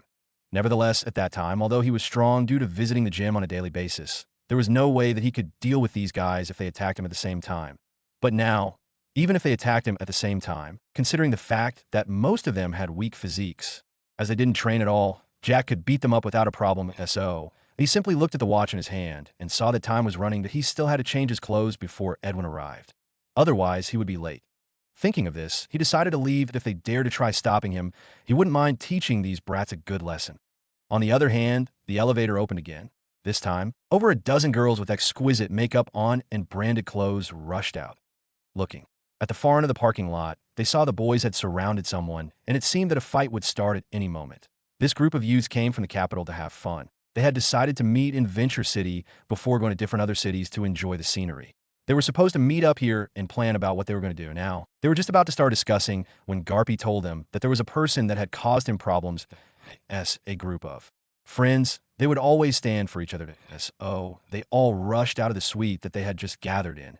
Since the elevator was small and it couldn't fit all of them, they decided that men would go out first before girls followed them. Amongst the girls that were heading to the scene, there was an absent-minded girl that if Steve was here, he sure would have recognized her as the girl that had gone to Alfonso family for the engagement with Jack. Currently, her thoughts were wandering around, wondering when she was going to meet Jack. She couldn't help but blush from time to time the moment that she thought about the marriage that was to occur a little over a year from now. Wendy, what's up with you today? You've been blushing since you came. Have you found a boyfriend or something? A girl with her bangs blocking her left eye asked as they walked towards the scene. Oh, what were you saying? Wendy looked at the girl, but it was obvious from her question that she had been absent-minded not long ago. Do you have a boyfriend? The girl asked with raised brows. What are you talking about? You better stop spouting nonsense. Wendy blushed as she thought of Jack. She had met with Jack before, and she happened to fall in love with him since a year ago. She could remember how it was that day. She had gone to Crystal City together with this group of friends at that time, just like what they were planning to do now at that time. She had a problem with her stomach essay result. She had stayed in the washroom for a long period of time and that by the time that she came out, she found that her friends had already left. Flashback. As she was leaving the restaurant, she was just about to cross the road to the other side where her friends were when she was pulled back and she landed into a guy's chest. The exact moment that she was pulled back, a car sped past. Had she not been pulled back in time, that car would surely have knocked her. With the speed that the car was being driven at, it would be a miracle if she managed to survive after the accident. Although she was just about to lash out at the person that had pulled her back and made her land onto his chest, she was forced to swallow her words as her body shook the moment that she felt the breeze that came with the passing of the speeding car. There was no need to ask about anything. She had just been saved from getting killed. After a few seconds, the person that had saved her held her shoulders as he pushed her back from his embrace. She raised her head and looked at his face for the first time. She noticed that well-carved face, those blue eyes, and the unique short silver hair. This guy was so handsome. You better be careful when you're crossing the road next time. And with that, he left, not waiting for her thank you, nor asking for anything in return for saving her. The thing that she noticed was that, other than his clothes that looked cheap, his figure was good. When she was on his chest, she felt his chest muscles clearly. From that moment, she had gotten smitten by him. She fell in love with him, and this love continued growing till she couldn't hold it anymore. Since she hadn't thanked him all this while, she decided that she would marry him as a thank. U.S.O. She asked for her grandfather's help. In a flashback, look at your expression. It's obvious that you have a boyfriend and you're trying to hide it, aren't you? The girl with bangs asked again. You changed a lot since we went out last year. What happened to you? Your behavior has been particularly strange since yesterday, and today, it had gone a step further. The girl continued. Wendy wasn't a shy girl that she was at this moment. She was a decisive girl back then. If a person dared to tease her, she would definitely make him pay for it. But suddenly, her character changed suddenly a year ago. Now, she would sit absent-minded for a long time, revealing a smile from time to time. It was as if the previous Wendy and the current one were two different people. When he pulled the girl closer and whispered to her ears, Angie, you better keep what I'm telling you, secret or else. I won't be your friend anymore. Look, I just got engaged 2 days ago. That I'll be married when I turn 21. Angie's eyes widened in disbelief when she heard these words. She was just a shout in surprise when Wendy tightly closed her mouth using her hand. She gave her a stare, and Angie was forced to swallow her scream. Upon noticing that she had calmed down, Wendy let go of her mouth. But immediately after that, Angie whispered back, how come you're engaged to someone and I know nothing about it? Sheesh, such a gossipy person. Anyway, the engagement party will be arranged once I meet him. Wendy replied with a smile. You mean that you haven't met him yet and you're behaving in such a manner? What kind of guy is he to make you change this much? Angie couldn't help but ask. Wendy was just about to reply when they arrived at the scene. She could see that at the center of over 15 youths, there was a young man with blue eyes, silver hair, and a handsome face. The moment that she saw him, her movements froze as she stared at the young man in a white suit, wide-eyed. Her cherry lips parted as she stared at the young man in disbelief. Angie happened to see her reaction. She couldn't help but look at the young man and size him up. Then she looked at Wendy and said, he's just a handsome guy. What's up with that exaggerated expression on your face? The moment that she saw him, her movements froze as she stared at the young man in a white suit wide-eyed. Her cherry lips parted as she stared at the young man in disbelief. Angie happened to see her reaction. She couldn't help but look at the young man and size him up. Then she looked at Wendy and said, he's just a handsome guy. What's up with that exaggerated expression on your face? Wendy gave no reply as she stepped forward towards the encirclement. Jack had no idea about Wendy. Currently, his expression hadn't changed even a little bit when facing this large group of youths. He looked at his watch again and saw that he just wasted a few more minutes that he could have used in doing other things. Upon seeing this, he decided not to play with these youths any longer. He ignored their mocking expressions and began walking towards the elevator, of course. In front of him there were a few youths, and the moment that they saw that Jack had began walking, they began approaching him with ferocious smiles. Since you dared to smash Garpy's car, we'll have to teach you a good lesson and place you in your place. Not just that, you'll have to pay for the damage that you've caused, even if you have to sell some of your organs. That I just happen to know where there are people that can buy these organs. What are you all talking for? Just beat him up. That's right. Anyway, let's play with him a little. That if we attack him at the same time, it won't be fun at all. Let's just play with him and give him some hopes that he can escape. I'll go first then. One of the youths happened to have a bulky body. His height was already 1.93 m, that he could be said to be the person with the biggest body amongst all the youths present. Furthermore, this youth just happened to be in the direction that Jack was heading to. So the others didn't say a word and acknowledged that this guy was the one to make the first move. The youth moved toward Jack when the others stopped. But he frowned the moment that he noticed that Jack seemed to be heading his way. It was only a moment, as in the next second, the frown disappeared, and in its place, a cold smile appeared. Looks like you know yourself all too well. Come on over here so that I can finish this as fast as possible, that I don't want to waste so much time on you. The guy spoke as he waited for Jack to get to him. The moment that Jack arrived in front of him, the guy took a fighting stance and was ready to start the brawl when something that he hadn't expected happened. Jack passed by the side, completely ignoring him. Bulky, everyone. This stunned not only him, but the others as well. Jack simply walked away, even though they were expecting that there would be a confrontation. What are you doing, Terrence? Look, you're letting him get away. At this moment, Garpy yelled as he led the way to follow Jack. His shout was like a signal as the others came back to their senses and surrounded Jack once again. This time, Garpy and a few of his close friends didn't wait for Terrence to make a move. Instead, they immediately rushed towards Jack while brandishing their fists, ready to beat him to a pulp. They were just about to reach Jack when a shout made them stop and turn their gazes towards the origin of the voice. They then saw Wendy coming forward and stood in front of them, blocking their way to Jack, who was still walking away as if nothing had happened. What are you doing, Wendy? Garpy frowned as he looked at Wendy gloomily. You can't attack him. I forbid that. If you dare to do so, you'll be my enemy from this moment onwards. Wendy stated with a serious voice. Ha ha. Wendy, you're so funny. What joke are you playing here? Garpy obviously couldn't believe that Wendy was going to protect Jack. All the same, they were a group of friends, and he was sure that Wendy wouldn't go against him for a nobody. Although they weren't that much close, at least the relationship between him and Wendy was good enough for her to help him out if he was in problem. But that was as long as she wouldn't suffer any loss when helping him. I'm serious about it, so you make your choice. Wendy had no intention of budging at all. She was serious about protecting Jack. The other youths were confused by Wendy's move. They wondered what was going on. They couldn't understand anything at all. This time, Angie came forward and tried pulling Wendy out of the way. What are you doing, Wendy? Are you crazy? Just because he's handsome, you want to protect him at the cost of being enemies with Garpy? Angie, you don't understand at all, Wendy replied without explaining anything. Garpy, on the other hand, had a solemn expression on his face. He couldn't understand why Wendy could go all the way to protect someone that she'd just met because he was handsome. Thinking about his car that was currently scrap metal, he decided to ignore Wendy's warning and charge towards Jack. Currently, Jack was only about 100 meters from the elevator. Seeing that Garpy was making a move even after she had warned him, she moved fast to block him. But she couldn't compare with Garpy, who was a man, as he easily got past her. He wasn't the only one that did that, as his 4 friends also managed to get past Wendy. Upon seeing this, Wendy panicked and shouted at them, Garpy, don't you dare touch my fiancée. Her words were like an electric current that stunned everyone as everyone present in the underground parking lot stopped. Then they all looked at Wendy with disbelief in their eyes. This guy was actually Wendy's fiancé? How? When? They couldn't understand how Jack became her fiancé. What's more, they didn't know about the engagement at all. Angie, who was holding Wendy's arm, was the most surprised of them all. She was the one that Wendy had told that. She just got engaged 2 days ago. This moment. She finally understood and couldn't help but look at Wendy incredulously. She now understood Wendy's expression when she was looking at Jack. So it turned out that he was her fiancé.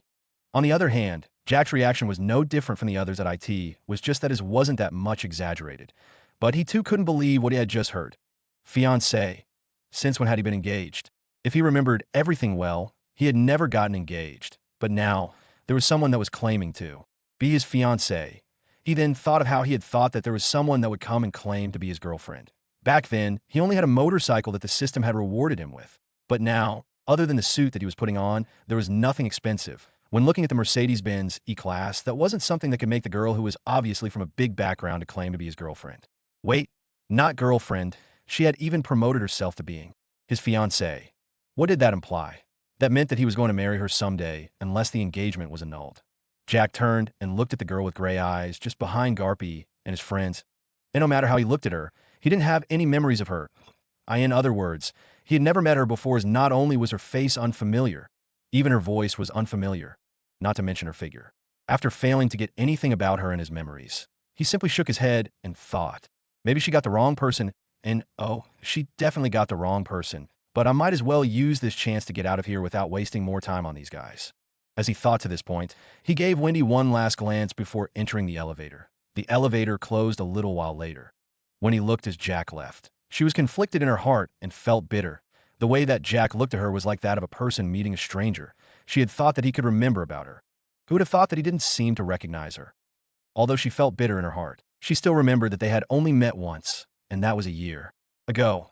Maybe he had already forgotten about the incident.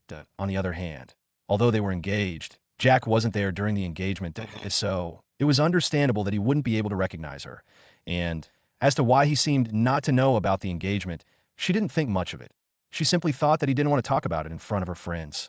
Wendy, are you serious that he is your fiancé? Angie asked the moment that Jack disappeared into the elevator. She wasn't the only one that was curious about this, as all the others gazed at her with expressions that showed that they needed an explanation. Wendy, are you serious that he is your fiancé? Angie asked the moment that Jack disappeared into the elevator. She wasn't the only one that was curious about this, as all the others gazed at her with expressions that showed that they needed an explanation. Wendy took a deep breath. Before, she had no intention of disclosing the fact that she was now engaged. She wanted to wait till the engagement party for her to make it public. But in this current situation, it seemed that she had no choice but to talk about it. Well, we got engaged 2 days ago, and we'll be married when I turn 21, Wendy said calmly. The moment that they heard these words, they couldn't help but wonder to themselves, what was Jack's background to be able to become Wendy's fiancé? He must have a good background, right? They took a deep breath while thinking about how they were just about to attack him. None of those present here didn't know how Alton dotted on Wendy.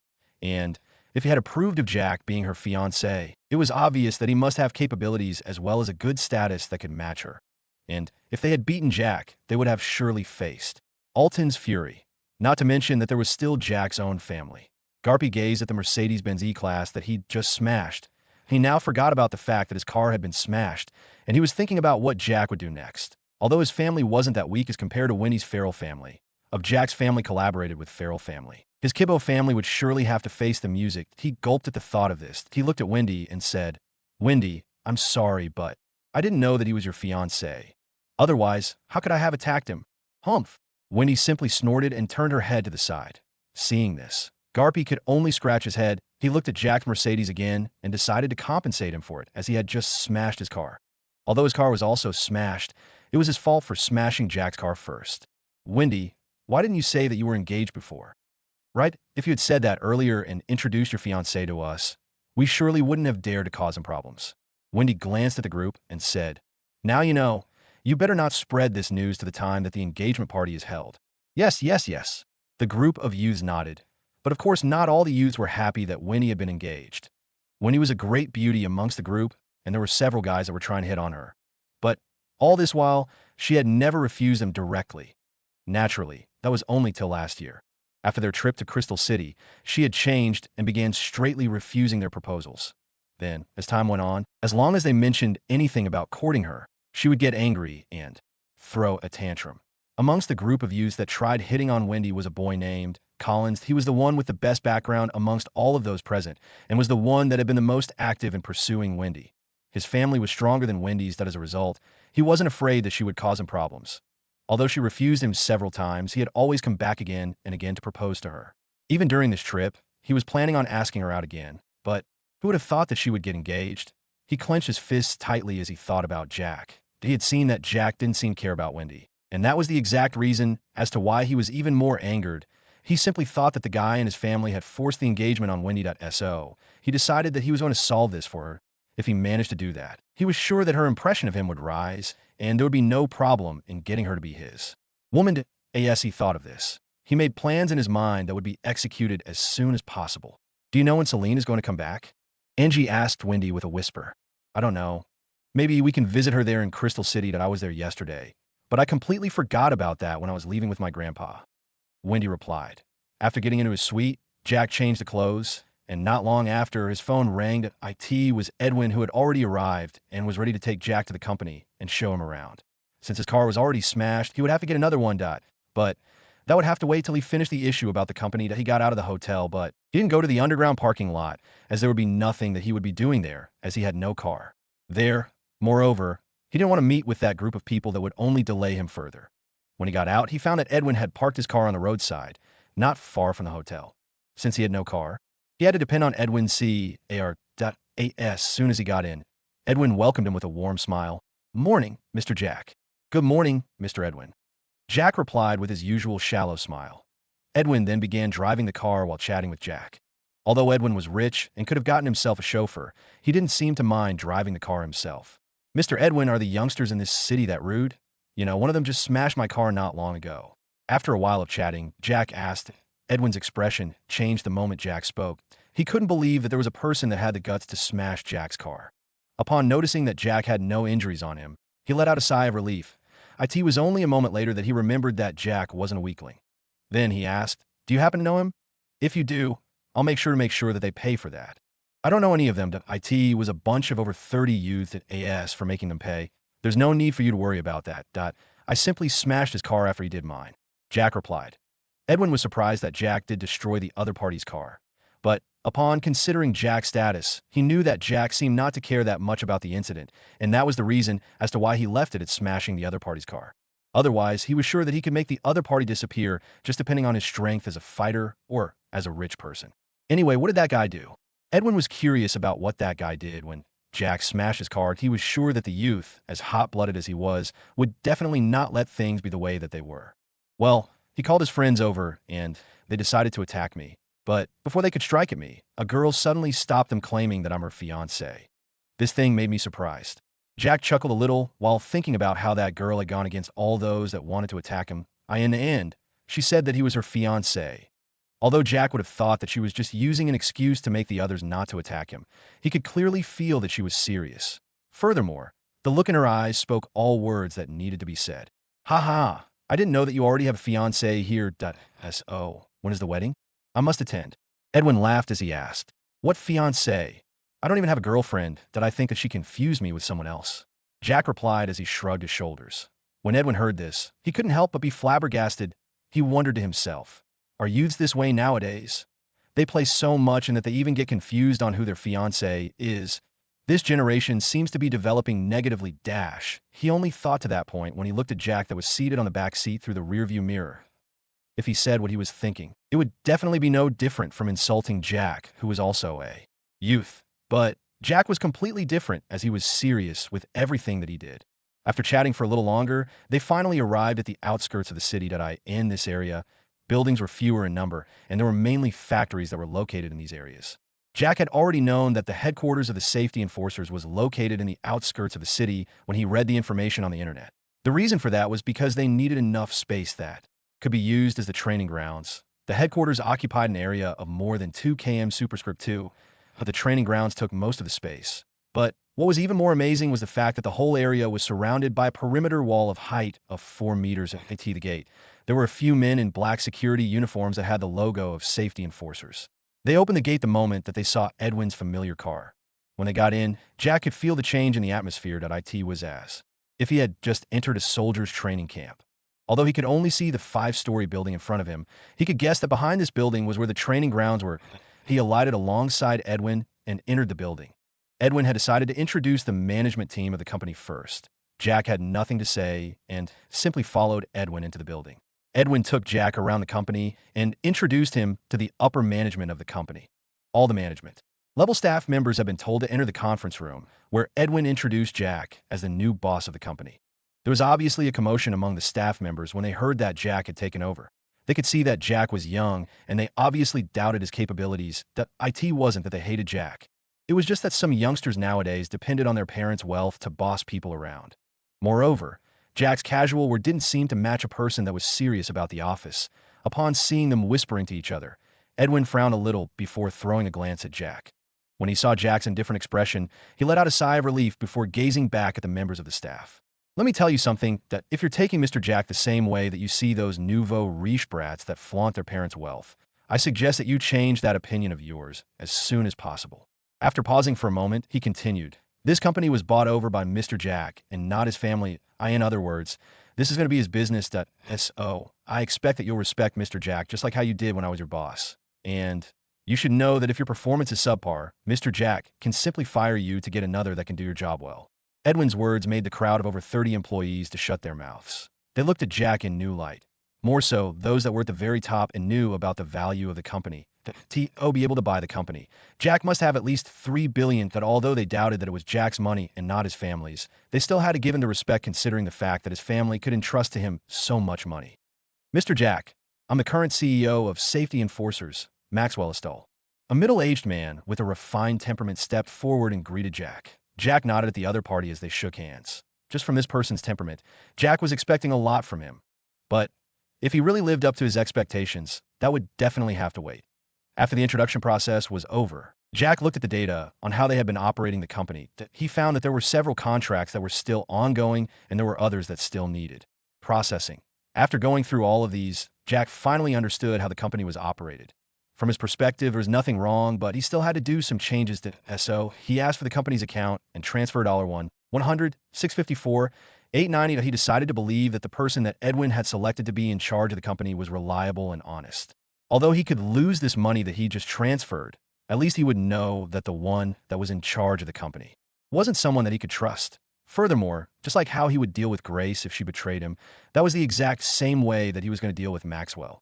Maxwell himself was astonished that Jack could invest such a huge amount of money on the first day that he took office as the president of the company. He wasn't the only one, as even Edwin on the other side had his eyes bulging from their sockets. Jack had transferred to him $4 billion the previous day. Now he was giving out $1.1 billion as investment to improve the company. If the money was spent well, it was absolute that the value of the company would rise. Although the investment was only $1 billion, within a year or two, as long as the funds were used well, there would be no problem for the value of the company to rise by a few $100 million or maybe a whole $1 billion. That he now began wondering if he had named a lower price. Perhaps if he had named a higher price, Jack would definitely have given him without bargaining, right? Well, it was too late to regret now, as they had already signed the transfer agreement. Although the transfer was already completed, there were other legal procedures that had to be taken care of. After all, transferring a company wasn't just about signing a transfer agreement. You can use that money to improve every area that needs improvement. If there are a few people that are recruited, recruit more. And I would like you to be generous with the salaries. Starting from you, you'll have an increase of your salary by 20%. The others will have their own increase as well. If the money is not enough, please let me know in advance. Jack left almost the same instructions to Maxwell, just like how he had instructed Grace. After that, he left alongside Edwin to check out the other areas of the company. Although Jack had decided to increase the salaries of his employees, it wasn't just for nothing that he wanted them to be loyal to the company, and that was the exact reason as to why he increased their salaries. Although he knew that there would be the ungrateful ones that would still betray the company as long as there was a better opportunity, Jack wasn't worried that there would be no one to run the company for him. "Mr. Jack, now you're making me look bad." Edwin chuckled as he showed Jack around. "How did I do that?" Jack asked as he didn't understand what Edwin was implying. "Well, you'll make them think that I wasn't generous enough. You have just taken over the company and you raised their salary." Edwin chuckled bitterly as he said these words. Jack finally understood what Edwin was trying to imply. Jack's actions were no different from telling the employees that he was better than their previous boss. But Jack didn't think that it was wrong. In any case, he was more generous than Edwin was. The two went to the training grounds and Jack looked at the training facilities. They weren't bad, but they were still far from being good enough that IT seemed that he would have to invest a few more dollars to make the company reach the level that he thought as the standard. By the time that they left the company, it was already afternoon, around 1 p.m. They went back to Cheetah Hotel to have their lunch. Just like before, Edwin paid for the meal. Although Jack could afford to pay for it, since Edwin insisted, he had to give him some face and let him foot the bill. Jack could somehow think that this was Edwin's way of proving to him that he was generous. Anyway, Jack cared nothing about that at the end of the day. It won't affect him if Edwin was generous or not. So he simply pretended not to know about it. Then Edwin took Jack to the automobile store that was closer and had better cars. Although Jack wanted to keep a low profile, he didn't want the same incident as the one where his car was smashed by another. The reason for that conflict was obviously the parking space. Since Garpy had a better car, he thought that he was more qualified to use the parking space more than Jack. After looking around, Jack's eyes finally landed on a black McLaren P1. This McLaren gave the masculine vibe, and Jack liked it. So he decided to buy it. How much for that McLaren? He asked the salesperson that was attending to him. That car is worth $13,130,000. It has a maximum speed of dash, the salesperson replied. Jack nodded and interrupted the salesperson from giving the description. Currently, just the price was enough for his car not to be underestimated. So there was no need for all the description and whatsoever. Just swipe the card to complete the payment. Furthermore, can you complete the procedures that are required? I want to drive it away when I leave the shop. The salesperson was speechless at Jack's way of doing things. All the same, he hurriedly took Jack's card lest he change his mind. Just selling this car was going to get him commission worth more than $250,000. Jack completed the payment, bringing his balance to $4,009,870,000. Previously, he had left the extra $23 million for expenses. After about 30 minutes, Jack drove away the McLaren that now had a temporary plate. Edwin had left as soon as he brought Jack here, as he had other things that he needed to take care of. Jack drove the McLaren back to Cheetah Hotel. That he had to be prepared because from around 6 in the evening, there were the quarterfinals. Although he was only going to participate in the semifinals and finals, he had to arrive on time. Just thinking about what he was going to earn from winning the championship, Jack's mood was good. He even hummed a song that he didn't know about, just humming randomly. Not caring if it was off tune or not, he got to the underground parking lot and found that his Mercedes-Benz E-Class had been taken away. There was no need to guess where it went, as such a car wouldn't be allowed to occupy the parking lot. Currently, there were not many cars in the parking lot. So he simply picked one and parked. He got out of the car and was just about to leave when he heard the sound of several roaring engines approaching. Just from the roars, he could tell that they were all sports cars. That he was curious about these people, that if they participated in racing, maybe he could join them and be able to make a few dollars from it. Right? Jack didn't have to wait for long. As soon after he got out of his car, there was a convoy of sports cars that rushed into the parking lot. What made Jack frown was the fact that the drivers were driving the cars at high speed, even though this was a parking lot. If there was an accident, he wondered what consequences would be. The cars were parked, and just like before, they occupied almost all the parking spaces that were free. Although it was already afternoon, there were still many guests in Cheetah Hotel. Not long after, the youths that Jack had met in the morning alighted from their cars in pairs, or in another case, alone. Upon seeing that it was this group of youngsters, Jack wasn't in the mood to entertain them. He immediately turned around and walked towards the elevator. There was no need for him to stay with such an unreasonable bunch of people. One of them smashed his car, while another one claimed to be his fiancé. If this group wasn't unreasonable, then what was? He was simply walking away when he heard someone shouting, "Hey, Wendy, ain't that your fiancé over there?" The moment that this young man said these words, everyone cast their gazes on Jack, trying to scrutinize him well. The previous time, they had no time to look at him, as they were either ready to beat him up, or they were too dazed by what they had heard to look at him. Although Jack was currently wearing a different casual pair of clothes unlike the white suit, his figure still remained imprinted in their minds. Just from his back, they could recognize him. Wendy looked at Jack with a complex expression on her face. Angie looked at Jack, who was still walking away as if he didn't see them, and then Winnie, who was looking at him. She frowned. If the two were really engaged, why would the fiancé ignore his fiancée?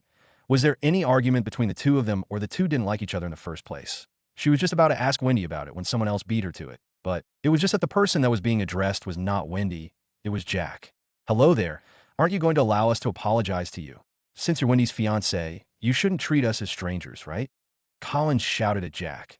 Although he didn't like Jack, he had to do everything to know about Jack. When they went out, he had tried getting information about Jack from Wendy, but couldn't find anything that in the end, he had thought that would be good if he could get Jack to join them. Then, he would pretend that he wanted to befriend him. After getting all the information that he could, he would then take action to make sure that the engagement between Jack and Wendy was annulled.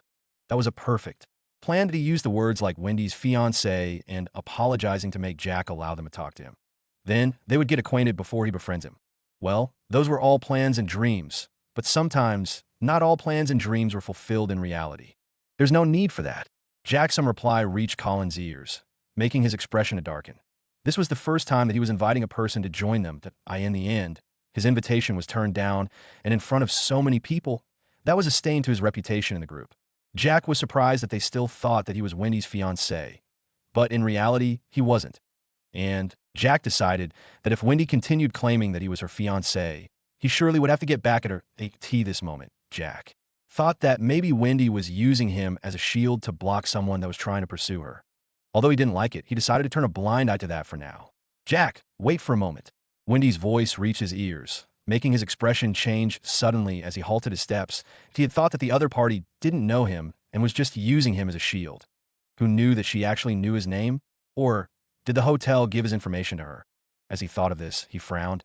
This was a 5-star hotel, and he was sure that it wasn't something easy to give out the customer's information. But if one owned the place or had connections with the owner of the hotel, he could easily get his hands on that information.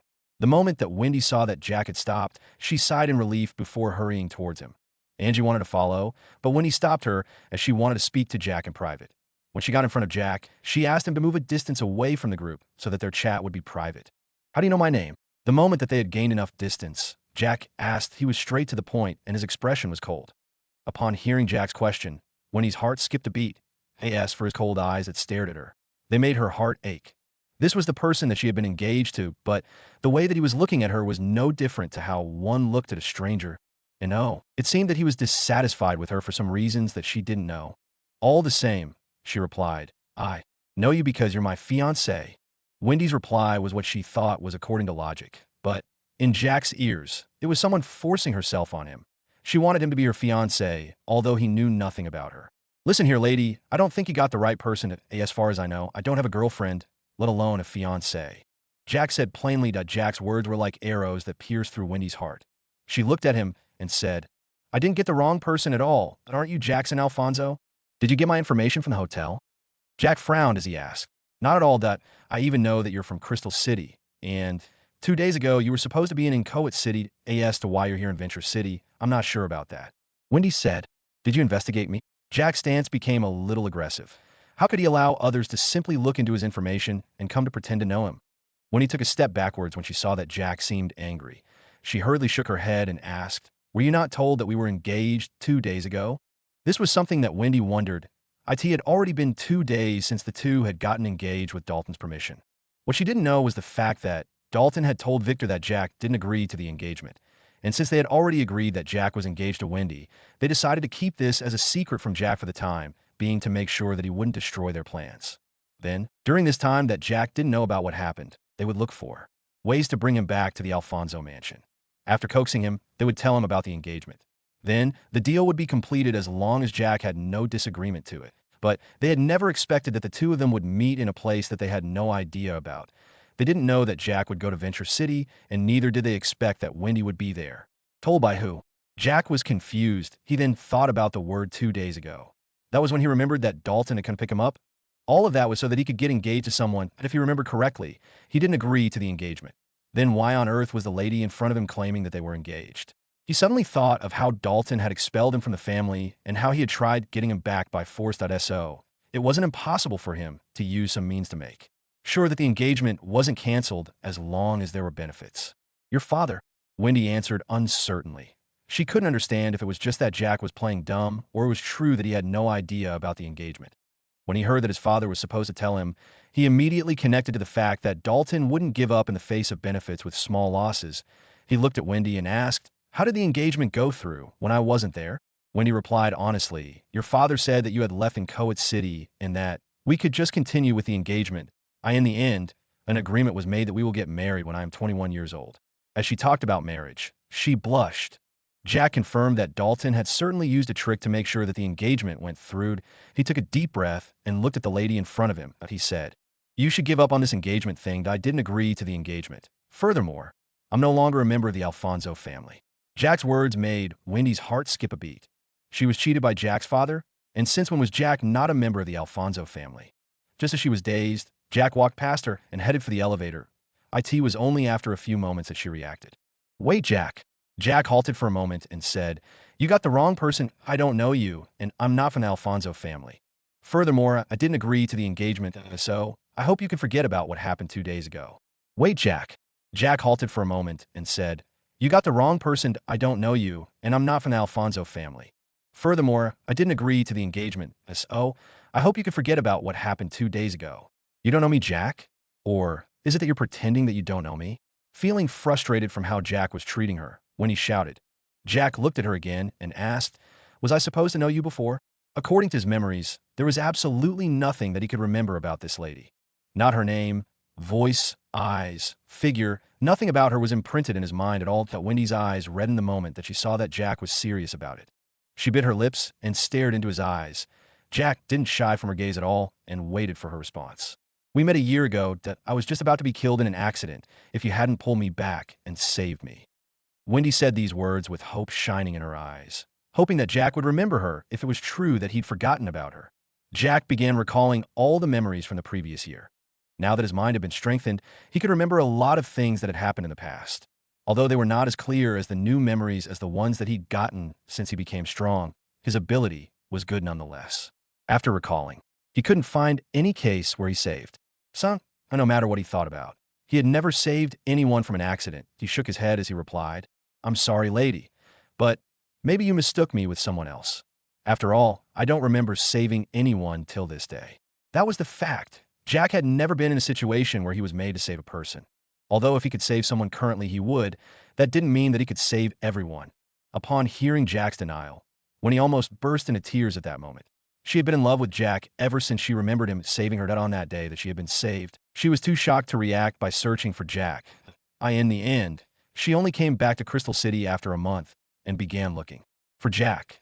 Then, after over 3 weeks of effort, she finally managed to find him as his blue eyes and silver hair were unique.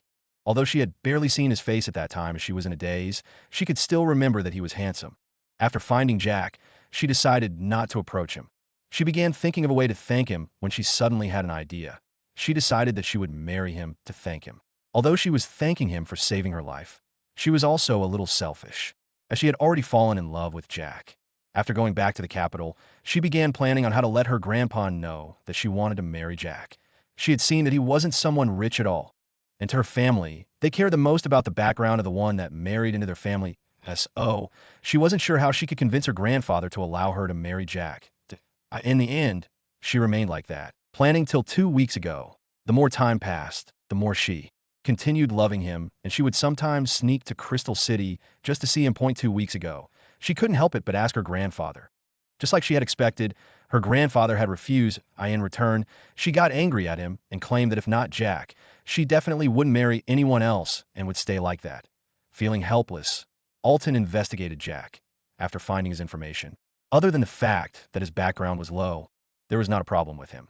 And that was the exact reason as to why he allowed the engagement.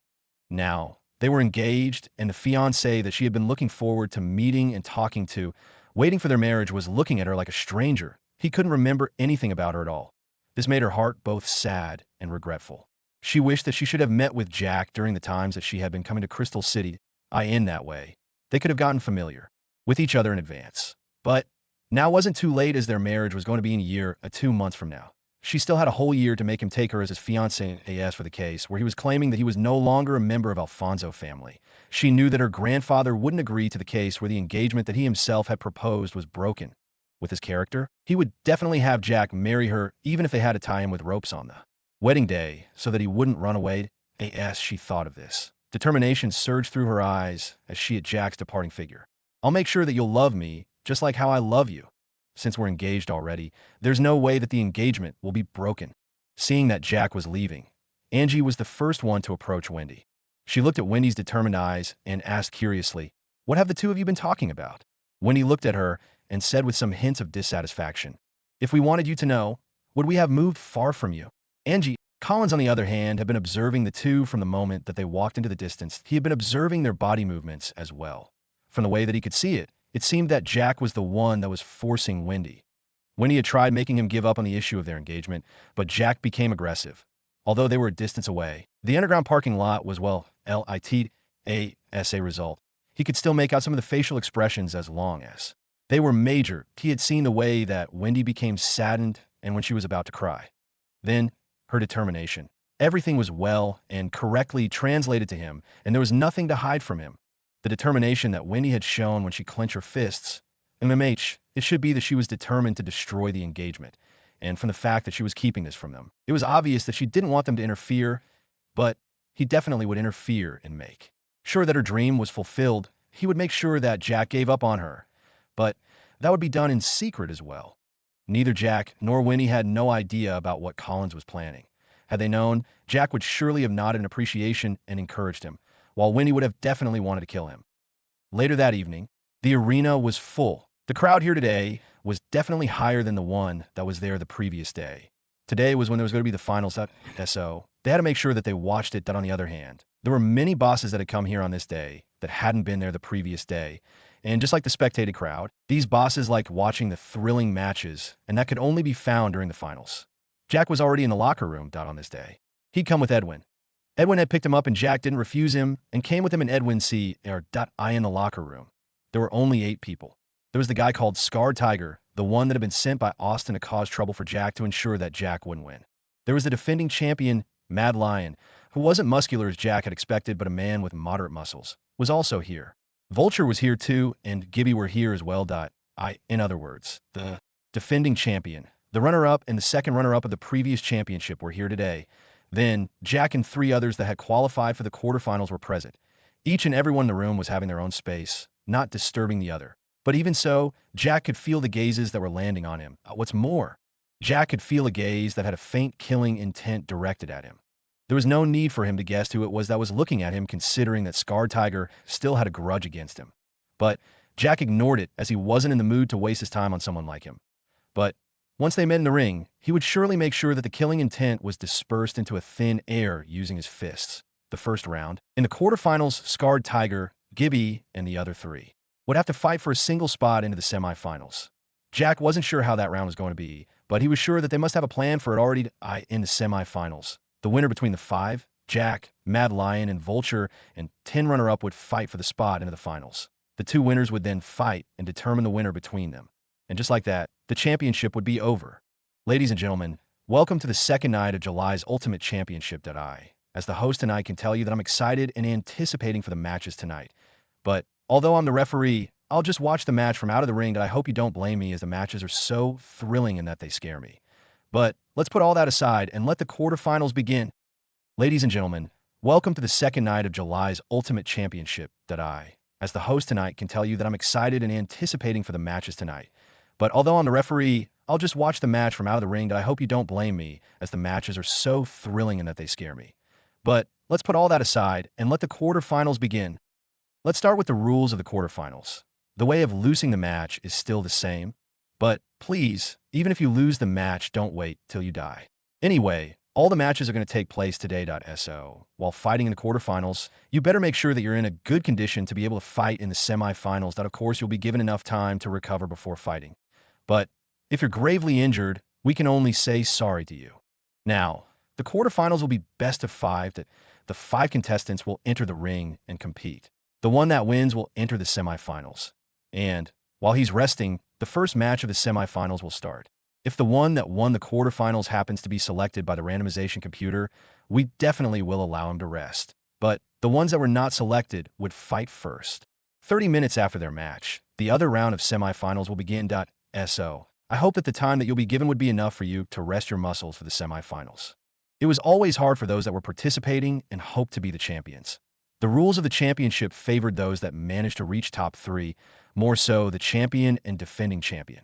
Even so, there was always a reward for a person that managed to reach the finals and win. If he had not been given the privilege like Mad Lion and the other 2, most of the fighters are always encouraged by the rewards, and that was the exact reason as to why some fought till they ended up dead.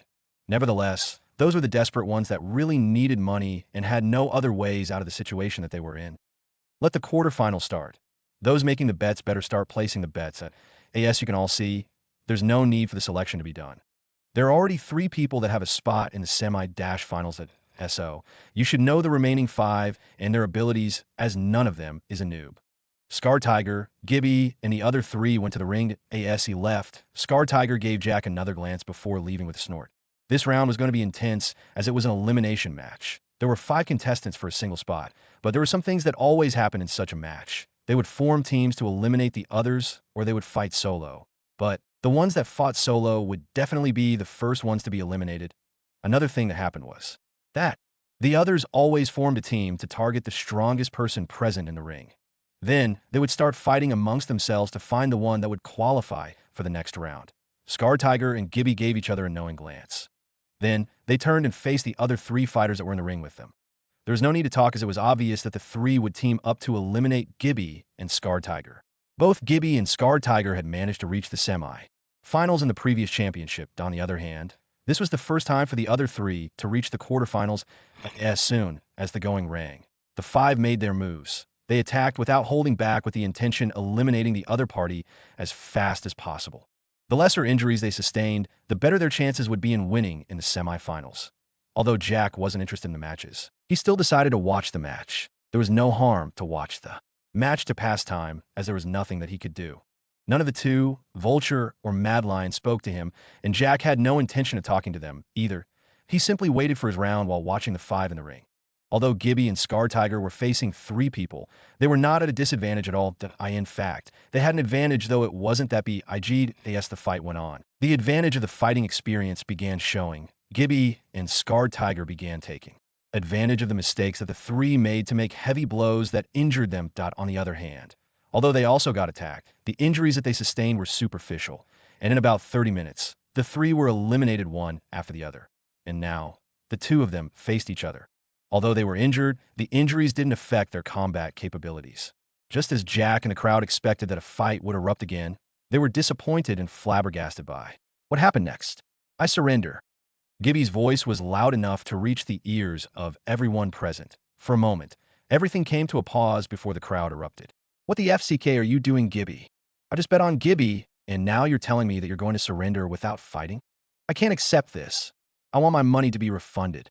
There must be some strings that have been pulled here. If he knew that he was going to surrender, why on earth did he get in the ring? To help Scar Tiger win. Just shut up there. Don't you see that this is a tacit understanding between the 2?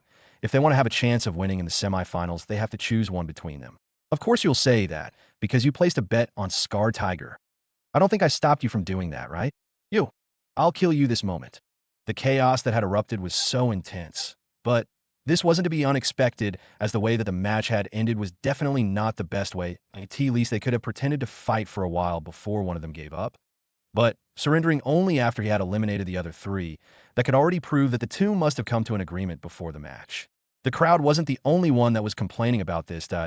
In the VIP room, the bosses there were cursing incessantly. On the other hand, Edwin frowned as he looked at Austin, who was currently having a smug smile on his face.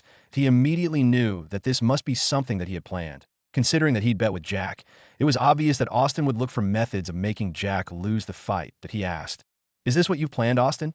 His mood was gloomy. He already knew that this was the first part of the plan that Austin has made. There must be other tricks involved. Edwin could also understand why Austin would go to this extent. In any case, if he lost the bet, he was going to lose 90% of his wealth. That was not something that someone that had worked hard to gain would easily agree to. The smile that was originally on Austin's face immediately froze as he gloomily looked at Edwin and asked, "What do you mean by that? Are you trying to slander me?" "What slander? You're trying to deny it, even after that smile on your face a moment ago could speak all the words that have to be said?" Edwin asked back. He would have wanted to inform Jack that there was a scheme in the matches, but there was no way that he was going to inform Jack about it, considering that Jack was already in the locker room, and there was no way that he could contact him. He let a sigh and decided to put the matter aside. At the same time, he just hoped that Jack wouldn't be in trouble and would be able to notice that there was something wrong with the way that this match ended. Although the commotion was high, the host managed to calm them down. The crowd also knew that the one that owned the arena wasn't someone that they could go against. So, although they were dissatisfied, they didn't dare to cause trouble. But in their hearts, they had already sworn that they would definitely beat up that guy called Gibby. Since he was able to get to 3rd place in the last championship, most of the people had placed their bets on him. In the end, he had surrendered, and that was before he even began fighting with Scar Tiger, who had been defeated by him in the previous championship. So, no matter what, they had decided that they were going to beat him up. More than 3/5 of those that placed their bets had placed the bet that Gibby was going to win. In the end, he made them lose their money in such a stupid manner. Since the quarterfinals have ended, let's make the draw for the semifinals. As the host spoke, he gazed towards the screen projection that had already began showing the names of the 4 participants. When the random selection was completed, the host shouted, Our first match will be Mad Lion against Vulture. Since the quarterfinals have ended, let's make the draw for the semifinals. As the host spoke, he gazed towards the screen projection that had already began showing the names of the 4 participants. When the random selection was completed, the host shouted, "Our first match will be Mad Lion against Vulture." These words immediately made the crowd even more spirited. They knew these two as they had been fighting in this arena for over a year now, and the winner of the first place always alternated between the two of them. The two walked out of the locker room one after the other. The moment that they reached the arena, the crowd's cheering became even louder than before. Most of the spectators were looking forward to a match that would surely sweep away their disappointment. If the same thing as the one that had happened in the match between Scar Tiger and Gibby repeated itself, there would surely be something happening. And that something would definitely be more than just shouting and complaining. Jack, on the other hand, couldn't help but wonder if it was just a coincidence or the heavens were looking forward to the time that he would be beating Scar Tiger. Since Mad Lion and Vulture were going to fight for a spot into the finals, it was natural that Jack would go against Scarred Tiger. Anyway, with Jack's current strength, there was nothing that could stop him from teaching someone that there was always someone ahead of you. Refocusing on the match, after the betting session ended, the gong rang and the fight immediately began. Both Mad Lion and Vulture didn't move and continued staring at each other. They stayed in such a manner for over 2 minutes till the crowd began getting impatient with the way that the duo were looking at each other. What the FCK? Don't tell me that there's a problem with this match as well. What are you two doing down there? Start fighting already. We didn't pay to come and watch this nonsense. We came here to watch a fight. You two, what's up with your gazes? Are you going to fight or not? Believe me, if you don't start fighting at this moment, I will come down there and make you fight me. What nonsense are you spouting? You're always beaten up by your wife, and now you're trying to prove your dominance here. FCKU, do you think it's like before? Nowadays I tame my wife. I'm the lord of the ho-dash-pa. What lord of the house? You dare to say that you tame me. Let's see how I deal with you when we get back home. Wifey, I'm sorry, alright? I was just joking, yes, just joking. Humph. Haha. The crowd chattered nonstop, but they didn't know that there was something that was going on in the ring. Mad Lion and Vulture looked at each other, and there was some kind of competition in their eyes. After a long while of ignoring the spectating crowd, they finally began fighting. Their attacks were fierce with the intention of winning with a single blow. Kicks and punches flew from left and right as the two fighters kept on moving. The crowd had already stopped complaining the moment that the two began fighting each other. Now, they were cheering loudly at how fierce the two of them were fighting. Jack narrowed his eyes as he looked at the fight that was going on through the screen in the locker room. Although others couldn't see it clearly, Jack could do that easily. From the moment that the two had been staring at each other, Jack became keen and began observing their movements. He could see that the two of them seemed to be communicating with each other. It was only after one of them consigned that the two began fighting. Immediately, Jack knew that it seemed that the scheme was still in progress. His eyes keenly observed the movements of the two. Then, he noticed another thing. That was the fact that, although the two of them seemed to be fighting intensely, in reality, they were actually pulling their punches in the last moment.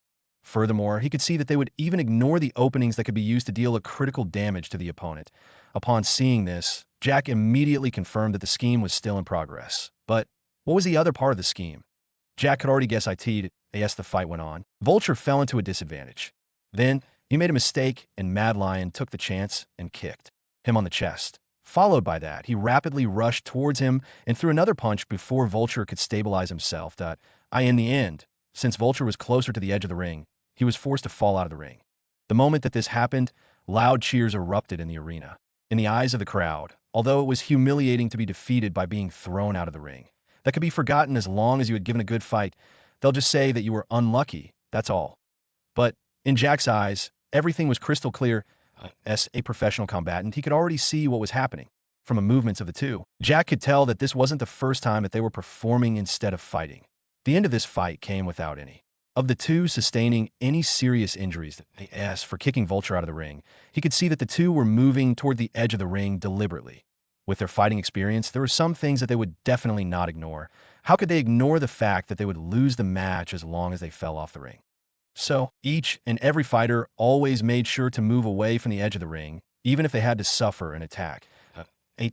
Least even with that injury, they still had a chance of winning the match. On the other hand, as long as they were kicked out of the ring, the match was over. The closer they were to the edge of the ring, the higher the chances they had to lose the match. Jack simply shook his head at the thought of this. Although the two had a high level in front of him, they were no different from rookies. Additionally, it seemed that he'd been expecting so much from Mad Lion. Although his punches were pulled at the last moment, Jack could see that they were starting at full power. In other words, he attacked with full power, but made a mistake that would make it possible for Vulture to escape. Just like that, although the two of them had cheated in this match, instead of their reputation being ruined, their reputation soared into the air as the new fans that were seeing them for the first time immediately joined their fan clubs. After the match, there was 30 minutes of wait, and Jack could see that this was another part of the scheme. This was going to give Scarred Tiger enough time to recover and reach his peak condition before the fight. In the quarterfinals, Scarred Tiger had only spent his energy while dealing with the three others. In the end, he didn't suffer many injuries. And during the fight between Mad Lion and Vulture, although they had already decided on who was going to win, they still fought for over 20 minutes. All this while plus the extra 30 minutes. Scarred Tiger, who had only suffered from little exhaustion, would have recovered fully. These scheming people were indeed thorough in their plans, but it's just that all the schemes were nothing in front of absolute strength. And Jack had absolute strength when matched against these three in a mastermind. After 30 minutes, Jack and Scarred Tiger the ring. And the moment that they saw Jack, who was wearing white tracksuit and the silver mask on his face, they erupted in cheers. How could they not recognize Jack after he had instantly defeated his previous opponents? Now, they had already formed a fan club for him. What was boosting the morale and thrill of the spectating crowd was the fact that Jack was still a newcomer to the arena, the current Black Horse. And although his body was small, his strength couldn't be measured with his body size, as his previous opponents could bear witness to that. Is that the guy that you were talking about? Yeah, he's calling himself JK Silver. That I think Edwin knows him. Why does it look like he's a youth? He's a youth that I don't think that he's over 20 yet. Seriously? I can't wait for his performance in this match. The big bosses were all anticipating what was going to happen next and couldn't help but get impatient that the gong wasn't ringing yet. Of course, they were only anticipating to see how strong Jack really was. Gong. With the sound of the gong, the second round of the semi-finals finally began under the gazes of thousands of pairs of eyes a few moments before the gong rang. Scarred Tiger looked at Jack, who was standing in front of him, and sneered as he looked at him. It looks like you're so unlucky that the heavens said that you have to be punished by me. Now, here we are. Are you going to surrender, or do you want to make you do so? Scarred Tiger looked at Jack before continuing. But I'll have to warn you, I'm not that good at making others surrender, as I may end up making you leave the ring with a few broken bones or as a corpse. Jack didn't know if he was supposed to laugh at this guy or not, but he could at least get the gist of what was happening here. Although Scarred Tiger was hired by Austin to make sure that Jack lost the match, he still wouldn't easily let go off of the chance to have a shot at the title as this month's champion. Being a champion here had some benefits that could make people want to do their best to win the title. But it wasn't easy to become a champion, as almost every factor here favored the defending champion. What Jack didn't know was that the reason as to why they decided on this form of competition was because they wanted the top three to be the champions. These three were already loyal to the arena, and so there was no loss in giving them some benefits. The benefits here were so big in that as long as these champions were given a taste of it, they would surely want to do all they could to maintain it. On the other hand, there were situations like Mad Lion and Vultures. That they were in the same gang and had been fighting together since years ago. They had also been sparring with each other, and as a result, they were familiar with each other. As for the championship, they always made sure that they exchanged it between themselves so that each of them would get a share. Today was the exception. The reason for the exception was that they were facing Jack, and he seemed to be a tough opponent. Between the two, Mad Lion was the strongest and had the highest chance of winning. So when Austin approached them, they agreed, as that was still the same thing that they were going to do anyway. Jack saw that this guy spoke too much nonsense and decided that he would simply end this match as fast as he could. There was no need for him to speak so much that he wanted to get his rewards and get out of this place to deal with other things, that if he got more cash, he would definitely make sure that safety enforcers expanded rapidly, even if he had to purchase the other security. Companies, on the other hand, the grocery department only needed the supplies, and the stores. As he again reached this point in thinking, he remembered that there was someone that was trying to cause Celine some problems. So if he could get back earlier, it won't hurt as well. Jack was immersed in his thoughts in that. For a moment, he had forgotten that he was in a fight. And the moment that Scarred Tiger saw that Jack didn't even seem to care about his presence, he immediately decided that he would kill Jack. Worse, he would make sure that he'd crippled him. Although Jack's strength in the preliminaries had showed him that Jack was strong, he still thought that he was stronger than him. So he had already began fantasizing about how he was going to get rewarded after winning the match. Gong. The moment that the gong rang, Scarred Tiger didn't care whether Jack was paying attention or not and launched himself forward, ready to strike. His fists carry a lot of power, As at this time, Scar Tiger didn't dare to hold anything back, that if he could end this without suffering any injuries, he would have a shot at winning the championship, as he would only have to deal with Mad Lion. In the end, he would not only win the championship, but the rewards that had been promised to him by Austin would be a cream on the top. Although Jack lost focus for a moment, with his current level, there was no way that he could fail to feel the approaching attack. His unfocused eyes immediately turned sharp as he looked at the approaching fist. Not intending to dodge at all, Jack's right hand curled into a fist. Then, as soon as Scar Tiger's fist came before his face, Jack used his left hand to parry it to the side before, throwing the right fist right towards Scar Tiger's face. Since he had planned on attacking his face, Jack would reciprocate. On the other hand, he would have so loved to beat this guy slowly, but when he thought about Celine, he suddenly changed his mind. Seeing that his attack was easily parried away, Scar Tiger was surprised. Then he hurriedly tried retracting his hand, but the speed and force at which he launched himself forward didn't allow him to stop immediately. So he could only helplessly raise his other hand to try blocking Jack's other punch. But his reaction speed was far slower than Jack's speed. As a result, Jack's fist connected with his left side of the face. This moment, Scar Tiger felt like he'd been hit by a truck. Although he always allowed others to hit him so that he could deal damage in return, this time, there was no chance in retaliating, as the pain of having his jaw being dislocated, as well as losing a few teeth, was immense that it forced him to blackout.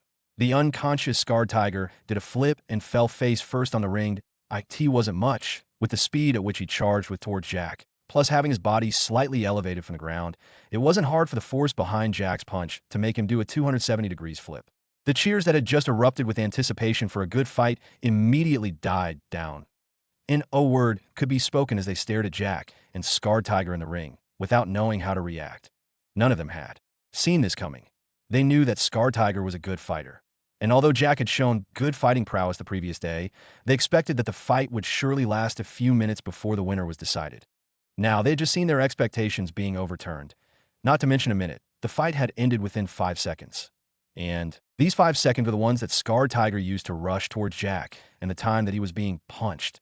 Jack had expected that such a situation would occur, as it had already happened a few times before. With his current strength having been increased by 4 times that of an adult male, there was no doubt that he could easily deal with someone like Scar Tiger easily. He looked at the host, who had his mouth agape, and spoke. "Can the finals begin now? I'm getting a little impatient." Coming out of his daze, the host was a little incoherent before he caught what Jack was implying. He first shouted the results. "Scar Tiger has been knocked unconscious. So there's no need to count to 10 bam, thud." Before he finished, he simply heard the sound of something being hit before falling onto the ground like a sack of potatoes. Looking at the source of the sound, he found that Scar Tiger had been kicked out of the ring. He swallowed hard before continuing, and the winner of this round is J.K. Silver. As for the finals, if it can continue right away or we'll have to wait for 30 minutes, that's going to depend on the opponent. As soon as the host finished speaking, the crowd immediately began cheering. That, of course, that only applied to those that had placed a bet on Jack or those that hadn't placed a bet at all. Then the crowd began shouting for the fight to continue. They wanted to see what was going to happen when Jack faced Mad Lion and absolutely forgot that Mad Lion was supposed to be resting. Fight, fight, fight, fight, fight, fight, fight, fight. As soon as they began, the whole arena erupted with the spectators requesting for the fight to continue immediately. So, even though Mad Lion wanted to take a moment and analyze Jack's strength for his reputation as a defending champion, there was no way that he could show any weakness. So, he got to his feet and headed to the ring. The moment that he stepped forward, the cheers became even louder. Mad Lion's appearance was the same as his agreement to the fight, continuing immediately.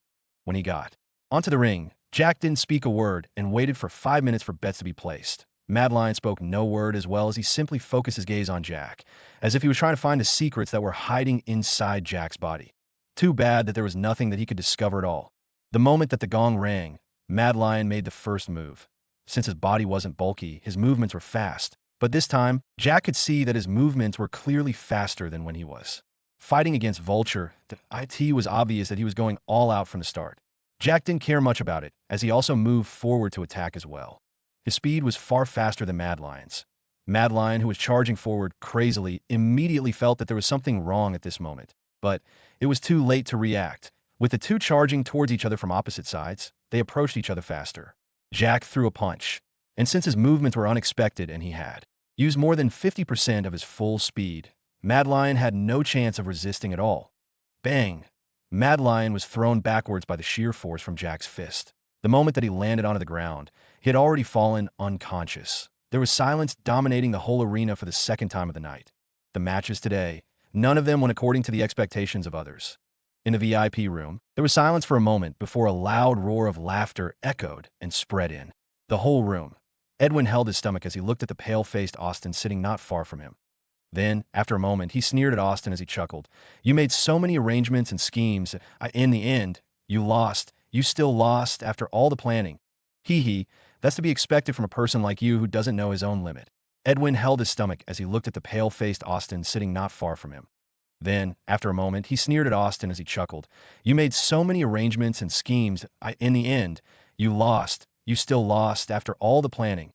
Hee hee, that's to be expected from a person like you who doesn't know his own limit." Austin was currently pale and didn't know what to do at this moment. There was a fact that all of his wealth was going to be taken away at this time. Although it was only 90% of all of his wealth, if he was left with only 10% of his current wealth, not only would his status drop, in fact, the enemies that have always been eyeing him would surely strike. That what's more is that, since he would no longer be rich as he was before, many of the relationships that he'd created through his wealth would be broken. The relationships that were formed on the base of benefits wouldn't survive if the benefits disappeared. He tried thinking his way out of the situation, but he found that there was nothing that he could do at all. Had it been a simple bet between the two of them, he could have acted shamelessly and refused to fulfill his end of the bet. But at this moment, he really wanted to go back in time and slap the Cillian back then. Not the one that had suggested that they had to register their bet and make it official. Instead, it was the him that had accepted the bet. Jack had come forward and proposed a bet that, on the other hand, with his usual arrogance, he didn't think much of it and agreed to it. Furthermore, when Jack obviously pretended that the stake was too high, he raised his own stake while reducing Jack's. That he was now wondering how foolish he was at that time, that he'd clearly seen that Edwin was so respectful to Jack, and he treated him as a peer and maybe someone at a higher level. And him, just to make sure that he dominated Edwin, he had provoked Jack, who was minding his own business. Jack had not interfered when he was arguing with Edwin and simply stood out of the issue, but he had brought him into it himself. But now, no matter how regretted what had happened before, he knew there was nothing that could be done. The owner of the arena was someone that had a good relationship with several people, and he himself was a great power. The moment that they made the bet official, it was the moment that he'd agreed that if he lost, he would lose whatever he'd placed as the stake, and no matter if he wanted to give a stake by himself or not, they would surely hand over everything that he'd lost to Jack. The reason for this was the connections.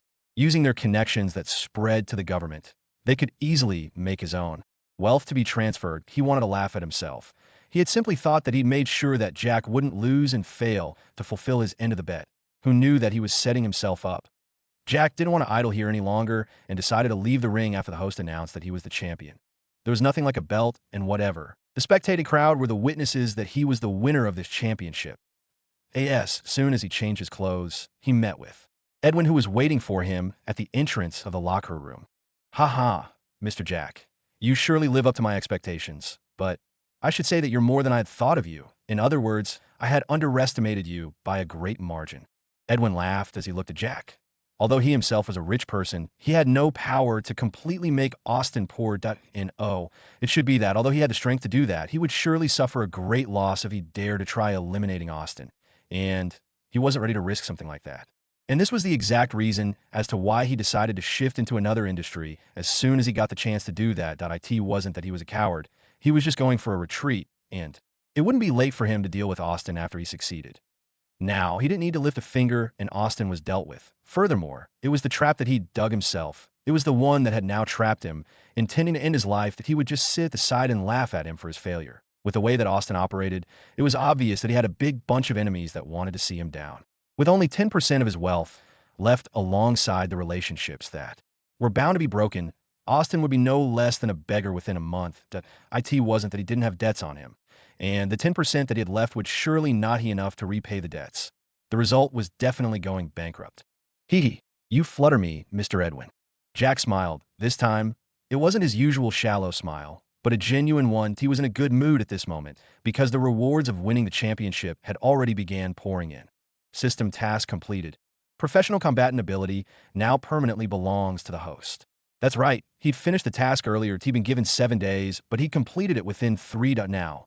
He didn't have to stress himself over something like not completing the task and receiving the system's punishment. Seeing Jack's genuine smile, Edwin was even more thrilled and his good mood soared through the roof. "Mr. Jack, let me take you so that you can receive your rewards," Edwin said enthusiastically. He couldn't help but want to see how Austin was going to be stripped off of his wealth one after the other. Jack nodded and followed Edwin towards the management area of the arena. There, he found Calvin, who was already expecting his arrival. Jack also found that Austin was also present at that moment. Jack's brows rose a little when he saw that there were a few bruises on Austin's face. And it wouldn't take a genius to know that he'd been in a fight for who he had fought against. Jack wasn't sure, and neither was he interested. After sitting, Calvin began. "Congratulations, Mr. Jack, for being the champion of this championship. A reward. You'll receive $50 million. Hearing that, Jack couldn't help but be surprised that it seemed that the rewards here were generous as compared to the ones that came from car racing. That it was just that in racing, as long as one was careful, there would be little to no risk of getting into an accident that might be fatal. On the other hand, in the ring, one could have a few broken bones and might end up dead if he wasn't careful. If you had no skill and strength, you were bound to be beaten up." Buzz.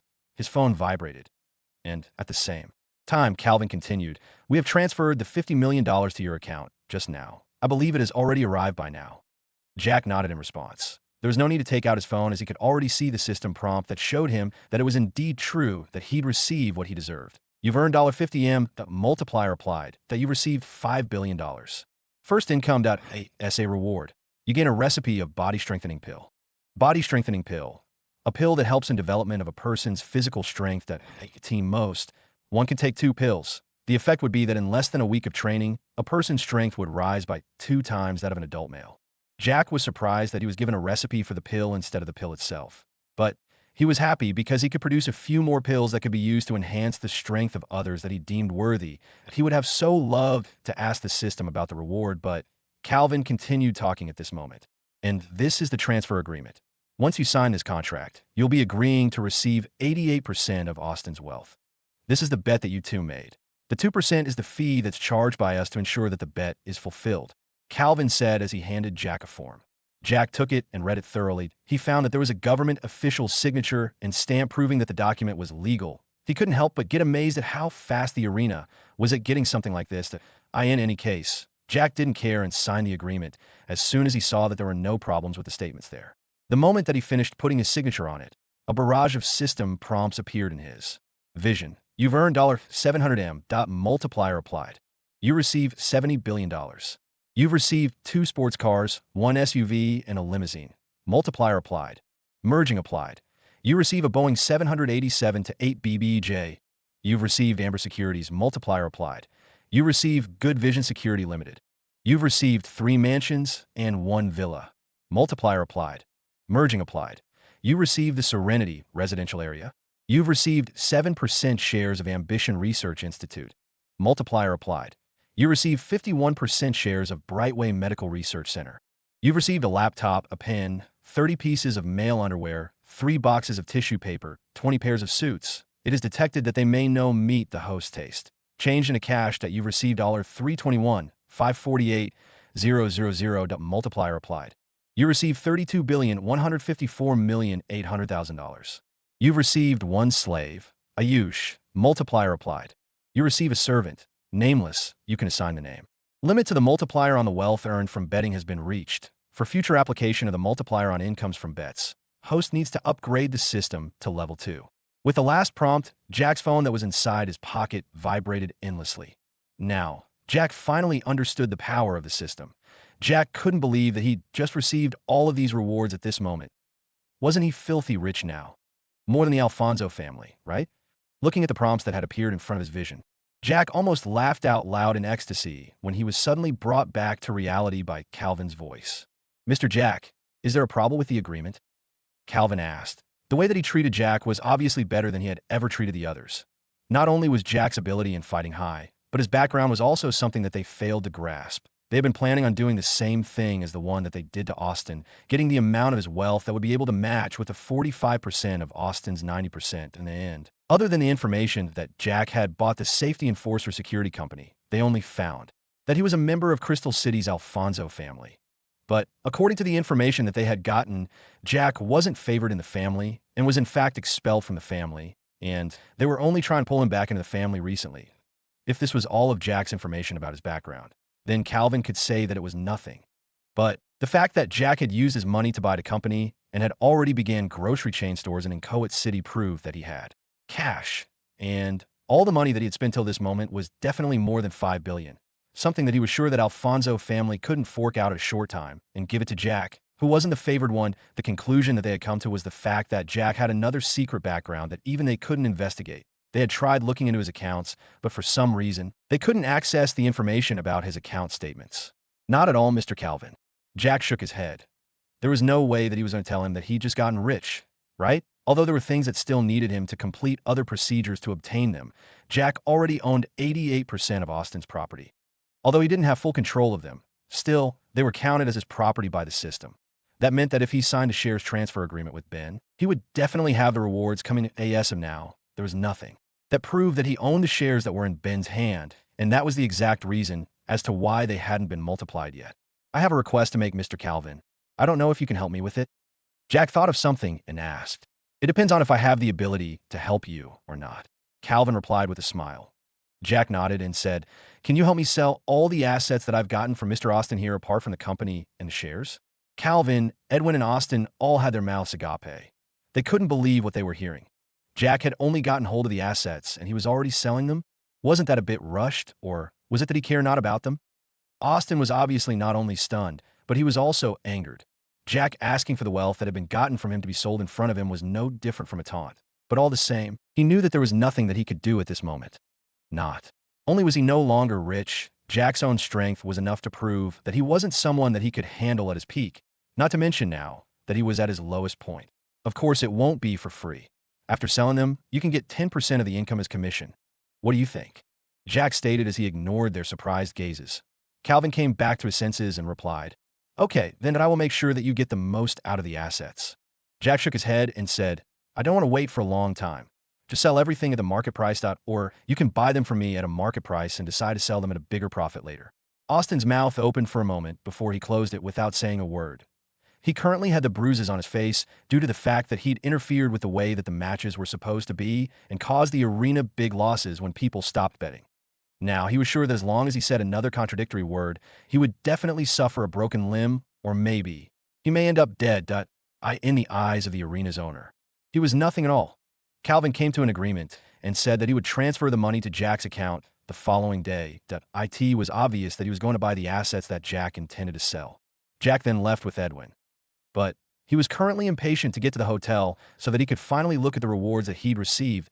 He still had a few questions that he still needed to ask the system. Edwin, who was in a good mood, drove the car slowly and that Jack had no choice but to ask him to let him, Jack, to drive. The moment that he held the steering wheel, the car charged forward on the highway heading towards Cheetah Hotel. Edwin wasn't prepared for the sudden increase in speed and was forced to lean back on the seat with his feet almost rising into the air. Not long after they arrived at Cheetah Hotel and Jack bid goodbye to Edwin, he hurried towards his room. On the way there, he met with Wendy and Angie, but he completely ignored them as if he hadn't seen them and headed to his room. The moment that he got into the room, he began looking at the prompts once again. "You've earned $700M, the multiplier applied. You receive $70 billion. You've received 2 sports cars, 1 SUV, and a limousine. Multiplier applied. Merging applied. You receive a Boeing 787-8 BBJ. You've received Amber Securities. Multiplier applied. You receive Good Vision Security Limited. You've received 3 mansions and 1 villa. Multiplier applied. Merging applied. You receive the Serenity residential area. You've received 7% shares of Ambition Research Institute. Multiplier applied. You receive 51% shares of Brightway Medical Research Center. You've received a laptop, a pen, 30 pieces of male underwear, 3 boxes of tissue paper, 20 pairs of suits. It is detected that they may no meet the host's taste. Change into cash that you've received $321,548,000 multiplier applied. You received $32,154,800,000. You've received 1 slave, Ayush. Multiplier applied. You receive a servant, nameless. You can assign the name. Limit to the multiplier on the wealth earned from betting has been reached. For future application of the multiplier, host needs to upgrade the system to level 2. The next thing that he did was to take out his phone to check the balance in his account. Flyer's bank savings account balance is $111,164,670,000. Now, he had more than $111 billion in his account, and it was enough for him to upgrade the level of his card. Then he began following the prompts one after the other. He took out his laptop and placed it on the table before connecting it to the Wi-Fi of the hotel, ready to search for the information of anything that he didn't know about. The first thing that he searched about was definitely Boeing 787 to 8 BBJ. He found that this was a luxurious business private jet. IT was worth at least $2B. When Jack saw the information about it, he was shocked to the extent that he didn't know what to say to in other words, just this private jet made him have a net worth of $2 billion. And that was just the start.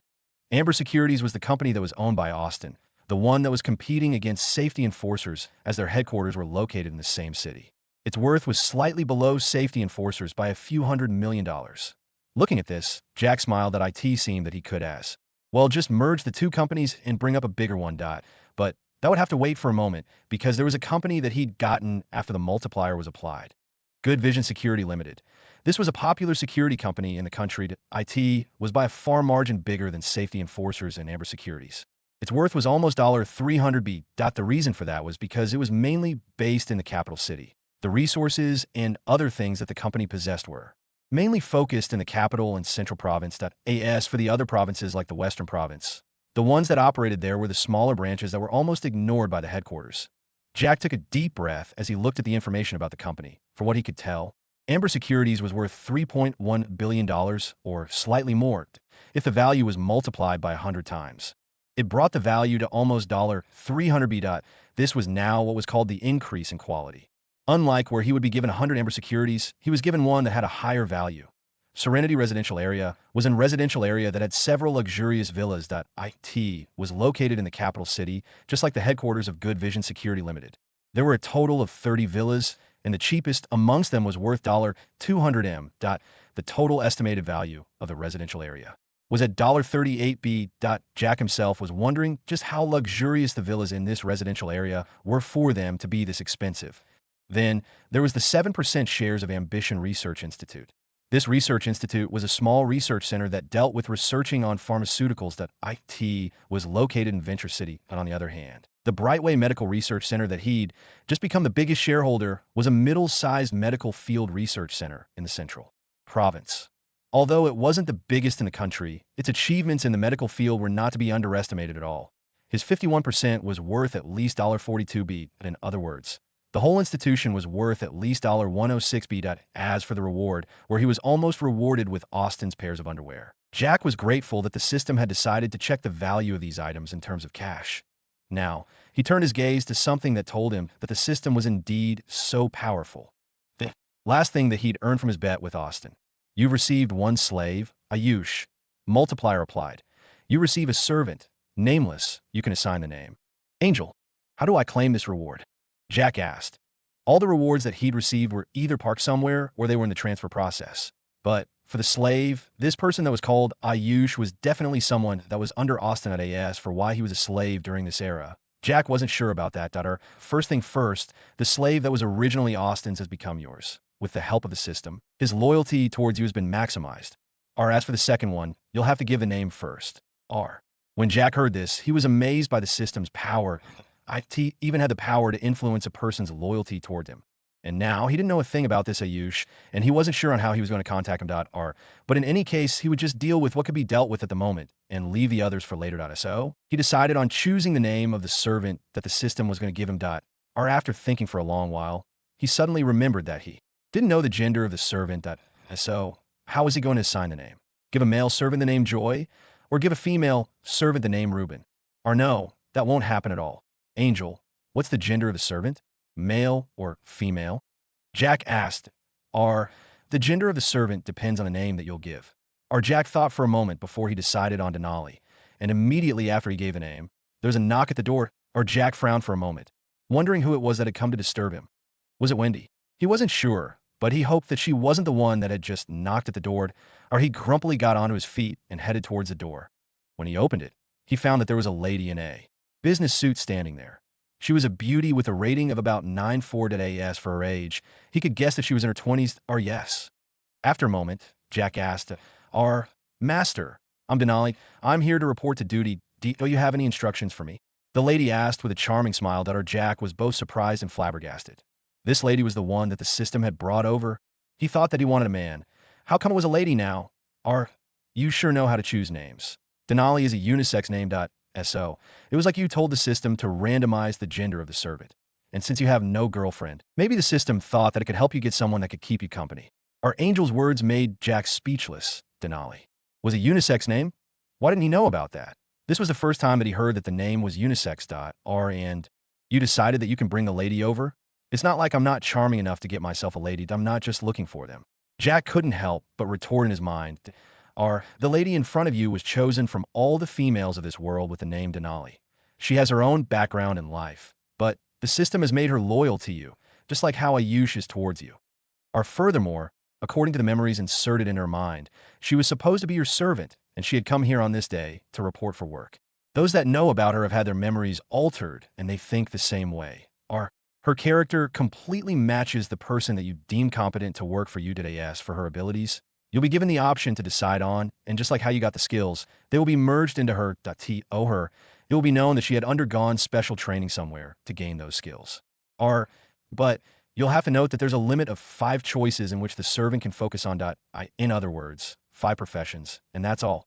Jack thought for a moment and remembered that the lady was still waiting for his reply. So he focused his gaze on her and said, "Not for now. You can come in. I'll tell you if there's anything that'll need you to do."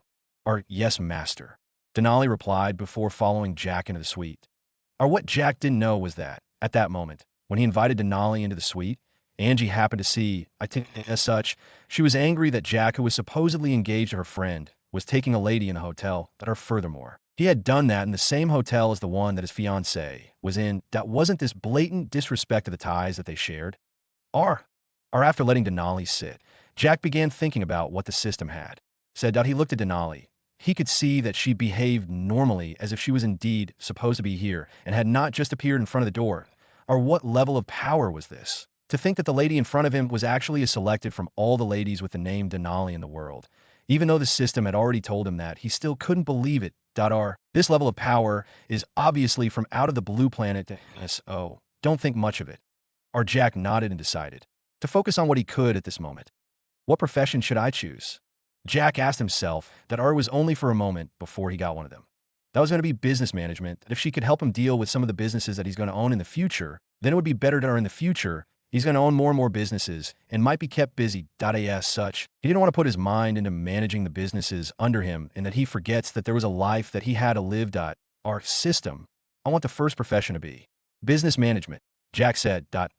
Immediately. Done. Jack looked at Denali, who was still seated on the coach without any changes. There was no any special effects. He was now doubtful in this situation. No need to worry about it. You can simply ask her about it, and you'll know. Denali, do you have any special skills that can enable you to work well in business management? Jack asked as he looked at Denali. Yes, master. Everything about business management was taught to me during the special training that I underwent since I was young. As for the skills, I have the ability to determine the loyalty of the subordinates. In other words, all the subordinates that I can hire will definitely not be traitorous. Denali replied as long as there's a chance that the person that I'm about to hire will be a traitor in the future, I will be able to know. But there are situations that cannot be controlled. For example, if that person's family is threatened and he has no choice but to betray the company. Denali continued. Jack nodded. In this way, they could get some trustworthy subordinates. Perhaps they could start not long from now with the companies that were under him at the moment. Jack thought for a moment and decided that he would let her deal with the security companies that were currently supposed to be merged into one. The one that was going to be the main one was obviously the Good Vision Security Limited. Her second. She must have the strength to beat up those that dare to make a move on her. She was a beauty. So there would always be those that had ulterior motives. As he thought of that, he made the decision that her second profession would be an all-round combatant. In other words, she could use her physical body in attacking and could use the guns and so on. Or let the second one be the all-round professional combat skills. Jack said. Jack's professional combatant was an ability for Denali's. That was a skill. Immediately. Done. Thinking for a moment, he wondered, can she drive? Not at all. Remember, other than the basics that a person should know, her skills are almost blank. Driving, flying a plane, and all the other means used for transportation are combined into a single profession, RASAR, which means that no matter if it is the road, railway, sea, or air, there's no means of transport that she doesn't know how to use. Jack's jaw dropped when he heard this. He wondered why he himself hadn't gotten that kind of skill yet. You can't master all the skills available in the world with that level of IQ of yours. After taking a deep breath, Jack decided on the third one to be RASR, to AS for the fourth one. It was a simple one. That was the information about the computers. She had to know how to operate computers, hacking, and other computer skills. So, the only thing that could fit. That category was definitely the computer mastery. As for the fifth one, Jack thought for a long time, but couldn't find any that fit that category. So, he decided to leave it aside for the moment. Furthermore, this spot could be used in the case of emergencies. Now, Jack looked at this new personal assistant of his. Not only was she a beauty, but her skills matched what was required of his assistant. Now, to the first task that he was going to give her. Denali, can you set up firewalls to protect my laptop there and to hide any information that can be hidden about me? Yes, master. Immediately after that, Denali took Jack's laptop that was still on the table and began typing at a rapid speed. Not long after that, codes began appearing on the screen. Of course, Jack understood some of them, but not a lot. He had learned computer programming while in the university, but it was just the basics. Yes, master. Immediately after that, Denali took Jack's laptop that was still on the table and began typing at a rapid speed. Not long after that, codes began appearing on the screen. Of course, Jack understood some of them, but not a lot. He had learned computer programming while in the university, but it was just the basics. Now, as he looked at the codes that were appearing on the screen one after the other, Jack could finally understand the power of computer mastery. In just 5 minutes, Denali stopped typing the codes and looked at Jack. Master, it's all done? But no matter who it is, I'm sure that they cannot pass the firewalls and steal the information that's in the laptop. They ask for the information about you, other than your name. Nothing else can be found. The only way for them to know more information about you is to ask those that know you. Jack was impressed by Denali's skills. Now that one part was out of the way, it was time to deal with another. He thought of Ayush, whose loyalty towards him had been maximized. So he asked, Denali, can you look for Ayush's information? If possible, I would like him to come here. Yes, master, Denali replied before she began typing on the laptop again. Jack gave some basic information like he was somehow linked to Austin and so on. He already knew Austin's contact information as he'd gotten it from the time that they were signing the contract in the arena. With his good memory, he of course remembered even though he didn't want to, and not long after that, Jack saw Ayush's information appearing on the screen. According to the information that Denali had collected, Ayush was currently 43 years old. He had a wife and 2 children. He had agreed to serve Austin wholeheartedly since the time that he asked Austin to save his daughter, who had gotten sick at that time, and he had no money to treat her. Ayush had good skills in the business, but due to the sickness of his daughter, the business collapsed due to lack of funds that were used on his daughter. After begging Austin for help, Austin only agreed to help after seeing that Ayush had good business skills. So, from that moment on, Ayush had been serving Austin, but till this moment, Ayush's daughter hadn't gotten out of the hospital yet. After all, it wasn't easy to treat uremia. After that, Denali began typing again and managed to hack into the security cameras. And not long after that, she found where Ayush was currently. He was currently inside Amber Securities. He was the one that was managing it. Jack took Ayush's contact information and made a call. Hello, Ayush. Can you come to Cheetah Hotel at this moment? Yes, master. Although Ayush hadn't seen Jack before, his loyalty towards Jack being 100% made him easily recognize Jack.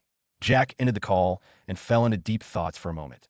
Then, looking at Denali, who was now sitting at the side, he asked, Can you help me analyze how long it can take for 3 security companies to be merged? No matter the amount of money that's required, just do the calculations. Yes, master. Denali replied before going silent for a moment as she looked at the information of the 3 companies. Then 5 minutes later, she began talking. For my estimations, it won't take more than a month to be able to merge the 3 security companies that are under master.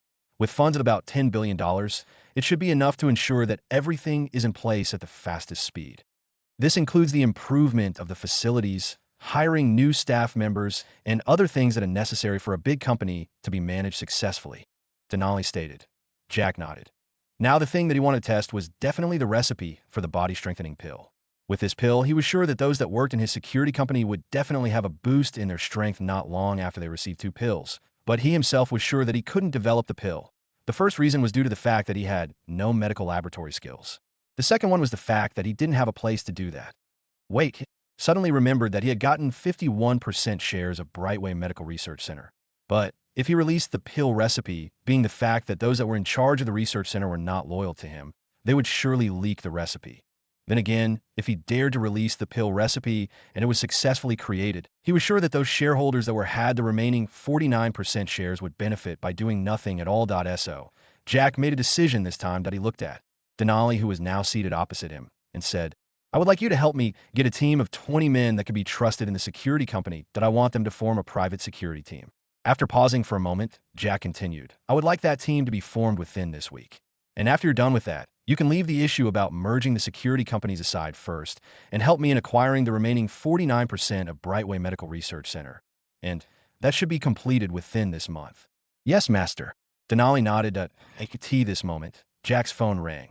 Looking at the unfamiliar number, Jack received it and a lady's voice came through. Hello, Mr. Jackson. I'm the current CEO of Good Vision Security Limited, Tracy. Since you have purchased all the shares of the company, I was wondering if you have time to come and sign the document. Jack thought for a moment and said, I'll be there in 2 days. Or if you can come to Venture City, it won't be a problem at all. Okay, then Mr. Jackson, I'll be coming to Venture City then. From the time of the flight, I should be there by tomorrow at 10. Tracy said, okay then, I'll be waiting for you in Cheetah Hotel. Jack stated before hanging up that he said to Denali, you can get the team from Safety Enforcers as it's closer. And one more thing, you can help me in making sure that the money that I had handed over to Maxwell is well spent. They shouldn't save it. They should buy helicopters for emergencies if possible. Yes, master, Denali said before standing up to leave only to be stopped by Jack. You could do that tomorrow. Now, it's already nighttime. Just select one of the remaining 2 rooms and use it. Jack stated, yes, master. Denali replied before heading into one of the rooms with Jack's laptop. She still had to do a little research on all the companies that Jack had acquired as well as their competitors. Not long after Denali left, Jack's phone rang again. Looking at the screen, he found that it was Ayush. Jack received the call and told Ayush to come to the suite that he was in. And after a few minutes, Ayush arrived. Looking at him, Jack could see that Ayush's temperament was almost similar to Grace's. It was just that his was masculine. Hello, master. Ayush gave Jack a bow before greeting. Jack nodded as he observed Ayush keenly. He was wondering if by completely loyal to him, Ayush was still a human or he was like a puppet. He's a human and will behave the same way that he should in normal occasions. It's just that he can never betray you and would be willing to die if you ask him to. Jack nodded as he welcomed Ayush into the suite. Ayush, I would like to ask about something here. How is the company that you were managing? Because I'm surprised that although it's already 8, you were still in office. Master, the company is good. It's just that the former boss was reckless and didn't like spending money as a result. The company couldn't develop further than it was now. Furthermore, the employees there weren't treated well as long as they signed the contract. With the reputation of the current Amber Securities, it's no doubt that it can't defeat Safety Enforcers. Ayush said. From his tone, Jack could tell that he was depressed. And Jack could at least understand him a little bit. After all, if Ayush worked hard to make the company rise while on the other hand someone pulled it down, it was obvious that he could get depressed and frustrated considering the fact that the one that was causing all of this was the boss and at that time, his master. Jack thought about it and said, Ayush, I want you to make necessary changes to the company that I'll be merging Amber Securities with other 2 security companies. At that time, you could be in charge of the merged security company, but I expect a lot from you. Ayush was excited when Jack mentioned about leaving the changes to him as well as being promoted in the future. This made him stand up and give Jack another deep bow. Master, I thank you for this opportunity and trust that I will make sure that I live up to your expectations. Okay then, you can go back home. The changes can be made tomorrow. Jack nodded.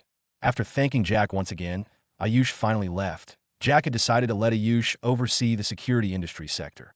Since he couldn't betray him, Jack could give him a few more benefits, and there was no need for him to worry about something going wrong. In any case, Ayush was not only loyal to him, but he was also capable enough. Otherwise, why would Austin want him to be his slave, someone that ran the company for him? Upon seeing that everything was up for the night, Jack went back to his bedroom and slept after getting food that Denali prepared before going back to her room. Jack woke up the following day, just like before. This time, he found that Denali had already woken up and was busy on the laptop. She was typing, and when Jack looked at it, he found that she was busy organizing some of the documents.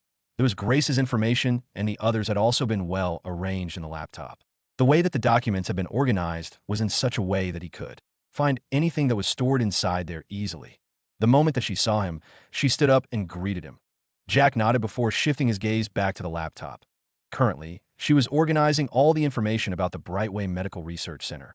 Master, all I need right now is the money that I've already negotiated the price with the shareholders of Brightway Medical Research Center, and they have agreed to sell their shares. Denali said after she finished organizing the files. Jack was surprised at how efficient she was when doing things. At IT seemed that the servant that the system had given him was definitely top-notch, and now that this part was done for, Jack decided that it would be good if he could upgrade the card that was in his hands. Then he could ask for a privilege where his two cards could be used on the same account. He would remain with one and let Denali have the other. In this way, she could carry out the business deals without having to worry about anything. But still, he needed to get her a car.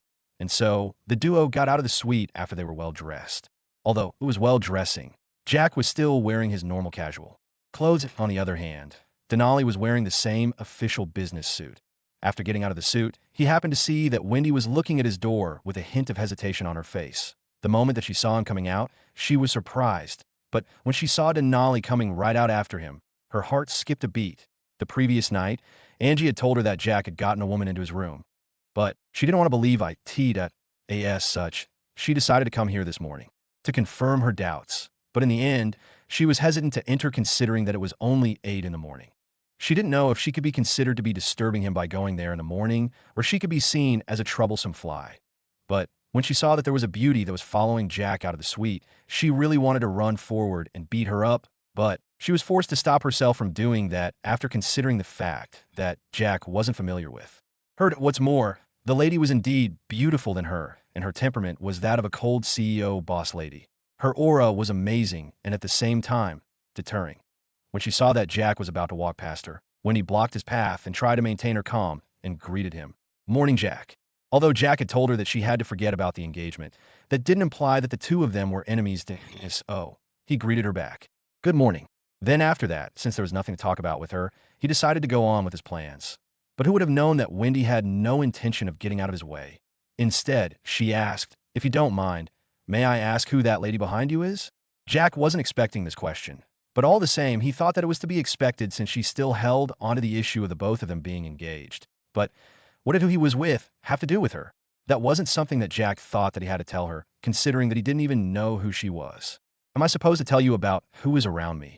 I don't think that I'm familiar with you to that level, right?" When she heard this, Wendy remembered that Jack seemed not to care that his father had already agreed to the engagement between the two of them. But Jack himself wasn't to blame, as it was indeed true that he didn't know her in this situation. There was no way that he would tell her anything just because she asked. With that said, Jack got past her and left with Denali. Wendy failed to react at this moment. She didn't know what to say and could only blurt out, "But we're engaged." Her voice was low, but with Jack's senses, he could hear her well. He looked at her and said, "Miss, I think you should give up on this idea as early as possible. Otherwise, it's going to hurt you later.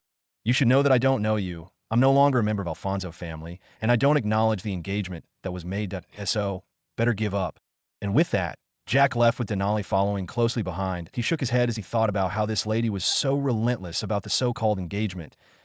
He himself didn't approve to him. He was still single and ready to mingle. But he wasn't ready to have someone deciding for him who to mingle with. That was a decision that only his mother could get involved into. But now that she wasn't there, then nobody was qualified to interfere with his personal life. "I won't give up. I'll make sure that you will love me, just like how I love you," Wendy said with determination. "You could try, but you won't succeed." Jack's voice reached her, making her agitated. After getting out of the hotel, Jack drove the McLaren P1 to the automobile that he'd bought it from. Although Denali wanted to drive him, Jack refused. How could he be driven in a sports car? He owned it, and he would definitely drive it by himself. There he bought her a Porsche 918 Spyder. It cost him a total of $15,600,000, the rounded-up price plus the service fee.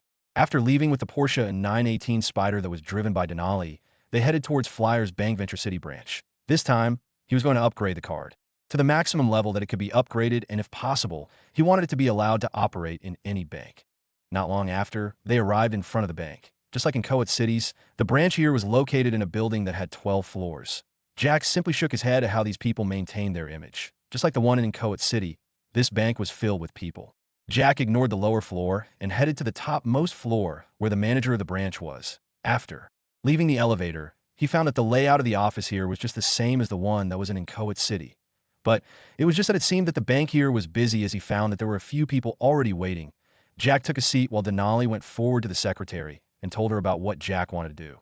The secretary was also a lady, but she seemed to be in her 30s. She nodded her head and instructed that they had to wait for a while, but after a whole half an hour, Jack frowned as he saw that there was no movement here. The door that led to the manager's office was still closed, and there was nobody going in, nor was there a person that was coming out. Jack had an appointment at around 10 with Tracy, but it seemed that these guys wanted to keep him waiting, as even the secretary hadn't budged at all. She was just busy with whatever she was doing, that he wasn't the only one that was frowning at this moment, as the others that were waiting alongside him also had impatient looks on their faces. But for some strange reason, none of them dared to speak a word of complaint. This puzzled Jack a lot. But all the same, he wasn't interested in waiting any longer. He looked at Denali, who was seated next to him. Understanding his meaning, she took a step forward and asked the secretary, "Excuse me, how long are we supposed to wait?" The secretary seemed irritated as she was disturbed. It turned out that she was playing a game at this moment, and Denali calling her had distracted her for a moment and led her to lose the game that she was playing. Can't you be patient like the others? If you're not patient enough, you can simply leave and come back another time. The secretary replied with contempt in her voice. When Jack, who was still seated in the lobby area, heard her, the frown on his face deepened further. He wondered why the service here was so poor in that even the secretary could talk to the clients anyhow she wanted. Shaking his head, Jack called Denali, who was just about to retort. He handed her the laptop and whispered to her on what to do. Denali nodded, and she began typing on a laptop. And not long later, she hacked into the bank's security system and found the footage of the day. Jack watched the video that had no audio in fast mode. From the video, he could see that the manager, who was someone with a beer belly, had come in the morning and entered the office. Around 20 minutes after he entered the office, a lady came and went in as well. But from the time that the two entered till this moment, it had already been over an hour, and there seemed to be no movements at all. Jack got on his feet and headed towards the door that led into the manager's office. Upon seeing his movements, the secretary shouted, "What do you think you're doing? You better get back and wait and not cause trouble here. Otherwise, I'm going to call the security to throw you out of here." Jack ignored her and stretched his hand towards the doorknob. The secretary got agitated the moment that she saw this and rushed forward to stop him. But Denali held her in place, not allowing her to disturb Jack in the least. Click! The door opened, and Jack looked inside the office, only to be met by a scene of two people who were busy tidying up their clothes. It seemed that the two inside hadn't expected that there was someone who would enter the office when they were busy. Furthermore, from the looks of it, had Jack come in 5 minutes earlier, he would surely have met another different scene from the one that he was seeing now. The two frowned as they looked towards the door. The beer belly had a dark expression on his face as he looked at Jack and roared, "What the FCK do you think you're doing here, Brad? Do you think that this is your house where you can simply enter when you like?" On the other hand, the lady lowered her head in shame. She was frightened that Jack would expose what had just happened here. All the same, she was the one that was going to suffer the most as long as information about what had happened here today was leaked. Jack wasn't stupid and obviously knew what had just happened between the two of them, but of course, if this was any other time, he would surely have minded his own business, as this didn't concern him. But they decided to do their business when he was busy waiting for them. This meant that they were involving him in their business by making him waste more than 30 minutes while waiting. He completely ignored the shout and turned to look at the secretary and asked, "Were you seriously making me wait all this while just because these two were doing something that doesn't relate to the place that they are in?" The secretary was already pale at the moment. She had been instructed that nobody was allowed to enter the office, not unless the manager himself allowed it. But she had never foreseen the situation that had just happened now. She didn't care about how the manager was going to deal with Jack. What she cared about the most was the fact that the manager was going to deal with her, and this won't end well with her. She was trying to break free from Denali's grasp, but no matter how she tried, she couldn't escape from Denali. Furthermore, Denali didn't seem to be holding a person who was struggling, but more like she was holding an obedient little child. Being ignored by Jack obviously didn't sit that well with the pot-belly SO. After making sure that his clothes were in place, he strode haughtily towards Jack, as if he was going to hit him in the next moment. Denali noticed this and moved forward, pulling the helpless secretary with her, and blocked Potbelly's path. "BTCH, get out of my way right now, that I don't have time to deal with you at this moment. I want to deal with that brat that dared to barge into my office without my permission." The Potbelly shouted at Denali, stretching his fat hand to push her aside. "Do you think you're qualified to deal with my boss?" Denali asked coldly, and the moment that the hand reached her, she grabbed it with her free hand and twisted it. Ark! A scream echoed in the whole floor as the Potbelly was forced on his knees, and no matter how hard he struggled, he couldn't break free from Denali's grasp and continued screaming in pain. Denali was of course a smart person. She had entered the office where the cameras couldn't get the footage, and as she twisted his arm, she made sure that she didn't make him suffer any big injury that was too obvious. With her level of combat skills, she could control her body so well that the pain that the Potbelly was suffering was only from the overly stretching of the joints and not the dislocation of the arm. The ones that were observing from the side were surprised that Denali, who looked like a normal little lady, could subdue the Potbelly, who was almost twice as her in size, and he was a man. They then shifted their gaze towards Jack, who was the lady's boss. They wondered what his background was for him to have such a powerful bodyguard. That's right, they thought that Denali was Jack's bodyguard. Had they known that Jack himself was even stronger than Denali, they surely wouldn't be just surprised. The reaction would have been bigger. "Let go of me, you be dashed," he said. "Oh, you know who I am. I'll make sure that you pay for this Gria arc." His threats were forced to stop when Denali suddenly increased the pressure that she was putting on him, increasing the pain that he was suffering at this moment. Jack stepped forward and looked at Potbelly, who was now soaked in even more sweat. He gazed at him for a moment before asking, "Do you know what mistake you made today?" "What mistake are you talking about?" "I swear that I'll make you pee." "Arg." The Potbelly was trying to throw threats again, but was forced to stop by the sharp pain that assaulted him.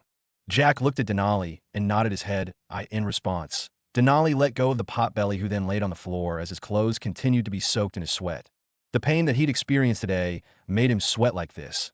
One might even think that he'd just run a 10 kilometers marathon. Upon being released, he still didn't dare to make a sound, as he knew that if he dared to do that, he would surely have to experience the pain once again. Upon seeing that he was no longer making threats or shouting, Jack nodded in satisfaction. Then he looked at the lady that was in the office with Potbelly. Although she wasn't a beauty at the same level as Denali or Celine, she could still be rated at 86th. He shook his head and focused on Potbelly, who was now seated on the floor, no caring about his reputation at this moment. "You surely know how to play. Huh. You came in here at 7 in the morning. Till now, it's already close to 9. You were still busy, ignoring us even though we have our own schedules for the day." Jack stated. Jack's words surprised not only Potbelly, but even the secretary, as they wondered how Jack had known at what time he'd come to work. Could he have been stalking him? But that didn't make any sense. After all, why would Jack stalk him? Another thing to note was that today was the first time that he'd come at 7, so it wasn't his routine that a person could easily get after observing his movements for a while. In the end, Potbelly thought that Jack saw him coming in the office today. At that time. Otherwise, how could he know the exact time that he'd arrived? "I was here to upgrade this card to the one of the highest level, but it seems that you don't seem to care about the bank's clients. I wonder how the higher-ups of the bank will think when they know about this incident." Jack's voice wasn't loud, but it reached Potbelly's ears. As he heard what Jack was saying, he forgot about the pain that he'd suffered and hurriedly got to his feet. He then looked at Jack and said, "Do you know who my father is? My father is one of the shareholders of the Flyers Bank. Do you think you could do anything to me by telling the higher-ups of the bank? Just you wait. I'm going to freeze all your accounts with our bank." As he said these words, all the fear on his face had already disappeared, and what remained was arrogance without bounds. "Oh, is that so? I wonder how you can freeze my account when you don't have any information about me."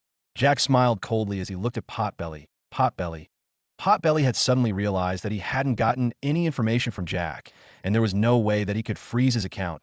He looked at Jack and demanded, "Hand over all the information about your accounts so that I can freeze it. I want to see what you'll do when you can't use the money in your account." Jack and the others couldn't help but doubt their ears.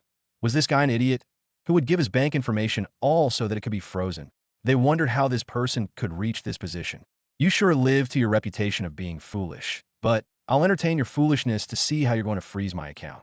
Jack said these words before handing over the black gold card.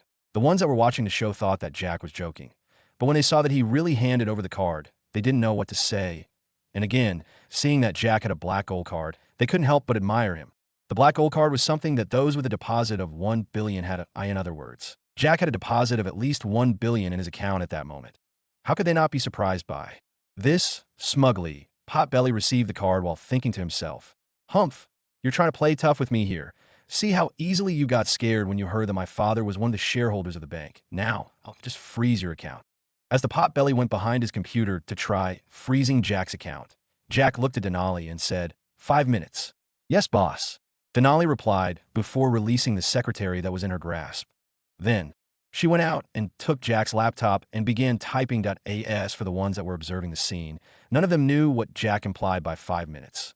Anyway, they were only waiting to see how Jack's account was going to be frozen. About 5 minutes later, Potbelly, who was busy trying to freeze Jack's account, couldn't help but shout in disbelief. What? How could he not shout like that considering that Jack's account currently had over 100 billion? If this was just a 1 billion or 5, he would have been able to freeze the account, although it would have taken some effort for him to achieve that. But freezing the account of such a big client, not even his father would dare to do that. His father wasn't someone big. He only owned 2% of the shares of the bank, which was equivalent to about 10 billion. Although that wasn't all that his father owned. But all the same, that was counting assets. But Jack here had liquid cash. Just how worth were his assets? No matter how he thought about it, he found that his father was lacking. He broke out in cold sweat, thinking about how he made this person wait for him for a whole half an hour when he was busy with something that wasn't allowed in the industry or the public. Just at this moment, Denali walked into the office and said, "Boss, I'm done." Jack nodded that IT was good, that she was good at managing the time. AS for the secretary and the others that had been waiting for the show. They didn't know what to say when suddenly Potbelly, who was arrogant a moment ago, went pale. Before they could get any explanation about what was going on, Potbelly's phone rang. Looking at the caller, he found that it was his father who was calling. After hesitating for a moment, he received the call, and a moment later, he was like a balloon as he deflated and sat on his seat listlessly. He knew that he was done for. Now, he understood that the 5 minutes weren't the time that he'd been given to freeze the account. It was the time given for his end to come. He had been killed in just 5 minutes. Jack looked at Potbelly, who was sitting there listlessly, and said, "It seems that you can't lock my account, right? In that case, why not hand over my card? I still have other things to do." Our Potbelly hurriedly took the card and handed it back to Jack with both of his shaky, meaty hands. Although he knew that he was done for, he knew that if he dared to offend Jack any further, it might not end with his secrets being exposed to the board of directors of the bank. He might as well expose them to the public, and he would end behind the bars. Or when his father called, he had told him that all the things that he'd done had been sent to all the members of the board.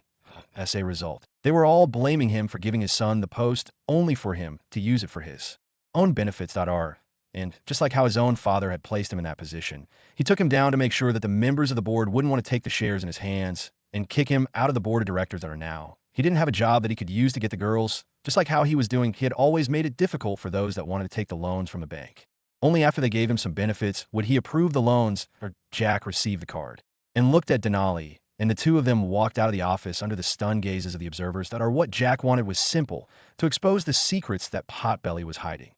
The moment that Jack noticed that the two that were in the office were in some kind of exchange, he immediately knew that Potbelly there must have a few more secrets. Or as such, Jack expected Denali to look for those secrets and send them to the members of the board of directors with her level in business management. She obviously knew what the right choice was.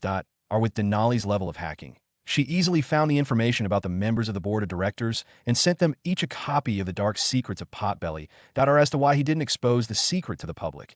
He knew that this would surely make a huge impact on the reputation of Flyers Bank, and he himself had seen how Heyman was.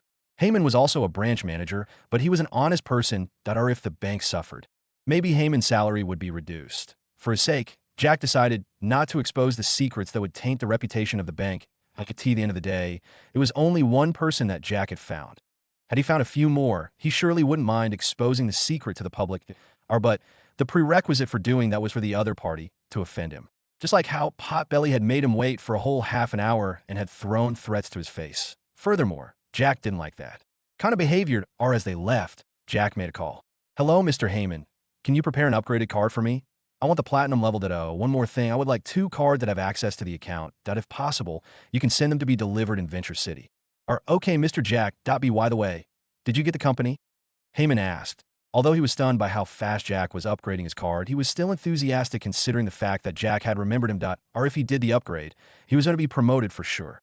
After all, that indicated that he had the backing of a big shot. Yeah, I'll have to thank you in advance. The trip to Venture City has given me more than I had expected. So, when I come back to Inchoate City, I'll treat you to a meal. Jack replied. Then I'm looking forward to that. Heyman replied after laughing. Oh, by the way, can you do me a favor? I have a friend of mine in the city, and she's having problems now that I'm away. I would like you to help me in ensuring her safety together with the company under her. Just ensure her safety till I come back at the end of this week. Jack said with concern on his face. For friendship, he didn't mind owing Heyman a favor. At the end of the day, Jack didn't think that Heyman would ask for more than what he should of the favor that Jack owed him. Not a problem. Just give me her information. Heyman didn't mind it. Protecting someone in the small Inchoate City was nothing to him. Even the Dante family had to give him face, not to mention the others. Jack gave some of the basic details like the name of the company and where Celine was staying, which was obviously Glaze Hotel. After that, Jack then called Celine and informed her that he'd asked someone to ensure her safety till he came back. He wanted to deal with the person that tried causing trouble for her by himself. Issues like. This was the reason as to why he had decided to form the private security team. This team would receive the body-strengthening pill, and this would make them stronger. Jack and Denali drove back to Cheetah Hotel. IT was already about 20 minutes to the appointment time. At this moment, Jack looked at Denali and gave her his card. You can purchase the shares of Brightway Medical Research Center. I need to use it as soon as possible. Point one more thing. Buy everything that you need to USC, and no matter what it is, as long as the money can buy it, just do that. Denali nodded and took the card and headed back to the suite. On the other hand, since he was having an appointment with Tracy, he decided to book a VIP box where they could deal with the contracts. He had already booked a suite for a whole week, and his current balance was currently $111,297,570,000 after buying the car for Denali. With him staying in a presidential suite, a few $1,000s won't be hard for him to fork. Not long after he had booked the box, his phone rang. It was Tracy. She said that she had already arrived in Cheetah Hotel. So Jack gave her the number of the box that he was in. Not long after, a lady wearing a black office suite and high heels walked in. She was a beauty of her own proportion. This made Jack question himself if every successful and hardworking woman was beautiful. Even if not now, at least during her youth, Jack had already ordered food to be served, and after Jack had gone through the transfer agreement, the food was served. The food that had been served was definitely a light one that was just suitable for breakfast. Since Tracy had left the capital earlier, around 3 in the morning, it was obvious that she was hungry. Let's eat first. I'll sign the contract and talk about the changes that need to be made in the company after we're done. Jack said, since she was hungry.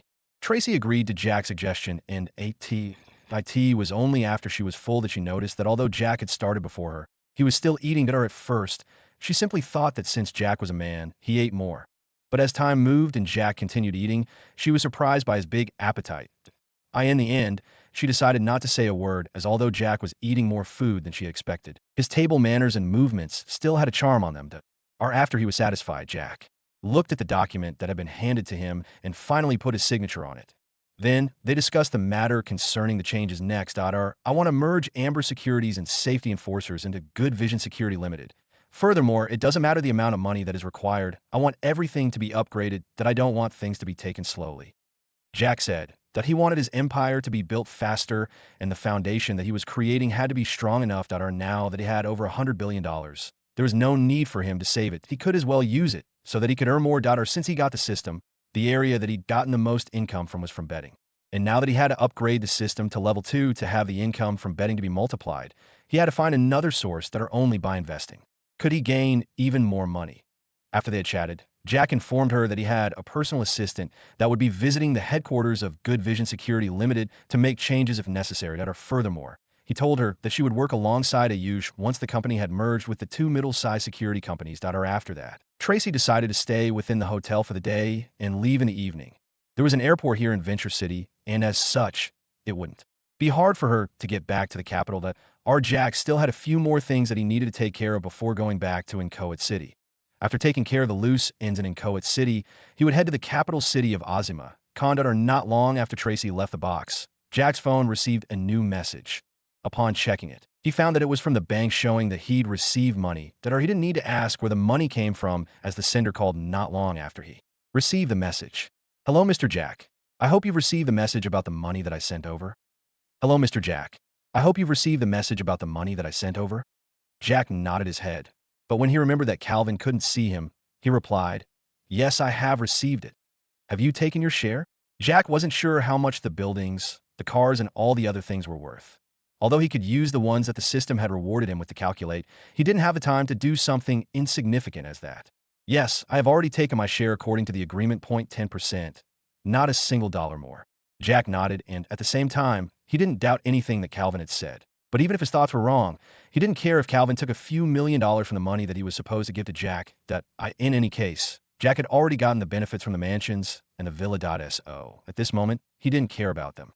The reason as to why he was selling them was simply because he didn't want to have so many useless assets. After chatting for a little while longer, Jack finally ended the call. He had received $412, $364, $700. This was after Calvin took over the 3 houses, villa, cars, and other things like the laptops and so on. It was also at this moment that Jack remembered that he didn't have a house in Venture City. But after thinking for a moment, he thought that it wasn't necessary to have a house here anyway, as he won't be staying here for a long time. He shook his head and walked out of the private box and headed back to the suite. He found that Denali had already left. He assumed that she had gone to do shopping for all that she deemed necessary. In any case, Jack didn't mind that, as currently, there was something that he wanted to deal with. It was the issue concerning upgrading the system. He had postponed this issue since the previous day, and he thought that this would be a good time for him to look into it. He sat on his bed and asked, "What's up with this upgrade to level 2? Does that mean that the system is only at level 1? You got it right. Currently, the system is at level 1 that you have to complete some things so that it can be upgraded. The first requirement would be that you must have $500 billion in your account. The first condition was something that Jack believed that he could achieve after some time. Although he could no longer earn that much from betting, he could still make investments as long as he received $5 billion. He would be able to get the $500 billion once the multiplier effect was applied.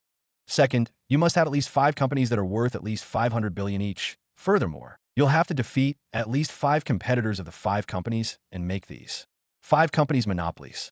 Jack frowned for a moment. For him to take over 5 companies that had a net worth of at least $500 billion wasn't something that could easily be dealt with in a short time. But it wasn't impossible considering that currently he already had Good Vision Security Limited that was worth at least $300 billion, although it would take a long time. He was sure that he would succeed for making them monopolies in the industry in the country. That was something that he could do with the advantage that he was having currently. Now that this was a condition that had to be fulfilled, he decided that he would simply integrate the companies into Jackson Enterprise after he made them monopolies. The final condition is that you must have a girlfriend. Jack, what's up with the system now? What's wrong with its program? Maybe there's a bug that made it say this as a condition for upgrading it. Jack questioned himself doubtfully before finally asking, "Can you please repeat the last condition that must be fulfilled?" The host, Jackson Alfonso, must have a girlfriend. Jack was left speechless once again. There was not a problem with the previous prompt. What the heck with this absurd condition of him having a girlfriend for the system to be upgraded? Wasn't him not having a girlfriend have no effect to the system? How come it now mentioned this as a condition? Jack took a deep breath and asked, "Angel, can the system be a little serious here? We're talking about serious matters, but here, the system is joking." The system isn't joking at all. That is a condition that you'll have to fulfill before the system can be upgraded. In other words, unless all the conditions that have been stated are fulfilled, there will be no way that the system will be upgraded. Jack took a deep breath as he tried to think of a reason as to why the system would set such a condition. The business and the balance he could understand because the system had its influence in them. Now, the girlfriend, if he wasn't wrong, she was supposed to be his own, not the system's. Furthermore, he wasn't going to tell anyone about the system. Or the system wanted to give him a green hat by marrying his girlfriend. This seemed to be the case, as otherwise, why would it request for such a thing? But, thinking that the system was just a program, how could it marry a human? But, it had the power to bring someone from all over wherever Denali was from. Maybe, could it be that it would turn his girlfriend into a program and marry her? With the system's power to manipulate others' minds, it won't be hard for it to make his girlfriend believe that she loved the system more than she did him. Why would there be comparisons? The system would simply erase her memories about him from her mind. And the problem would get solved, right? As Jack's thoughts continued running wild, Angel couldn't stand it anymore. Angel could know what Jack was thinking, and as a result, it could get all the strange ideas and thoughts that were running in his mind at that time. Can you stop having that kind of imagination? The reason for that being a condition for the upgrade of the system is simply due to the new feature of the system that can affect those close to you. At level 2, it can affect your other. Half.8 level 3, it can affect the other members of your family, your parents and siblings. Yeah, it seems that I was right. It will affect my girlfriend by changing her memories and making her. I thought that was all that it turns out that it will also try having a family of its own by taking my family to its side. It wasn't that Jack's IQ was low. It was just that when the system that came out of the blue planet suddenly brings up the conditions that you need to fulfill, and no matter how you think, the condition doesn't seem to be related to the system at all, one had to be cautious. Angel was silent for a moment, maybe due to how ridiculous Jack's thoughts became. Perhaps it wondered what happened to Jack, who was normal not long ago, to suddenly become retarded. It was only after a moment that it spoke. You can decide on whether to do that or not. It's your choice at the end of the day. The system will not force you to upgrade it. It was only when Jack heard these words that his speculation stopped. He remembered that if the system really wanted, it could have easily made him do whatever it wanted. IT had the power to control and manipulate others' memories, as long as it changed his memories and made him think that it was his mission to serve the system. There was nothing that it couldn't do through him. After calming down, Jack decided to put this matter aside for now, that he would think about that once he'd finished the other 2 conditions. On the other hand, things concerning a girlfriend was something that reminded him of the envelope that his mother had left him a few years ago. She had told him to only open it if he wanted to have a family of his own. A girlfriend. He wasn't sure what was inside the envelope, but from the weight and size, he could guess that there were a few documents inside that asked for what was recorded inside them. He had no idea. Now that this issue was out of the way, Jack decided to deal with another matter. System, can I get the reward I got yesterday? It is inside a drawer of the cabinet that is beside your bed. Jack, can't you just make it appear in front of me?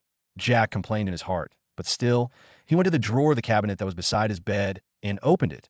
He found that there were several A4 papers that were pinned together. He took them out and observed them. The words and font of the words on the papers looked no different from the ones that were printed from the printing machines that he knew.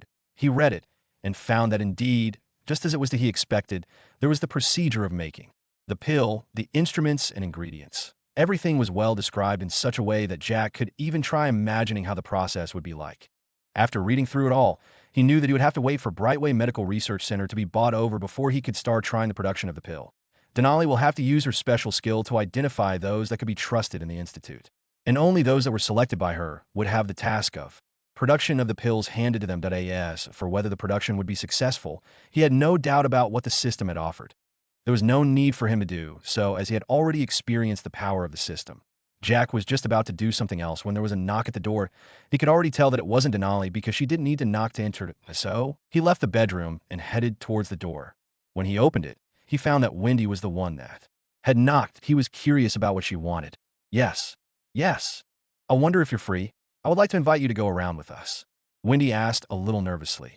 Although she didn't have faith that Jack would accept her invitation, she still came forward and invited him. The closer he was to her, the better her chances. She wasn't ready to give up on him no matter how long it was going to take.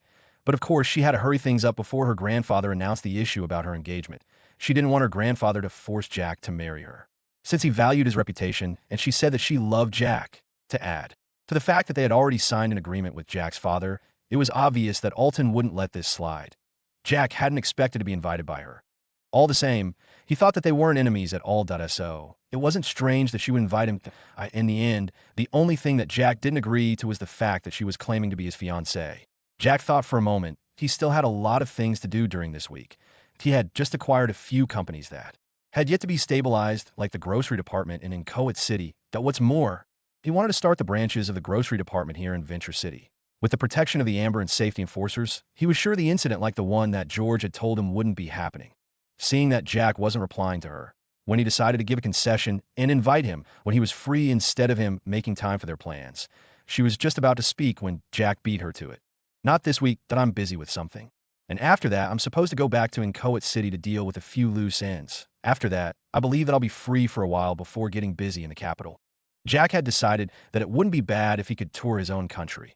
After all, he had only visited 3 cities now, and this wasn't something to be proud of.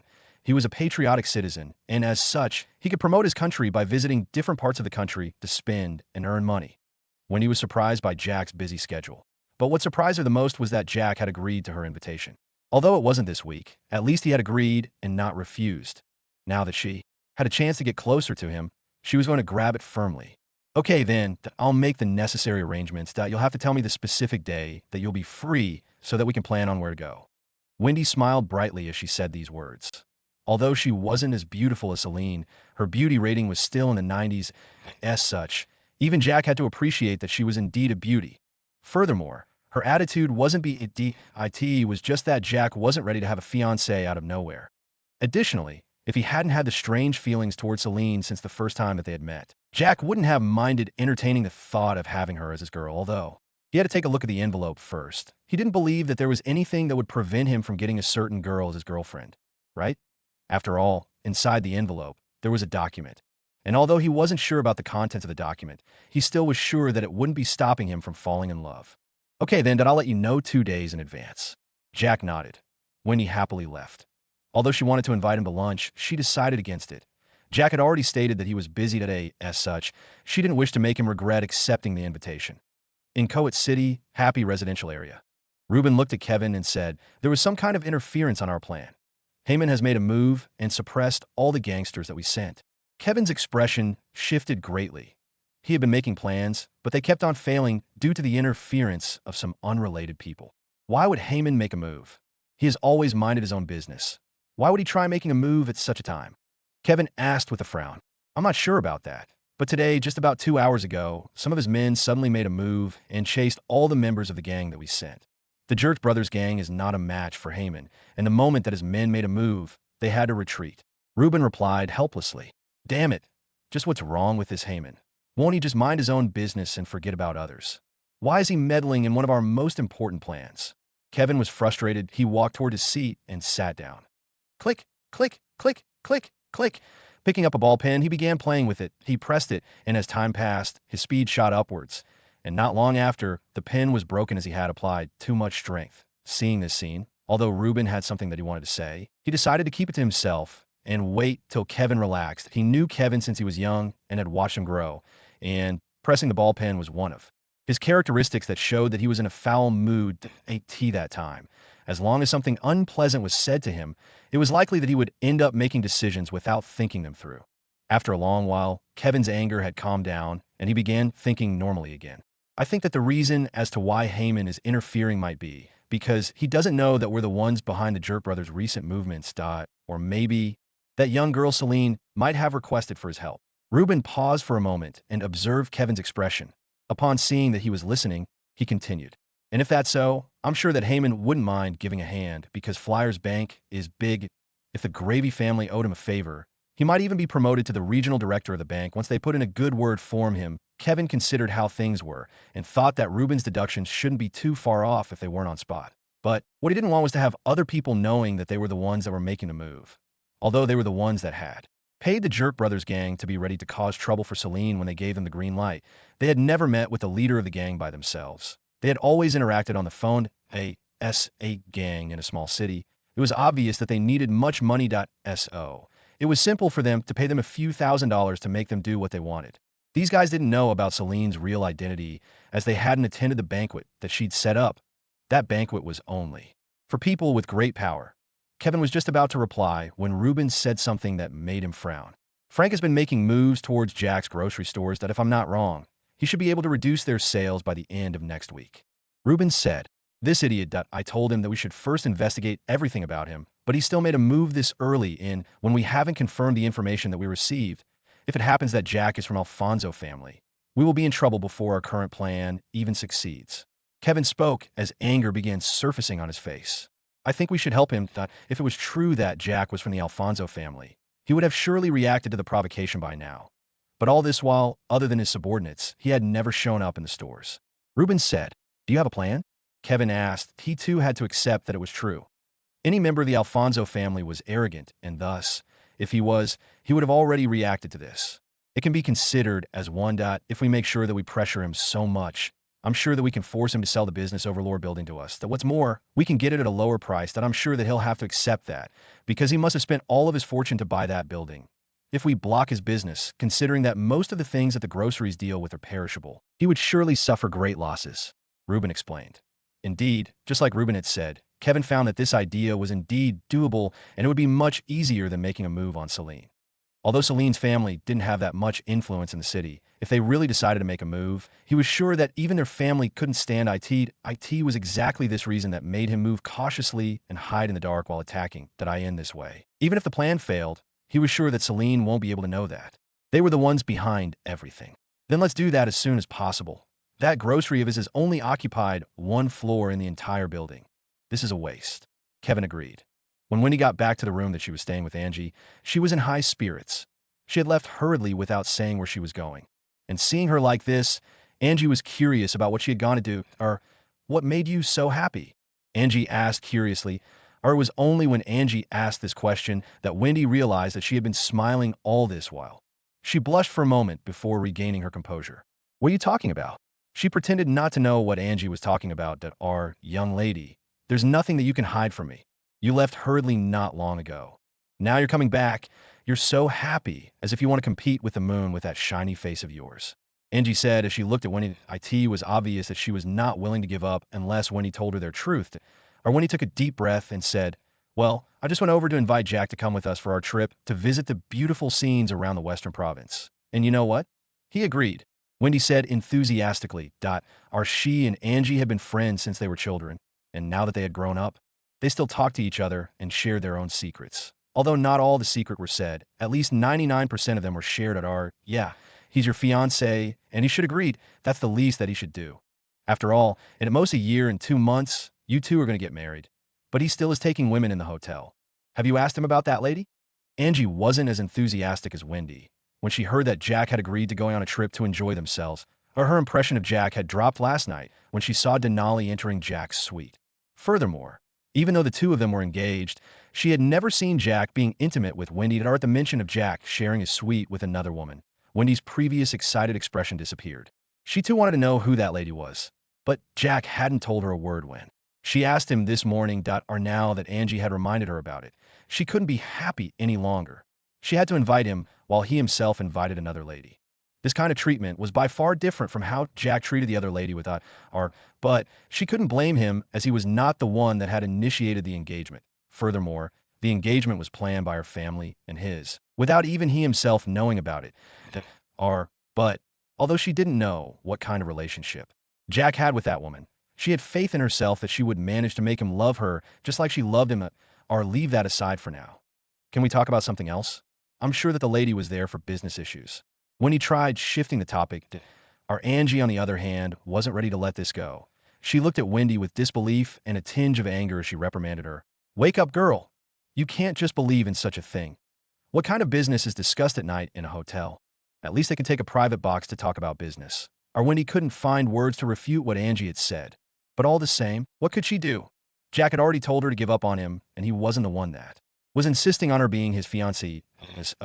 He wasn't restricted to not getting together with other women because of an engagement that he knew nothing about with a girl that he didn't know. I'll make sure that he forgets about all the other women.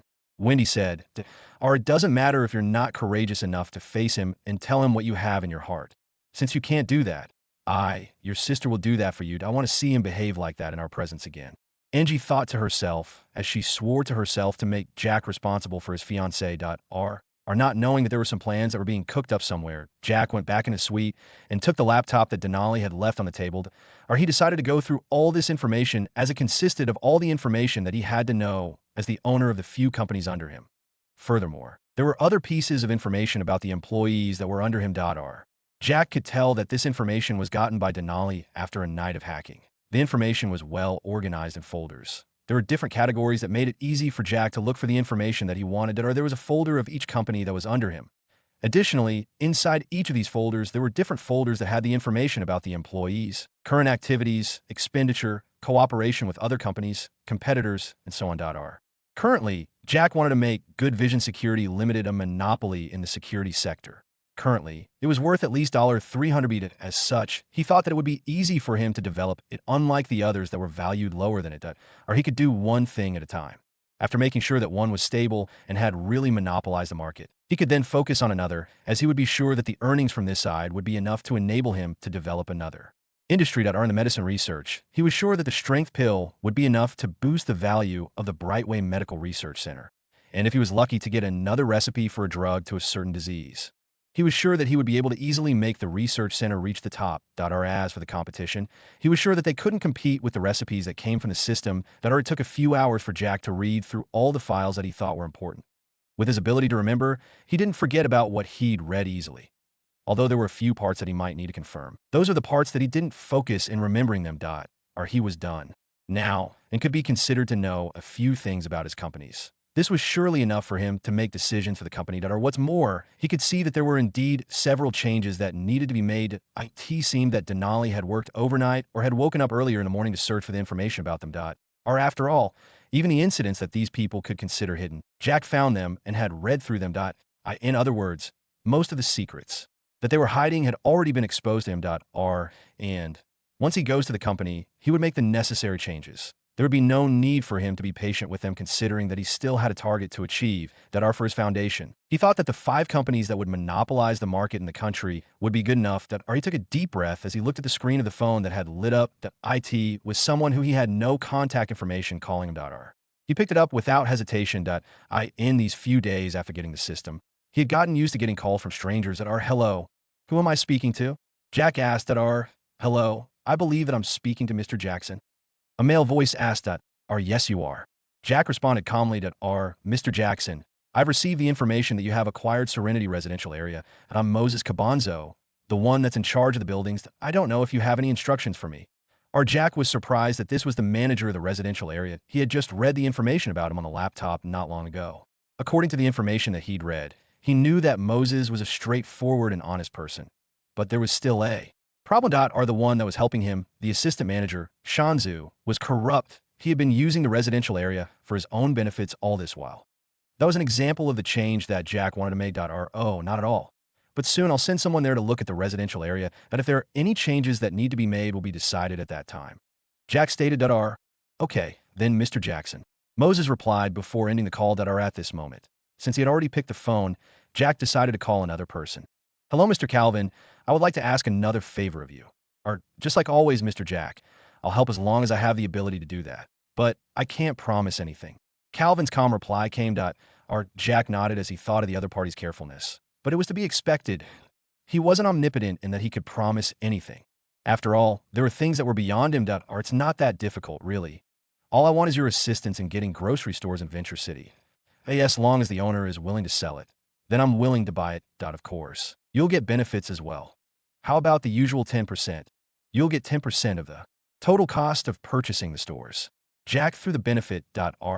Okay, then Mr. Jack, this can be completed within 2 days. Stores aren't that hard to acquire, as long as one has money.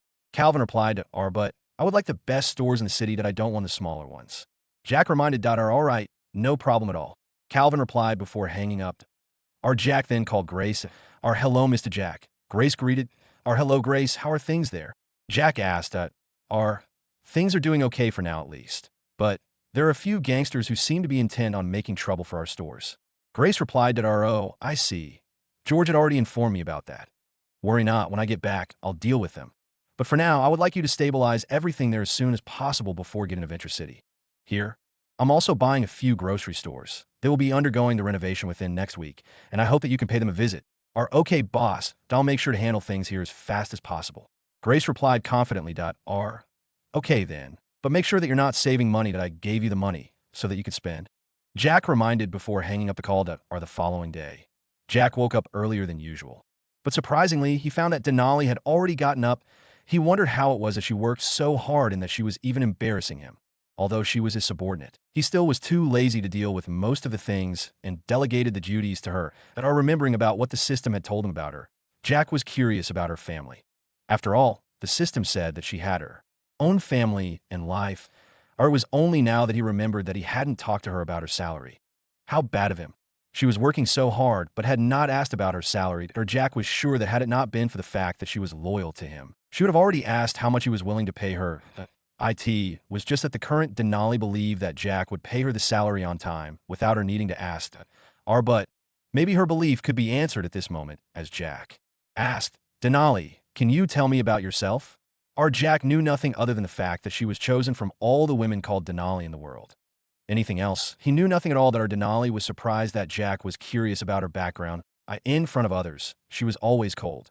But in front of Jack, she warmed up. Actually, I'm from here in Azima. But I'm from a northern province. I'm from a family of 4 that consists of my father, mother, me, and my little brother who's still in high school at this time. Denali began. It turned out that she was from the northern province of Azima country. Jack hadn't expected that she was a fellow citizen.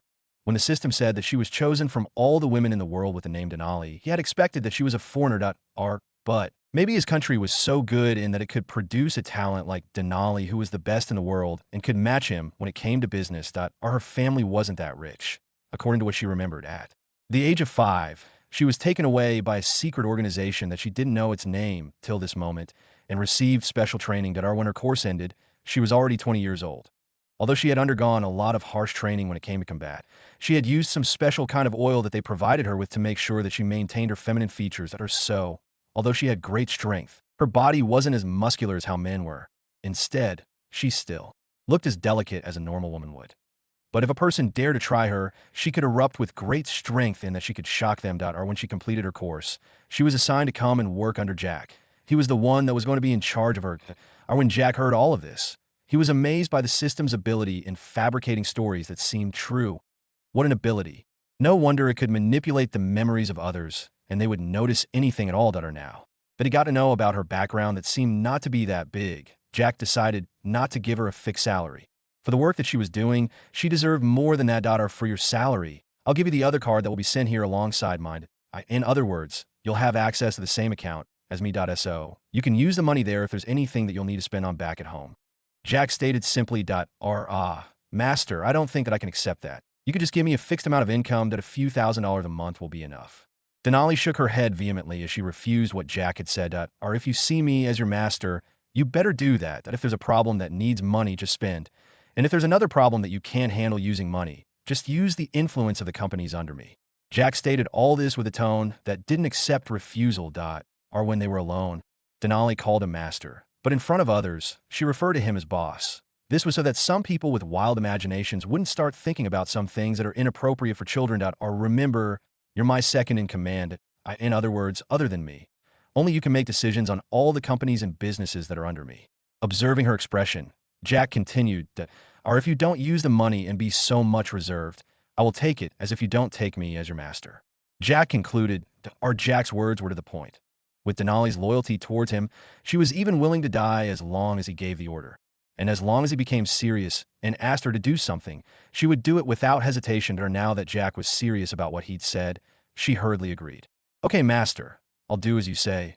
Or Jack's last words were the ones that had frightened Denali the most. Since she was completely loyal to him, it was to the level that was just below worshipping him. So she wouldn't want to disobey Jack, and neither would she want Jack to leave her.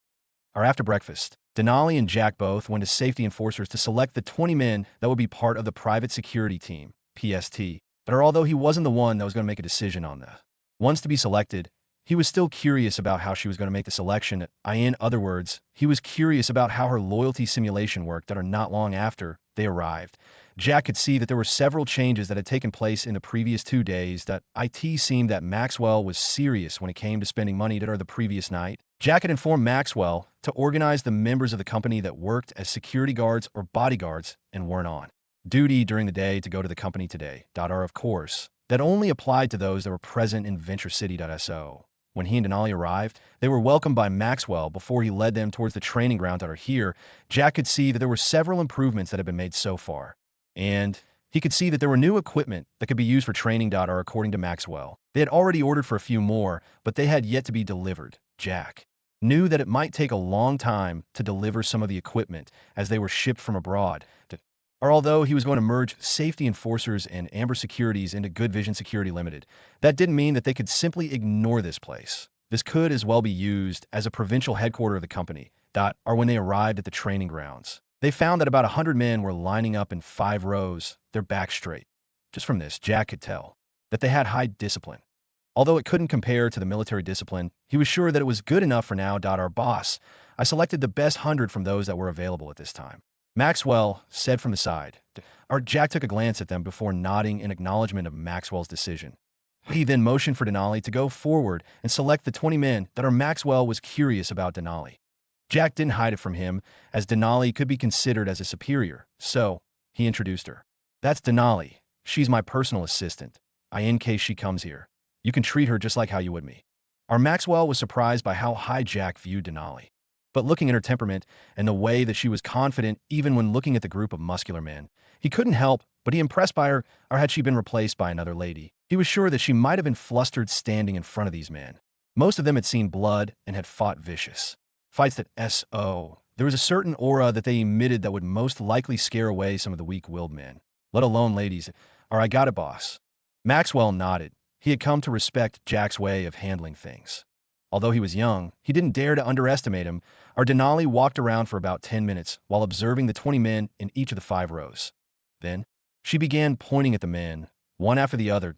As she pointed at them, they took a step forward and awaited further instructions. Surprisingly, it seemed that Jack had judged too early. There were 2 ladies in this group of 98 men, and they happened to be selected by Denali. Jack knew that it didn't matter about the gender of the person, as long as one had the strength. Even if she was a woman, she could do some things that even other men couldn't do. As of now, Jack didn't care about strength. He cared about loyalty the most. As for strength, they would gain as long as they received the pills. Jack had observed all along, but he couldn't see how Denali judged the loyalty of the ones that she'd selected. But all the same, he was impressed because as he looked at the ones that had been chosen by her, he could tell from their expressions that they seemed to be straight. But all the same, he knew that appearances could sometimes be so. If not for Denali, he wouldn't have trusted these 20. After dismissing the others, including Maxwell, Jack looked at the 20 people that had remained here and spoke seriously. I plan to have you guys form a private security team. This team will only consist of the 20 of you. There will be resources that would be used by you during training. Furthermore, you'll get more benefits. The 20 people in front of Jack were surprised that Jack wanted them to form a private team. And although they were surprised, they found nothing strange about that. At the end of the day, they had already seen teams being formed several times that are more so. They had seen this when they were going to guard a special person or they were going to guard a certain rich man's building, but are all the same. They were excited to be chosen. They themselves didn't know the prerequisites of being chosen, as there were no tests. Denali had simply pointed them out after looking at them for a moment. Do you agree to that? If not, you can say it earlier so that we can find a replacement for you as early as now. Jack asked again to confirm that, we agree. The 20 men and women shouted in response. Jack nodded. He then said, as a private team, you'll be having special training, but that will have to wait till next month before you start gaining some of the benefits. There are some that you'll receive from this moment, but there are others that will have to wait for a moment. I'm going to give you a first mission. On Sunday, I would like you all to be in Inchoate City. There's a group of gangsters that are causing trouble there. I would like you to deal with them. Jack stated as he looked at the group. Upon seeing their confused gazes towards him, he knew what they were thinking and said, don't take this team like the ones that you had formed before. The team that has been formed today won't be broken. Although there might be other teams, this team will exist. In other words, the private security teams that are formed won't be doing the contracted work like the ones that the previous teams have been doing. You'll be doing the missions that you'll be assigned at a particular time. Your salary will stay the same even if you don't have a mission during that month. But there will be bonuses after the completion of each mission. Jack continued. The group once again became ecstatic. From Jack's words, they're going to have guaranteed payment. And from the example of the mission that Jack had given them, they could already tell that it wasn't as dangerous as the one that would involve guns. Okay, then you'll be heading towards Inchoate City tomorrow. The mission will be carried out on the following day. So I hope that you can use this day to get prepared. After the mission, you can stay there till the preparations for the special training are completed. Jack continued. He talked about a few more things and about his plans for the security team. AS for the name of the team, as well as their captain. Jack told them to decide it among themselves. Since he was done with this, Jack left with Denali. They parted after reaching the hotel. Jack had already received a call from Brightway Medical Research Center to confirm the successful purchase of the remaining shares. All that was left was to sign the contract, or it was for that reason that he was supposed to go back to Inchoate City as early as possible before rushing to the Central Province, AS for Denali. She was going to the headquarters of Good Vision Security Limited to prepare for the merging process. But that was just the preparations, as the issue concerning the pills will come first. After the body-strengthening pills were produced successfully, the merging would start under the supervision of Denali. Or if possible, Jack would have left Venture City on this day. But he had to stay, as by the following day, Calvin would be done with purchasing the grocery stores. There was no way that he could simply leave without making sure that everything was in position. Our Crystal City, Alfonso Mansion. Dalton, where's Jack? You were supposed to have brought him here by now. Victor frowned as he looked at Dalton, who was standing in front of him. Our father, there seems to be something that I didn't expect.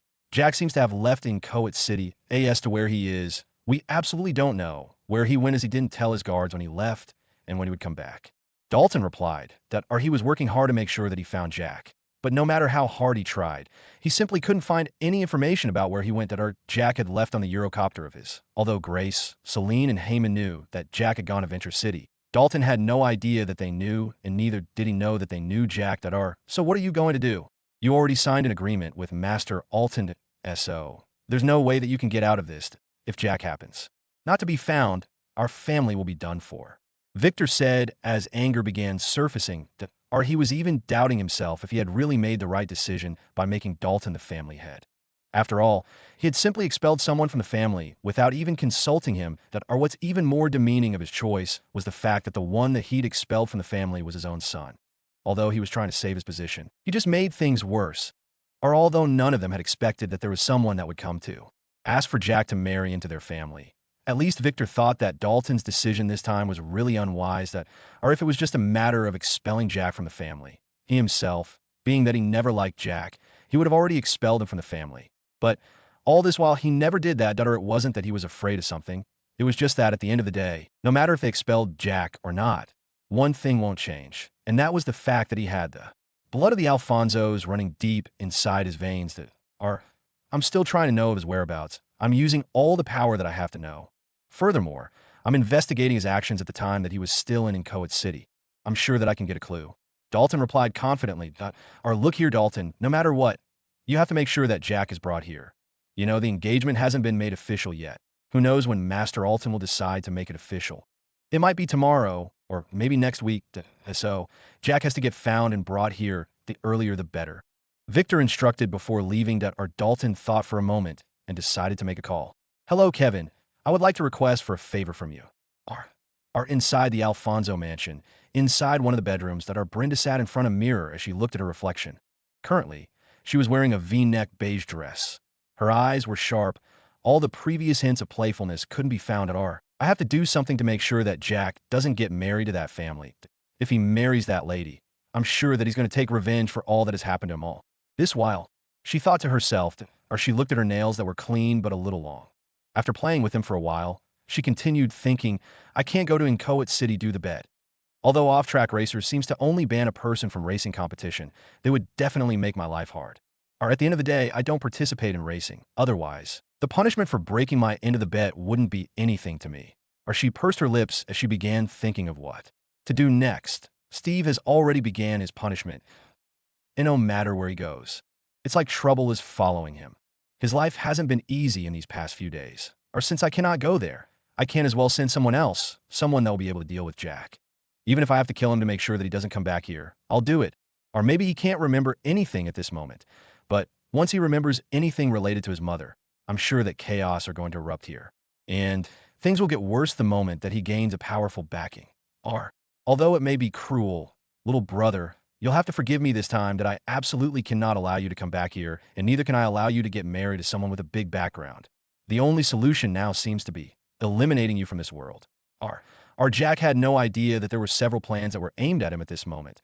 They were either to force him back to where he hated the most, or to erase his existence from this world that are, and all of this came from a single reason, the engagement between him and Wendy that was planned by Alton, but suggested by Wendy. If Jack knew about this and knew about the reason for being targeted, he would surely make sure to keep his distance from Wendy.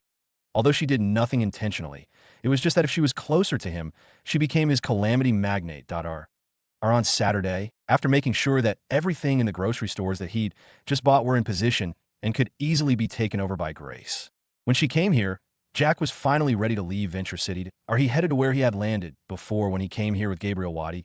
He had left that guy alone all this while, and he wasn't sure how he was doing. As a pilot, it was a sure bet that he would be someone that enjoyed flying.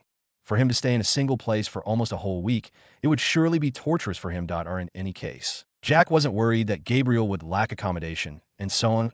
To the end of the day, he had already made the required payment to have him by his side as a pilot for a whole year. Or when he arrived there, he found that Gabriel was already waiting for him. He had already informed him that they were leaving on this day at AS for the group of 20 that had formed the private security team. They had left early in the morning. They had chartered several helicopters to take them there. Or after he got in, he was greeted by Eco that he had actually missed this AI as he hadn't heard it for days already. Let's get going. I still have to move around for a long time. Jack shook his head as he thought about how several of the companies were in different cities. This made him move around so much. You got it, boss. Gabriel replied before he flew the Eurocopter out of Venture City. A few hours later, Jack finally arrived in Inchoate City. He looked at the serene environment of the Prince and Princess Palace and couldn't help but feel nostalgic, being far from the busy streets and roads. The environment here was relaxing. He could stay here without having to worry about the noise or meeting with a situation like the one that when he met with GRP. As the Eurocopter landed on the roof of the garage, Jack looked at Gabriel and said, next week, we will be heading to the Central Province. But of course, we won't be using the Eurocopter. Gabriel was surprised when he heard this. He looked at Jack with no word to say as he wondered just how rich Jack really was. Although he himself was hired at a price of over $1 billion, that was for a whole year. One had to remember that the $1 billion wasn't his income. But it included the insurance of the plane that he would be flying, added together with the price of fuel for the plane. And on the other hand, Jack had bought the Eurocopter that was worth at least $150,000, although it couldn't be said to be much as compared to the price that Jack had paid to have him as his pilot. It was high when spent on a plane. We'll be using the plane at an airport? Gabriel asked after a moment. You can say something like that, but we will get to Venture City with the Eurocopter. I have a private business jet in the Venture Abroad Airport that has a branch in the Venture City. Jack replied as he removed the headsets.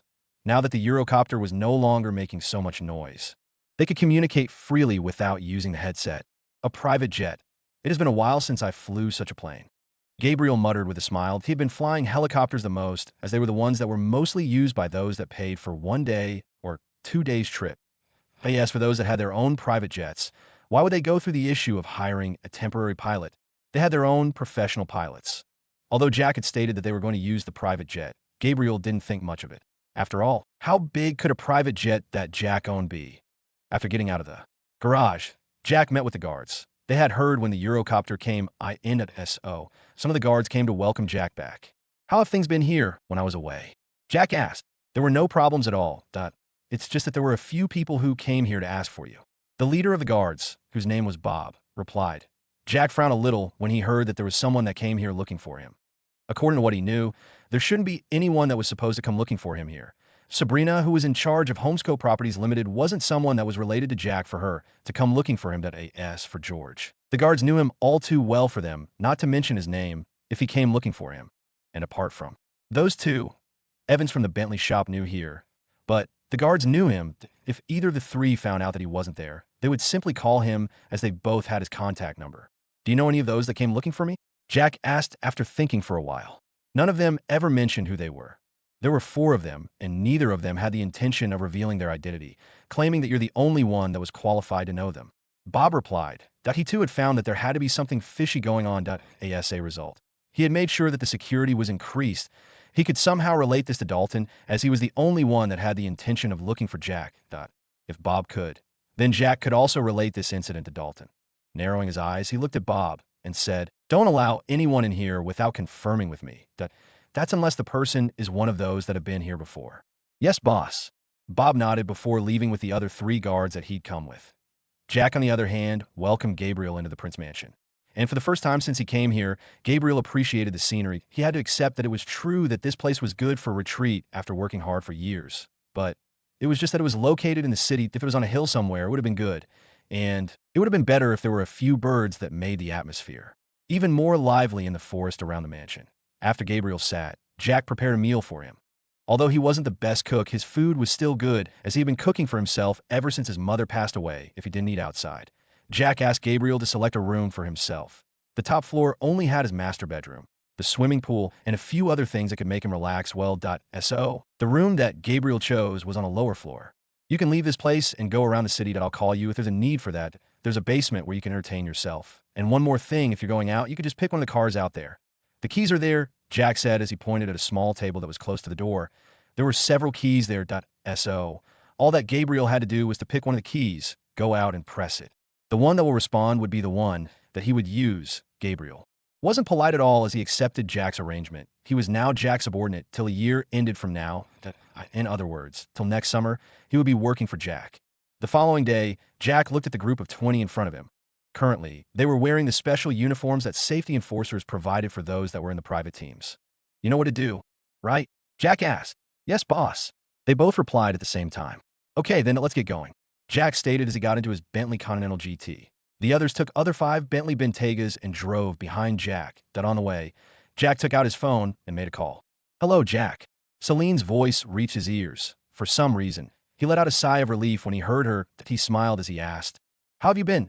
Any problems till now? Although he had asked Heyman to help him on taking care of Celine, he still had to confirm with her. "Yes, thanks for your help. Although the gangsters are still present, they have maintained their distance and don't dare to approach." Celine replied. Jack was finally relieved that he smiled and said, "No need to worry about them. I'm in the city now. So, you can count on me to deal with them." "You're already back. How come you didn't tell me?" Celine asked in surprise. "Well, I told you that I would be back by the end of the week," Jack stated. "But today is the first day of the week." Celine said, "I came back yesterday." Jack's smile expanded as he said this. "Well, I guess you really fulfill your promises, but you can at least tell me so that I can wish you a safe trip." Celine continued, "I will make sure to tell you next time then." Jack reassured. "Okay then, I'm starting with some of those members of the gang that are causing trouble for my stores before reaching your place." Jack stated, "Be careful." And after that, the conversation between the two of them ended. Jackson Enterprise Grocery Department, Yellow Street. The grocery store here looked absolutely different from the dirty buildings that surrounded it. The front and the sides of the store were well cleaned, maintaining the high hygiene that was required for those that dealt with consumables. Currently, Instead of the usual busy scene where customers entered and exited the store, the area around the store was completely isolated, with only a few people in green uniforms standing in front of the store, looking helpless. These were the staff members that had been hired by Agnes. They had been working well in this place, but things suddenly became bad when the gangsters began causing trouble for them.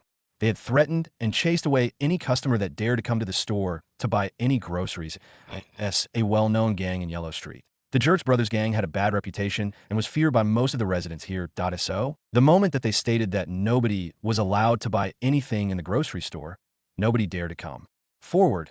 And to make sure that nobody disobeyed them, they stationed a few of their gangsters here to keep watch. This time, George came to this store. He was in charge of delivery, and as a result, he wasn't someone that stayed in a single place. As he drove the Bentley Bentayga SUV to the parking lot of the store, he shook his head as he looked at the desolate situation of the store. Although he knew who was behind this and could have dealt with it, it was just that the period that he had made a bet with Ismail hadn't ended. As a result, he couldn't use his family influence to suppress them. Just as he got out of the car, he saw a few men with tattoos walking towards him with steel rods, pipes, and baseball bats. There was no need for him to ask what they were doing here, as he knew that they were the ones that were causing trouble here. "Kid, are you the one that's in charge of the store?" One of the men with a bald head stepped forward as he asked. "What's wrong with that? You better stop causing trouble here, or it won't end well with you." George looked at him gloomily as he stated. The bald head didn't think much of George's threat. He knocked the car with a steel rod as he said, "Jackson Enterprise. Huh. Not a good name. I can tell that this person is new in Inchoate City. So it's obvious that he doesn't have much influence here."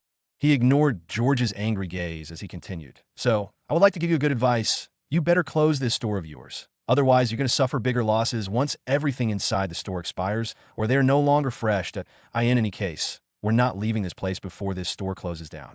George wanted to reply, but it seemed that he didn't need to do that. He saw the familiar Bentley Continental GT heading his way and smiled. "You think so? I will advise you to leave in the next 5 seconds, or you'll end up in deep hot soup." "You think so? I will advise you to leave in the next 5 seconds, or you'll end up in deep hot soup." Bald Head didn't understand why George would say that they would be in deep hot soup. They were members of a gang that was well known in the city. They had spread their roots to almost each part of the city, Yellow Street being amongst them. According to what they knew, in this mission, they were supported by a certain big family. As for which one it was, they weren't sure, as only those in the upper echelons of the gang knew. Even so, he wondered what had given George, who was almost helpless, not long ago, the courage to say those words with a smile. Was he trying to bluff his way out of the situation by boasting a big background? The more that Bald Head and the others that had come with him thought about it, they thought that it was true that George might be trying to threaten them. Bald Head scoffed at George as he said with a contemptuous smile, "I would like to see what kind of hot soup you're talking about. You think that you can frighten us by using such tricks? We're members of the Jerks Brothers gang, and there are only a few things that can make us retreat."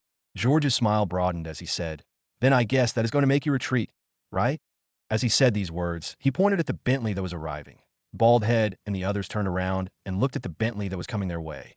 From the way that it was, they could already tell that it was worth at least $1 million. But even so what if that person had a car that was worth $1 million? In their eyes, this was nothing as compared to the one that had given them a mission. Just a single person cannot dash as word were forced to stop, as just behind the Bentley Continental GT, 5 Bentley Bentayga SUVs followed.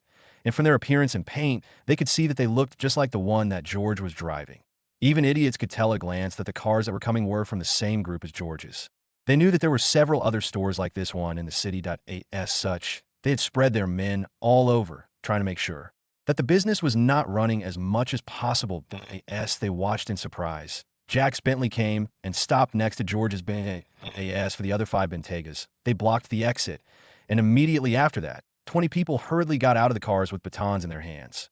Here, there were only a group of 9 gangsters. When facing the 20 that had surrounded them, they immediately became flustered as their previous smug smiles completely disappeared. All that was left was panic in their eyes. The door of the Continental GT opened, and Jack, who was wearing casual clothes, alighted. Even though his clothes were casual, they just couldn't hide his amazing physique as well as his charm. George strode forward and greeted as he patted Jack's shoulder. "Boss, you're finally here. I was wondering when you were going to arrive. If you had been late, these idiots would have caused us losses." Jack smiled and returned to George's greeting that he himself was already angry with this group that was causing trouble here. The previous night, he had only received $9 million, and this was after the multiplier was applied.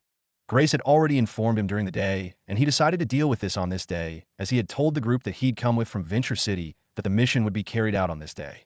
The previous day was Saturday, a day that business was supposed to bloom, but the business was so bad in that he made losses of hundreds of millions, so he had to deal with this as soon as possible. He looked at Bald Head and strode towards him.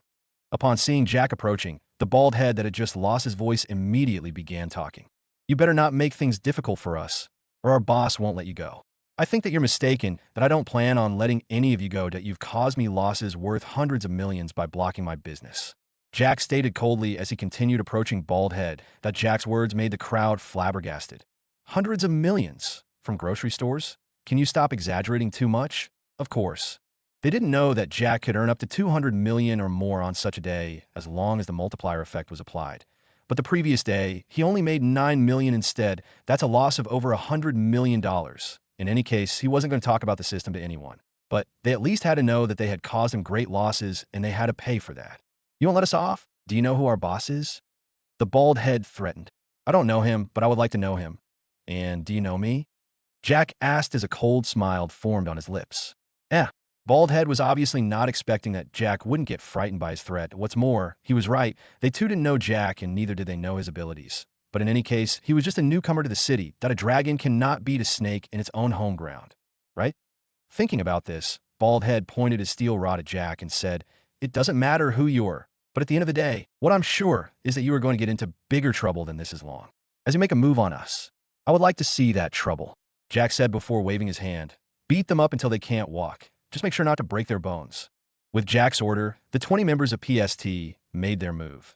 They were all trained, even if it was only for a short period of time. Their movements were swift and decisive. On the other hand, other than being at a disadvantage in terms of numbers, the gangsters were just a group of people who suppressed the weak while fearing the strong. They mainly depended on their numbers to suppress others and not their skills. They were beaten up in no time. With the electric current of the batons, they were immobilized after a few minutes of beating. Those that were observing were both amazed and excited upon seeing this scene. Nobody loved these bullies as they had made their lives hard in the streets. They would be happy when they saw that someone was going against them. The cries of the gangsters as they were beaten up were like music to the ears of the bystanders. After seeing that they had been beaten well, Jack took a step forward as he motioned for the 20 to stop. He squatted and looked at Bald Head with an amusing expression on his face. "You've been beaten up, but I can't see the trouble that you mentioned," Jack said. Bald Head wailed on the ground. Although their bones were not broken, who said that their limbs couldn't be dislocated. So, the pain that they were going through at this moment was intense. Jack shook his head and searched Bald Head's pocket and took out a phone. Surprisingly, it wasn't a smartphone. It was a buttons phone. He shook his head and scrolled through the contact list present in the phone. And not long after, he found a contact that said that this guy was a gangster, that IT was saved as Big Brother 3. With the gang being called the Jerks Brothers Gang, Jack could already tell that there might be several brothers amongst the top gangsters of the gang. That he made a call, ignoring the cries and shouts of Bald Head. "What's wrong, Baldy? Have they closed the store already?" A thick and deep voice came through. "What closing of stores? I have something to discuss with you. I don't know if you have the guts to let me know where you are now." Jack sneered as he asked. There was silence for a moment before Brother 3 spoke. "You're the owner of the stores. Seems like I'm talking with someone that has some brains after all." Jack replied, "Humph, maybe you don't know your place. Opening a few stores made you so smug. I'm at the old warehouse that belonged to Dizza. If you have the guts, you can come here. IT will be good if we can directly deal with you and stop wasting much time blocking the store's entrances," Brother 3 said. Jack smiled and said, "Not a problem at all. I'll be there on around 30 minutes. IT will be good if you bring all your brothers there. After all, it's good to deal with all of you in a single swoop." After that, Jack ended the call. He looked at George and said, "You can take care of things here and the other stores with their help. I'll be back in a while." Without giving George a chance to reply, Jack got into the Bentley Continental GT and drove towards the west outskirts of the city. And that's the end of today's chapter from the Dimensional Diary. If you enjoyed wandering these worlds with me, don't forget to like the video, share it with fellow adventurers, and subscribe so you never miss the next story that unfolds.